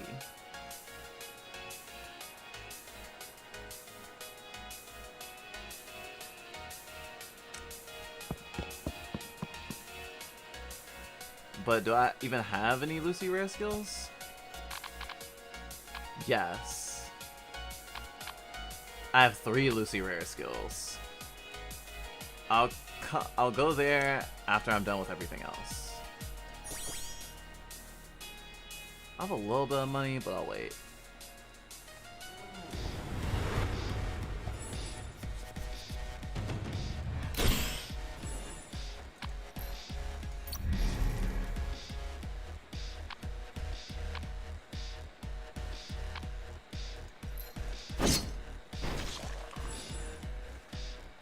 Damage per turn.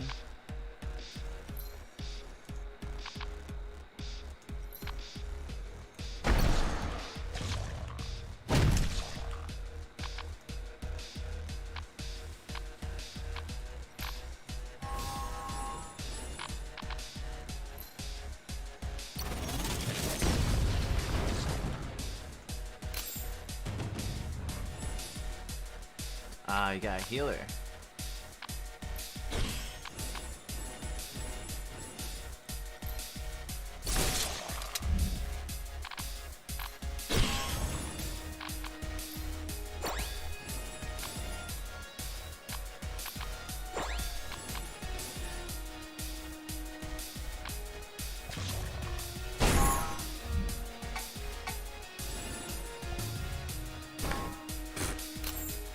Oh, rooting. That's what rooting spell does.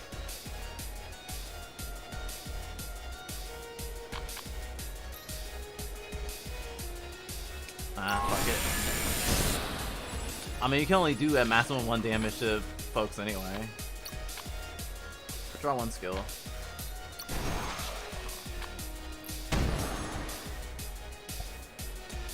Didn't expect it to go that well. Oh. 10 again.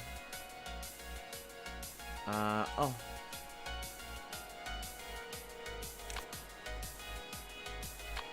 Eve, help. And I'm gonna forget basic attack. I was at 4. And you can be at 5. I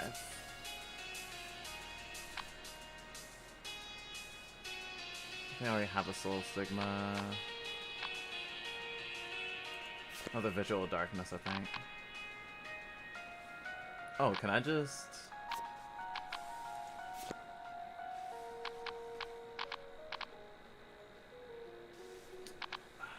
Dark Heal seems like it'll be a better option, though.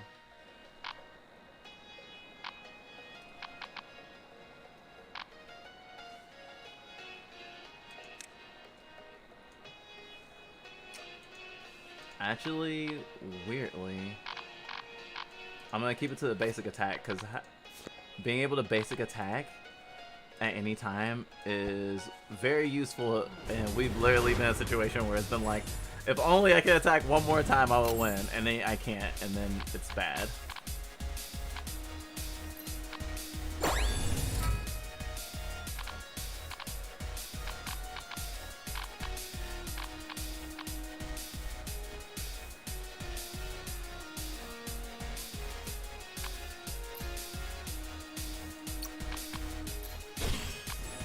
Give me that.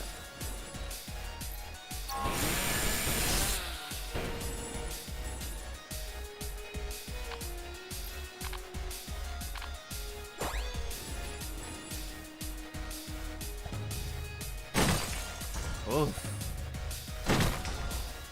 Double oof.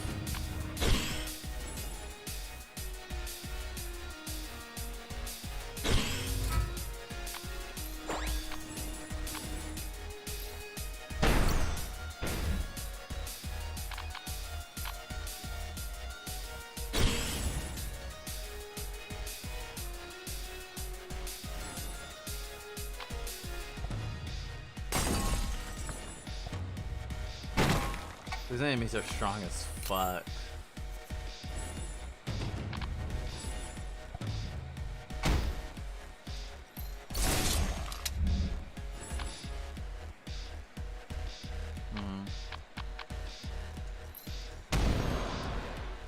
Okay, that's good.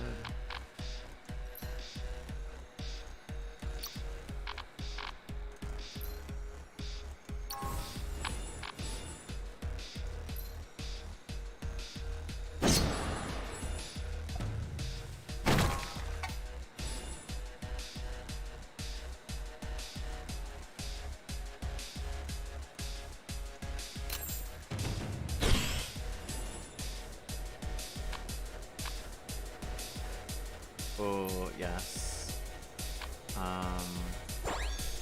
That. Whoa, you put yourself on death's door, God. Oh, huh. That's okay. Heal.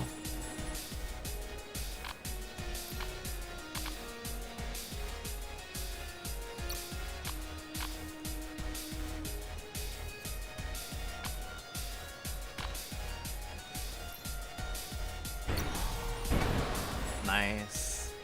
Okay. Guess I'll do that.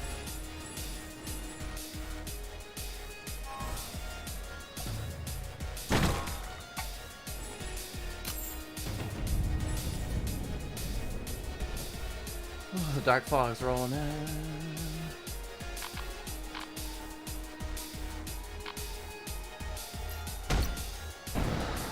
Good job, E.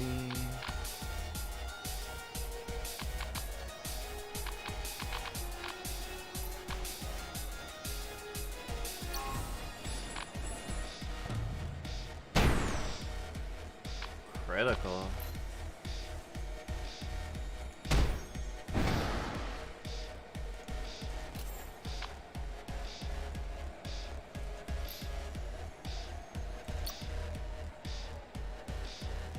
They should both die because of the barrier. Yep. Just wanted to test that. Scroll of Midas. There's nothing I want to transform into money though.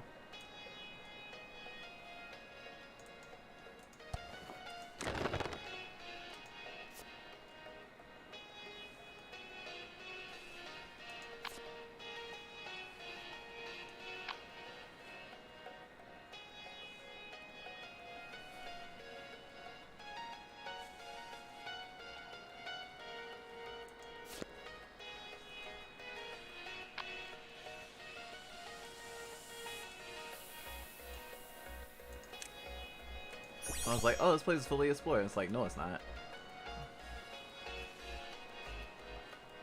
Hey, look, more victims, really. Excuse me? Oh, wow.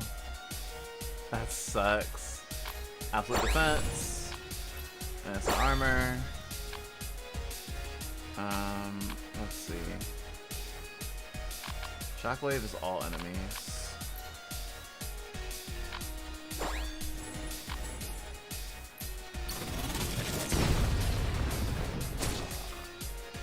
Yay, toxic.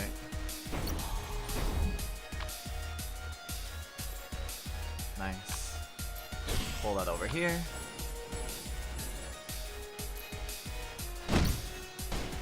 Oh, so close. Fallen light. Incoming healing reduced. Woof. So, fuck you. Fuck you. Dodge.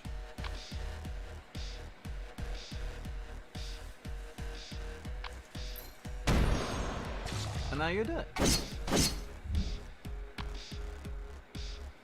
Those worked out really well.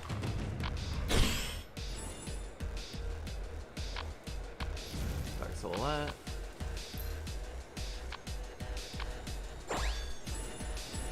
Just a little protection. Okay. Oh, wow. Oh. Because they did 2 attacks in a row, they immediately ate it. I don't have a curse item. I don't need these identification scrolls though.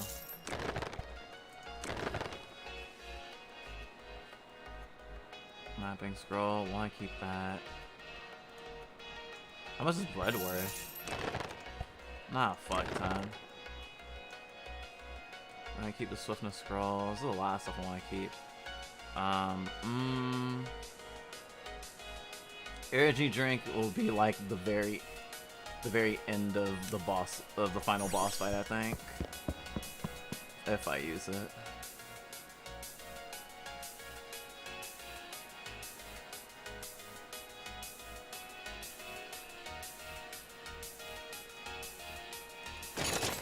Skill book for sure.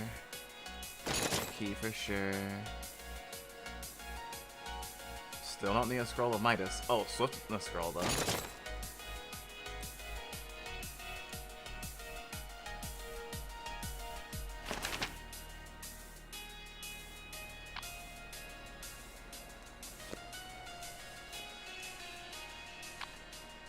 Did I already have it leave this to me? Nope.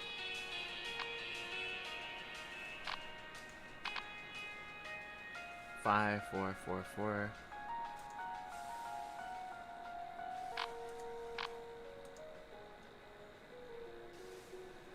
Yeah, this has the least amount of skills. Throw up life heals everyone.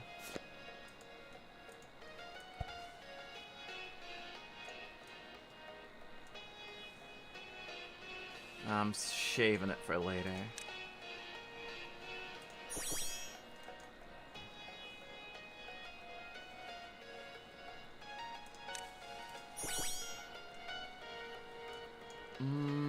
Maybe after the final boss. Hello, Taco. Nothing much. Just chilling, really. Having a good day. Despite the fact that I might be sick. Oh, this boss.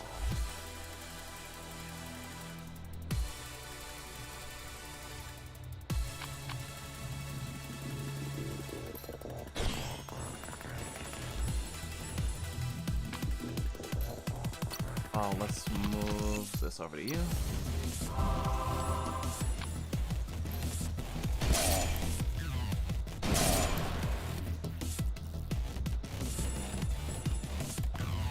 Oh shit, a stack of Death Door immunity, that's good.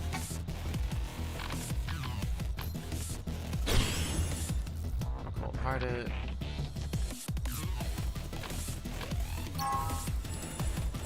Get rid of that. Blazing shield.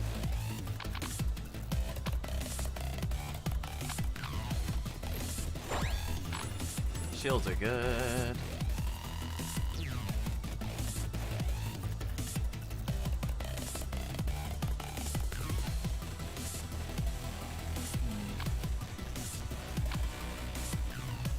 Change of plans. Draw 2 skills. That'll be good. And that's the end of that turn.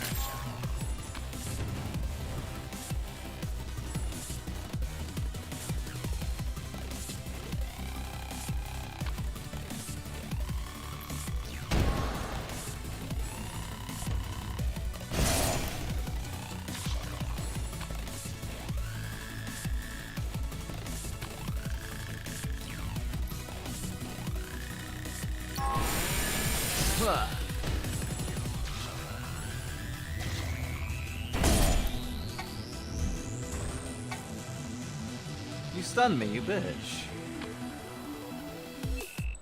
Mana draw. Need to keep that.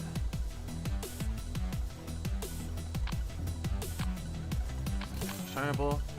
Ah, yes, this is a great combo.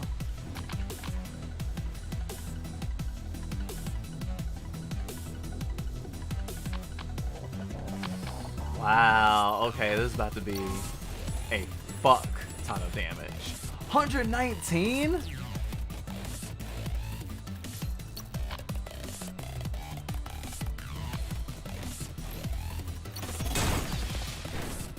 $133 plus 9. What is that? 141?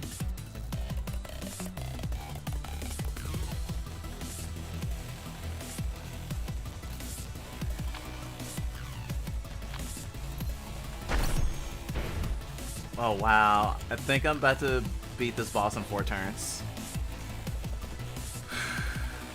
Maybe.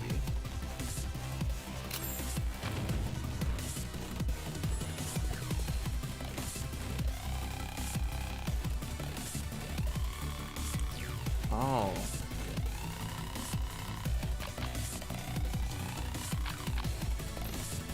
How much is that? 17. Let's move the shield over here.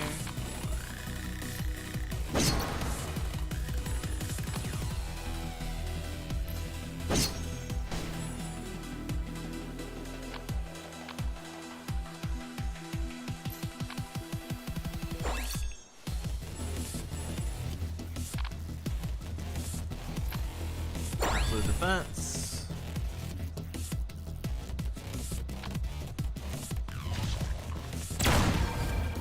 Sorry, you only did one.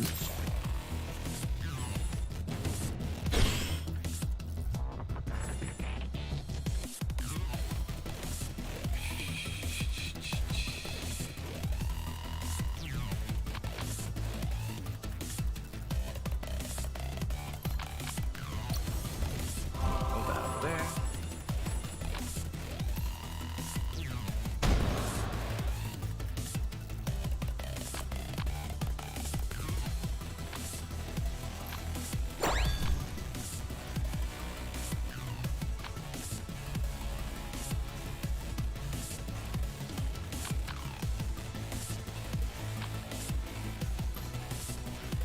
Damn, not much I can do. Guess I'll end turn. But okay, no one's dead yet.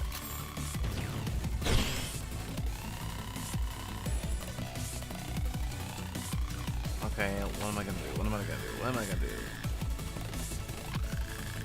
I could definitely shred them off.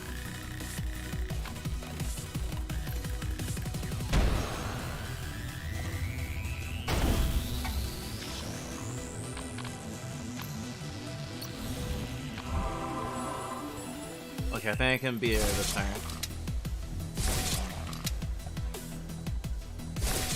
Gosh, so many shreds. Oh yeah, I didn't even think that combo. I didn't even think that was gonna combo like that, but okay. 5 turns. I was off by a turn. Ooh, wait, shit.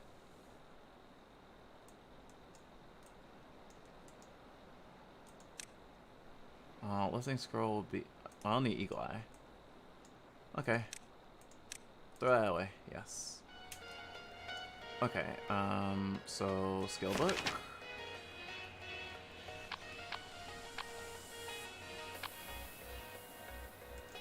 Hindering attack. What else do I want?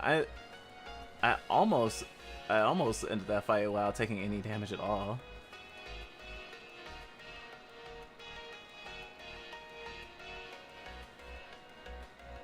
Oh, I'm actually gonna save the lifting scroll.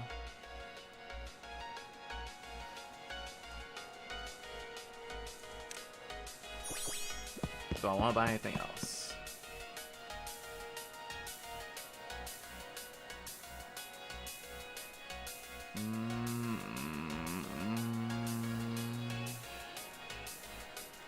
Let's look at that. Actually, oh, don't want that anymore, or don't need that at all, actually.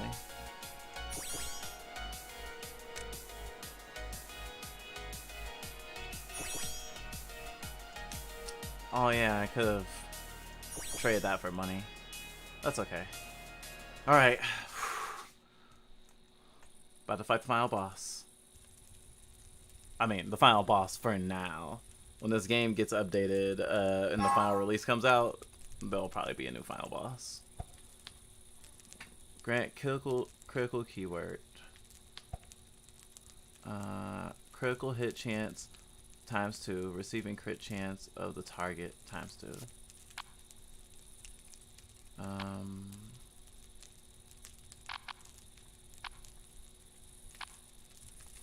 Shred them all.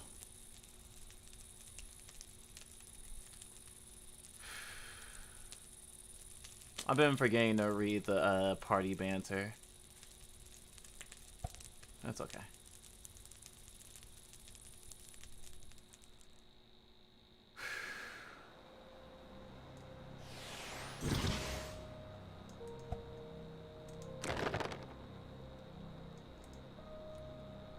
Restore 1 man whenever you are at death's door. When the healing gauge is protected, critical hit chances increase by 60%.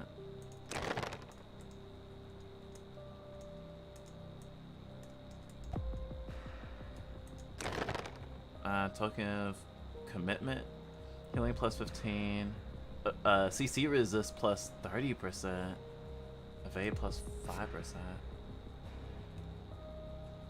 Nah, don't need that.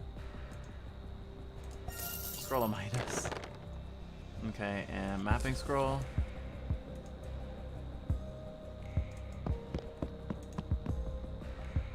Sweet potato, forbidden Bible, golden bread. Only consume one in the field though. Ancient shield. I think I could trade one of those items out.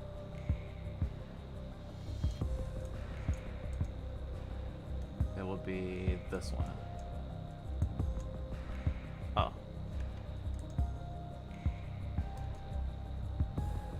Aw. Oh, unrecoverable. Damn.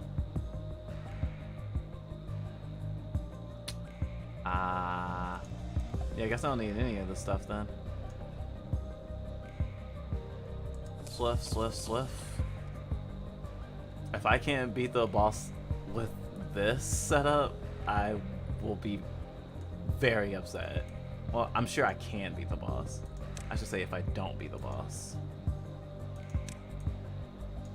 And it's this way, so I only should have to fight one enemy, or one set of enemies. Oh shit, those are normally bosses on the first stage. Wild.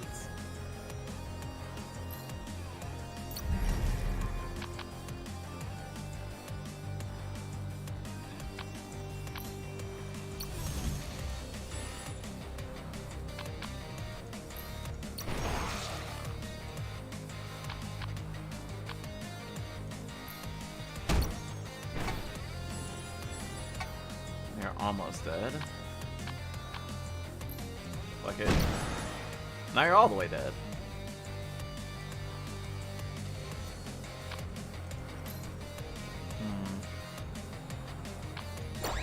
Put a shield on you. Surging Shank.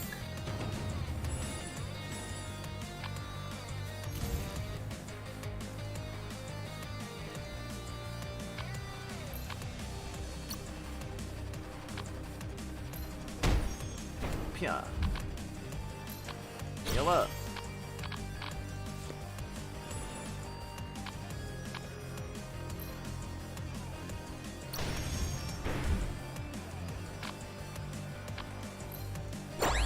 Not doing enough damage to me to matter.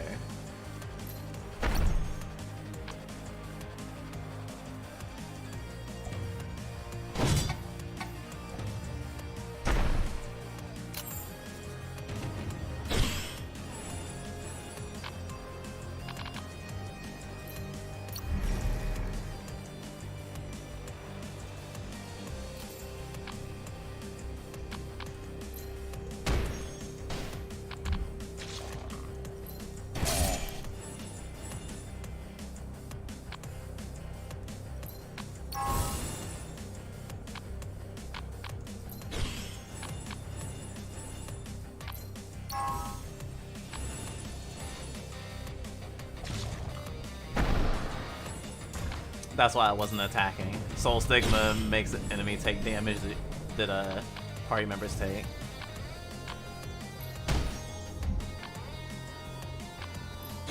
Rev, rev, rev, rev, rev, rev, rev. Woo! Lefting scroll. Oh yeah, I could use that.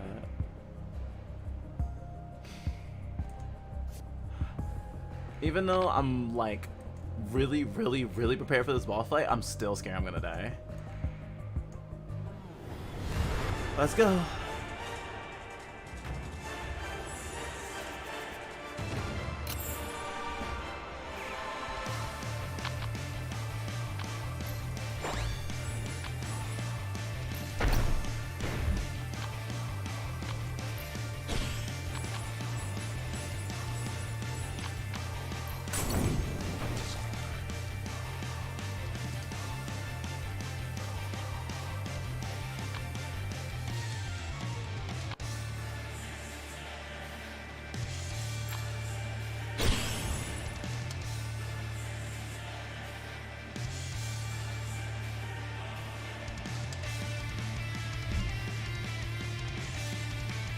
Should have played that at the beginning of the match, but you know.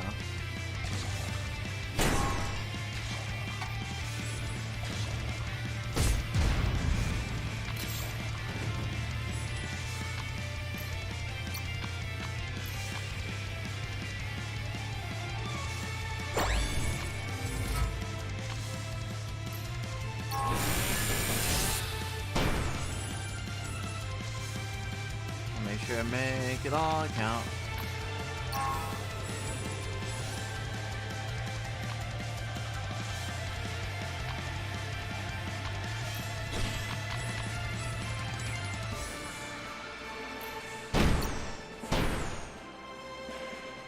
Crits all over the place. Shackled already. If I don't destroy the shackling chain, in 4 turns, my character will die. Oh, not even 4, 2.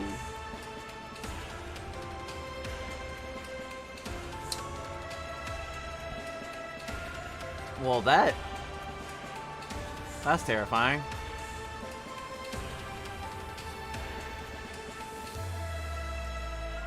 Cycling potion.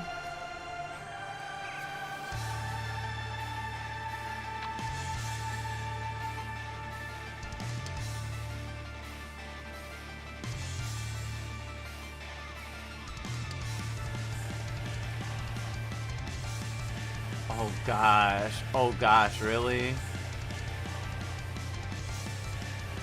That's not great.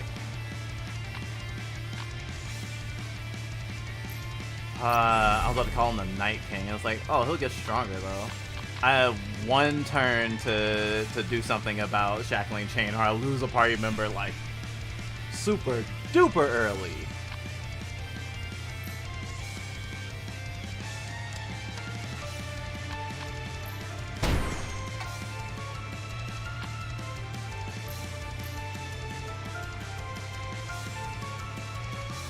can be used on support role characters. Use 5 class skills of a selected ally and choose 2 to add to your hand. These cost 1 less, but can only be used this turn.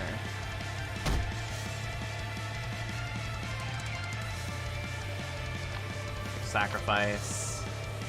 And...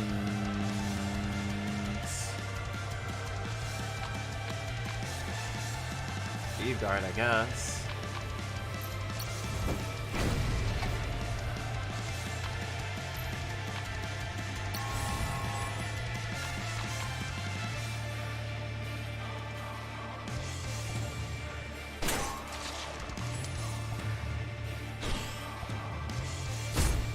Punishment.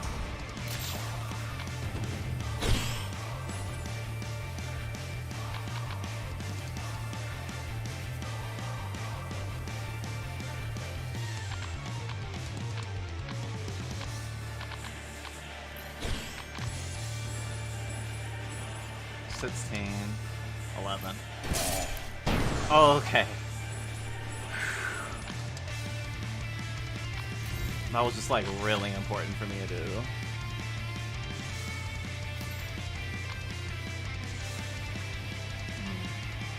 Might save that one.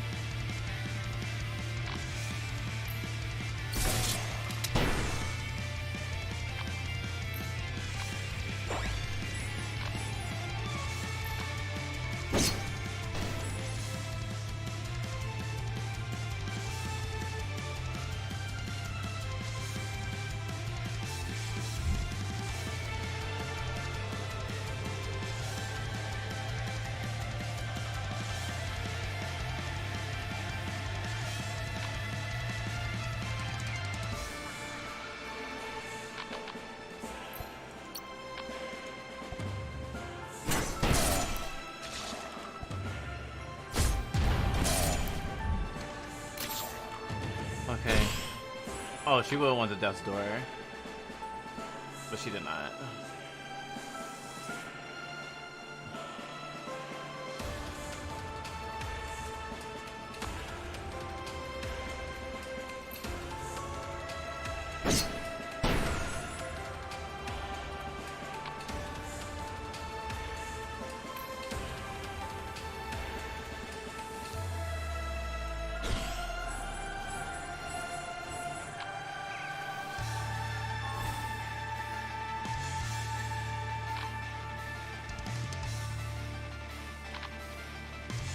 Despite my big talk, I am panicking a bit.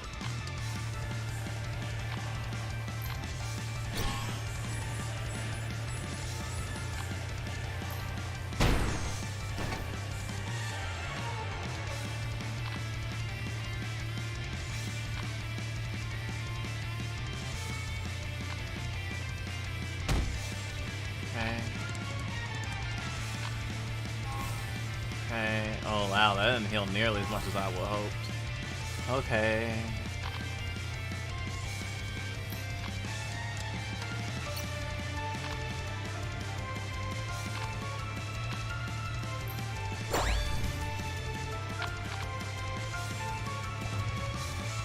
Shackling chain again.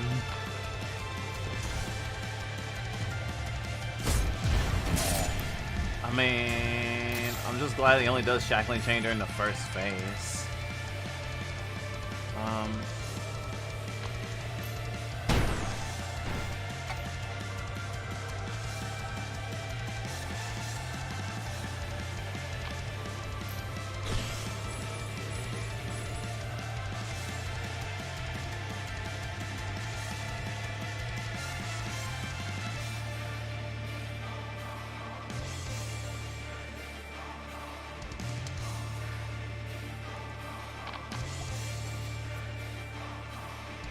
Oh, they all will make him stronger?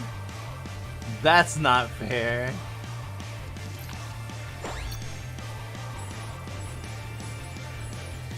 But okay.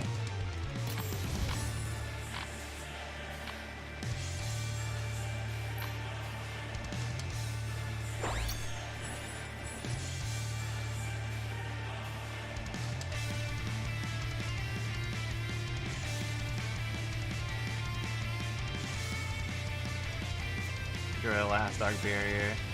Got rid of the last Dark Barrier and drew Evil Phantasm.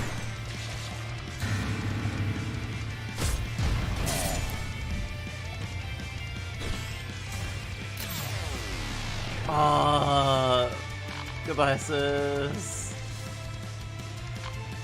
Rough. Oh, this is the last turn or I'm about to lose another character. Oh boy.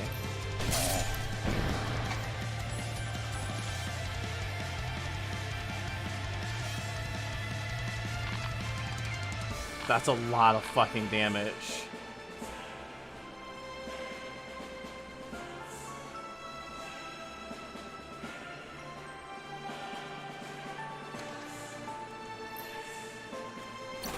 There you go.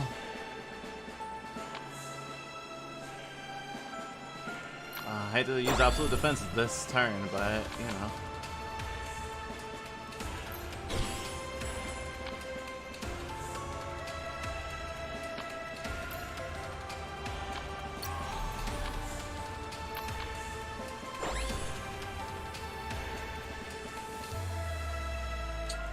Wow, I might have actually lost.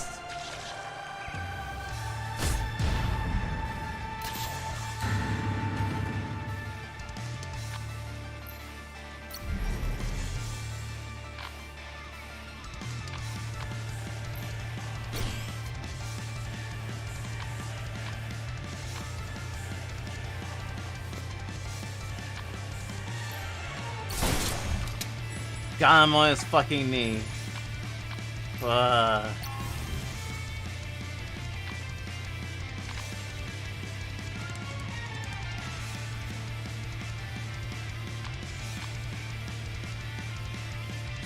don't have any way to cure any status ailments anymore.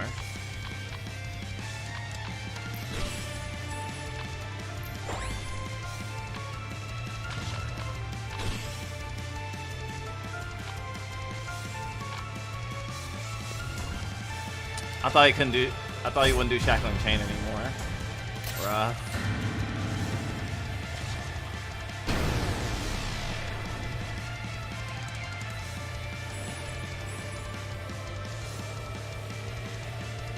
Wow. I'm fucked.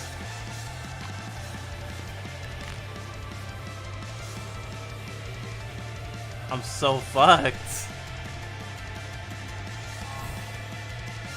Because you heal a little faster. That will do 19.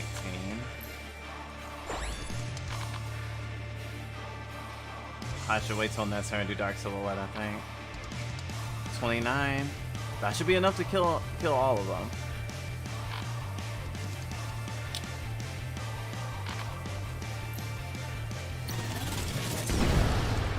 Okay.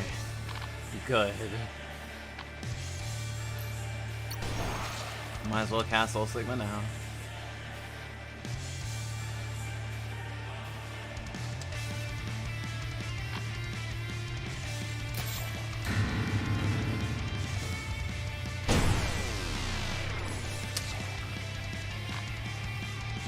Well then.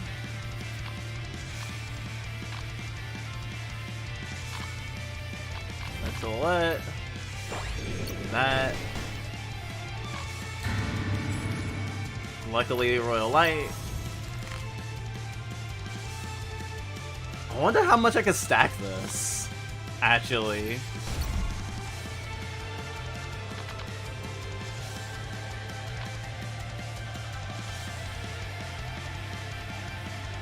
I'm wondering if 3 mana would be worth it.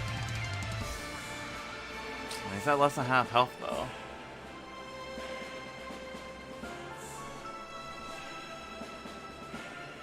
Cannot select Lucy rare skills. Okay, that's good to know.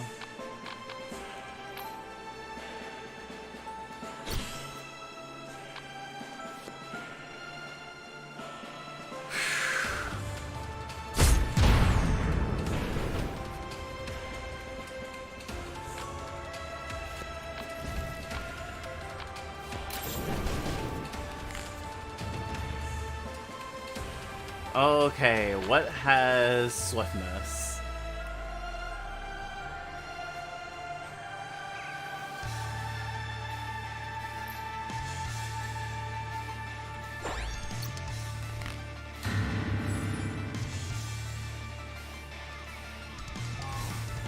Okay, not in the red anymore. There's also a Swiftness.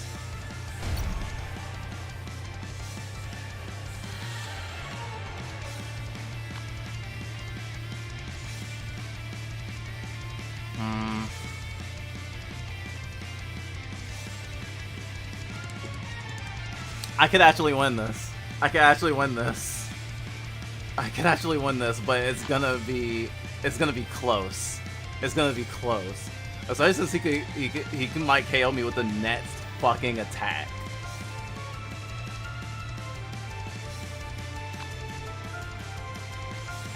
Duplicate.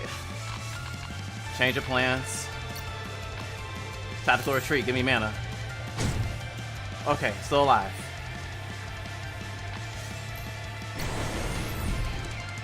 Hand of Stars.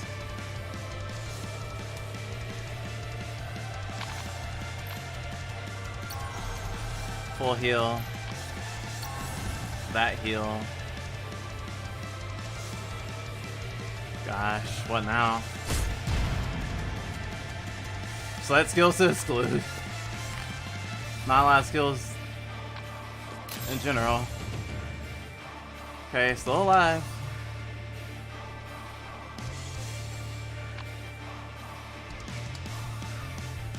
Okay, bleeding's about to disappear. Should be Soul Stigma again. Just so you can start chipping away at your own health more. Change of plans. Mana.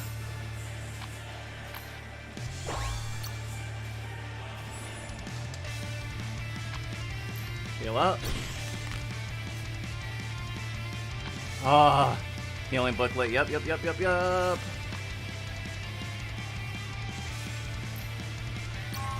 Full heal.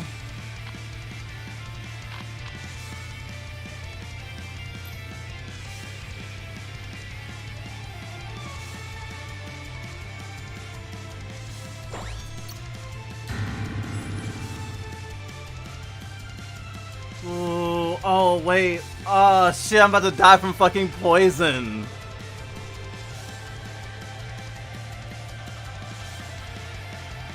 Or blood loss. Damn, I fucked up. Unless I lose it this turn.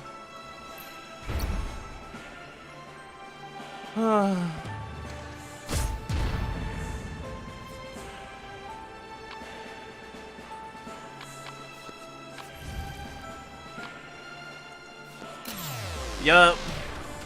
Fuck me! I was so close. 2 hours. 2 hours. I spent 2 hours building up that team and I still lost.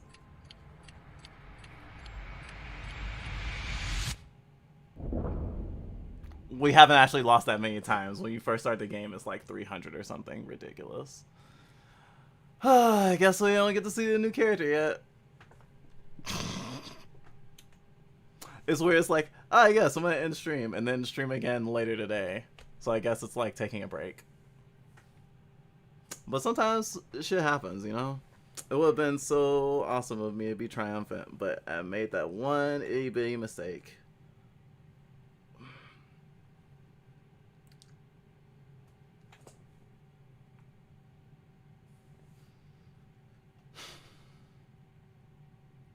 But unlike this game, our life has not ended because of a slight mistake. So hey, could be worse. Could be much worse. And considering everything, I am still proud of myself.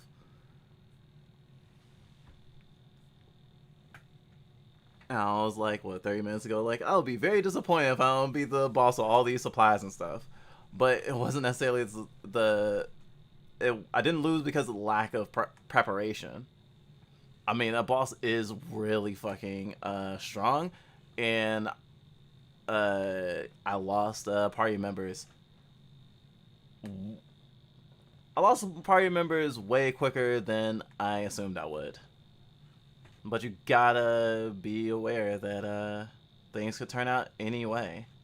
And I guess that's also how we think about like our life as a video game sometimes. Because RNG can fuck you over and RNG can be a miracle too.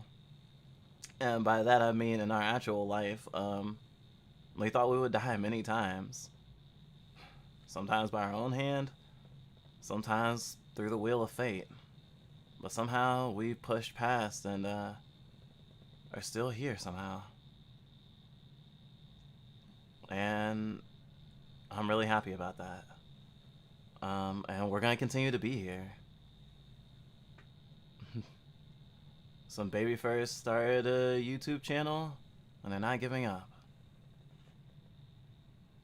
Not now, and hopefully not ever.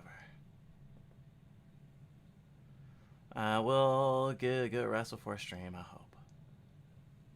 Shit, I might not even be the one gaming. But if I am, it would be a cool end to the day. That being said, I'm Punkbyte of the Fluffbyte Entertainment System, and all of our lives, yours and mine, will be filled with happiness and sadness. But that doesn't mean that you should give up. Struggle to the very end, even if it looks bleak.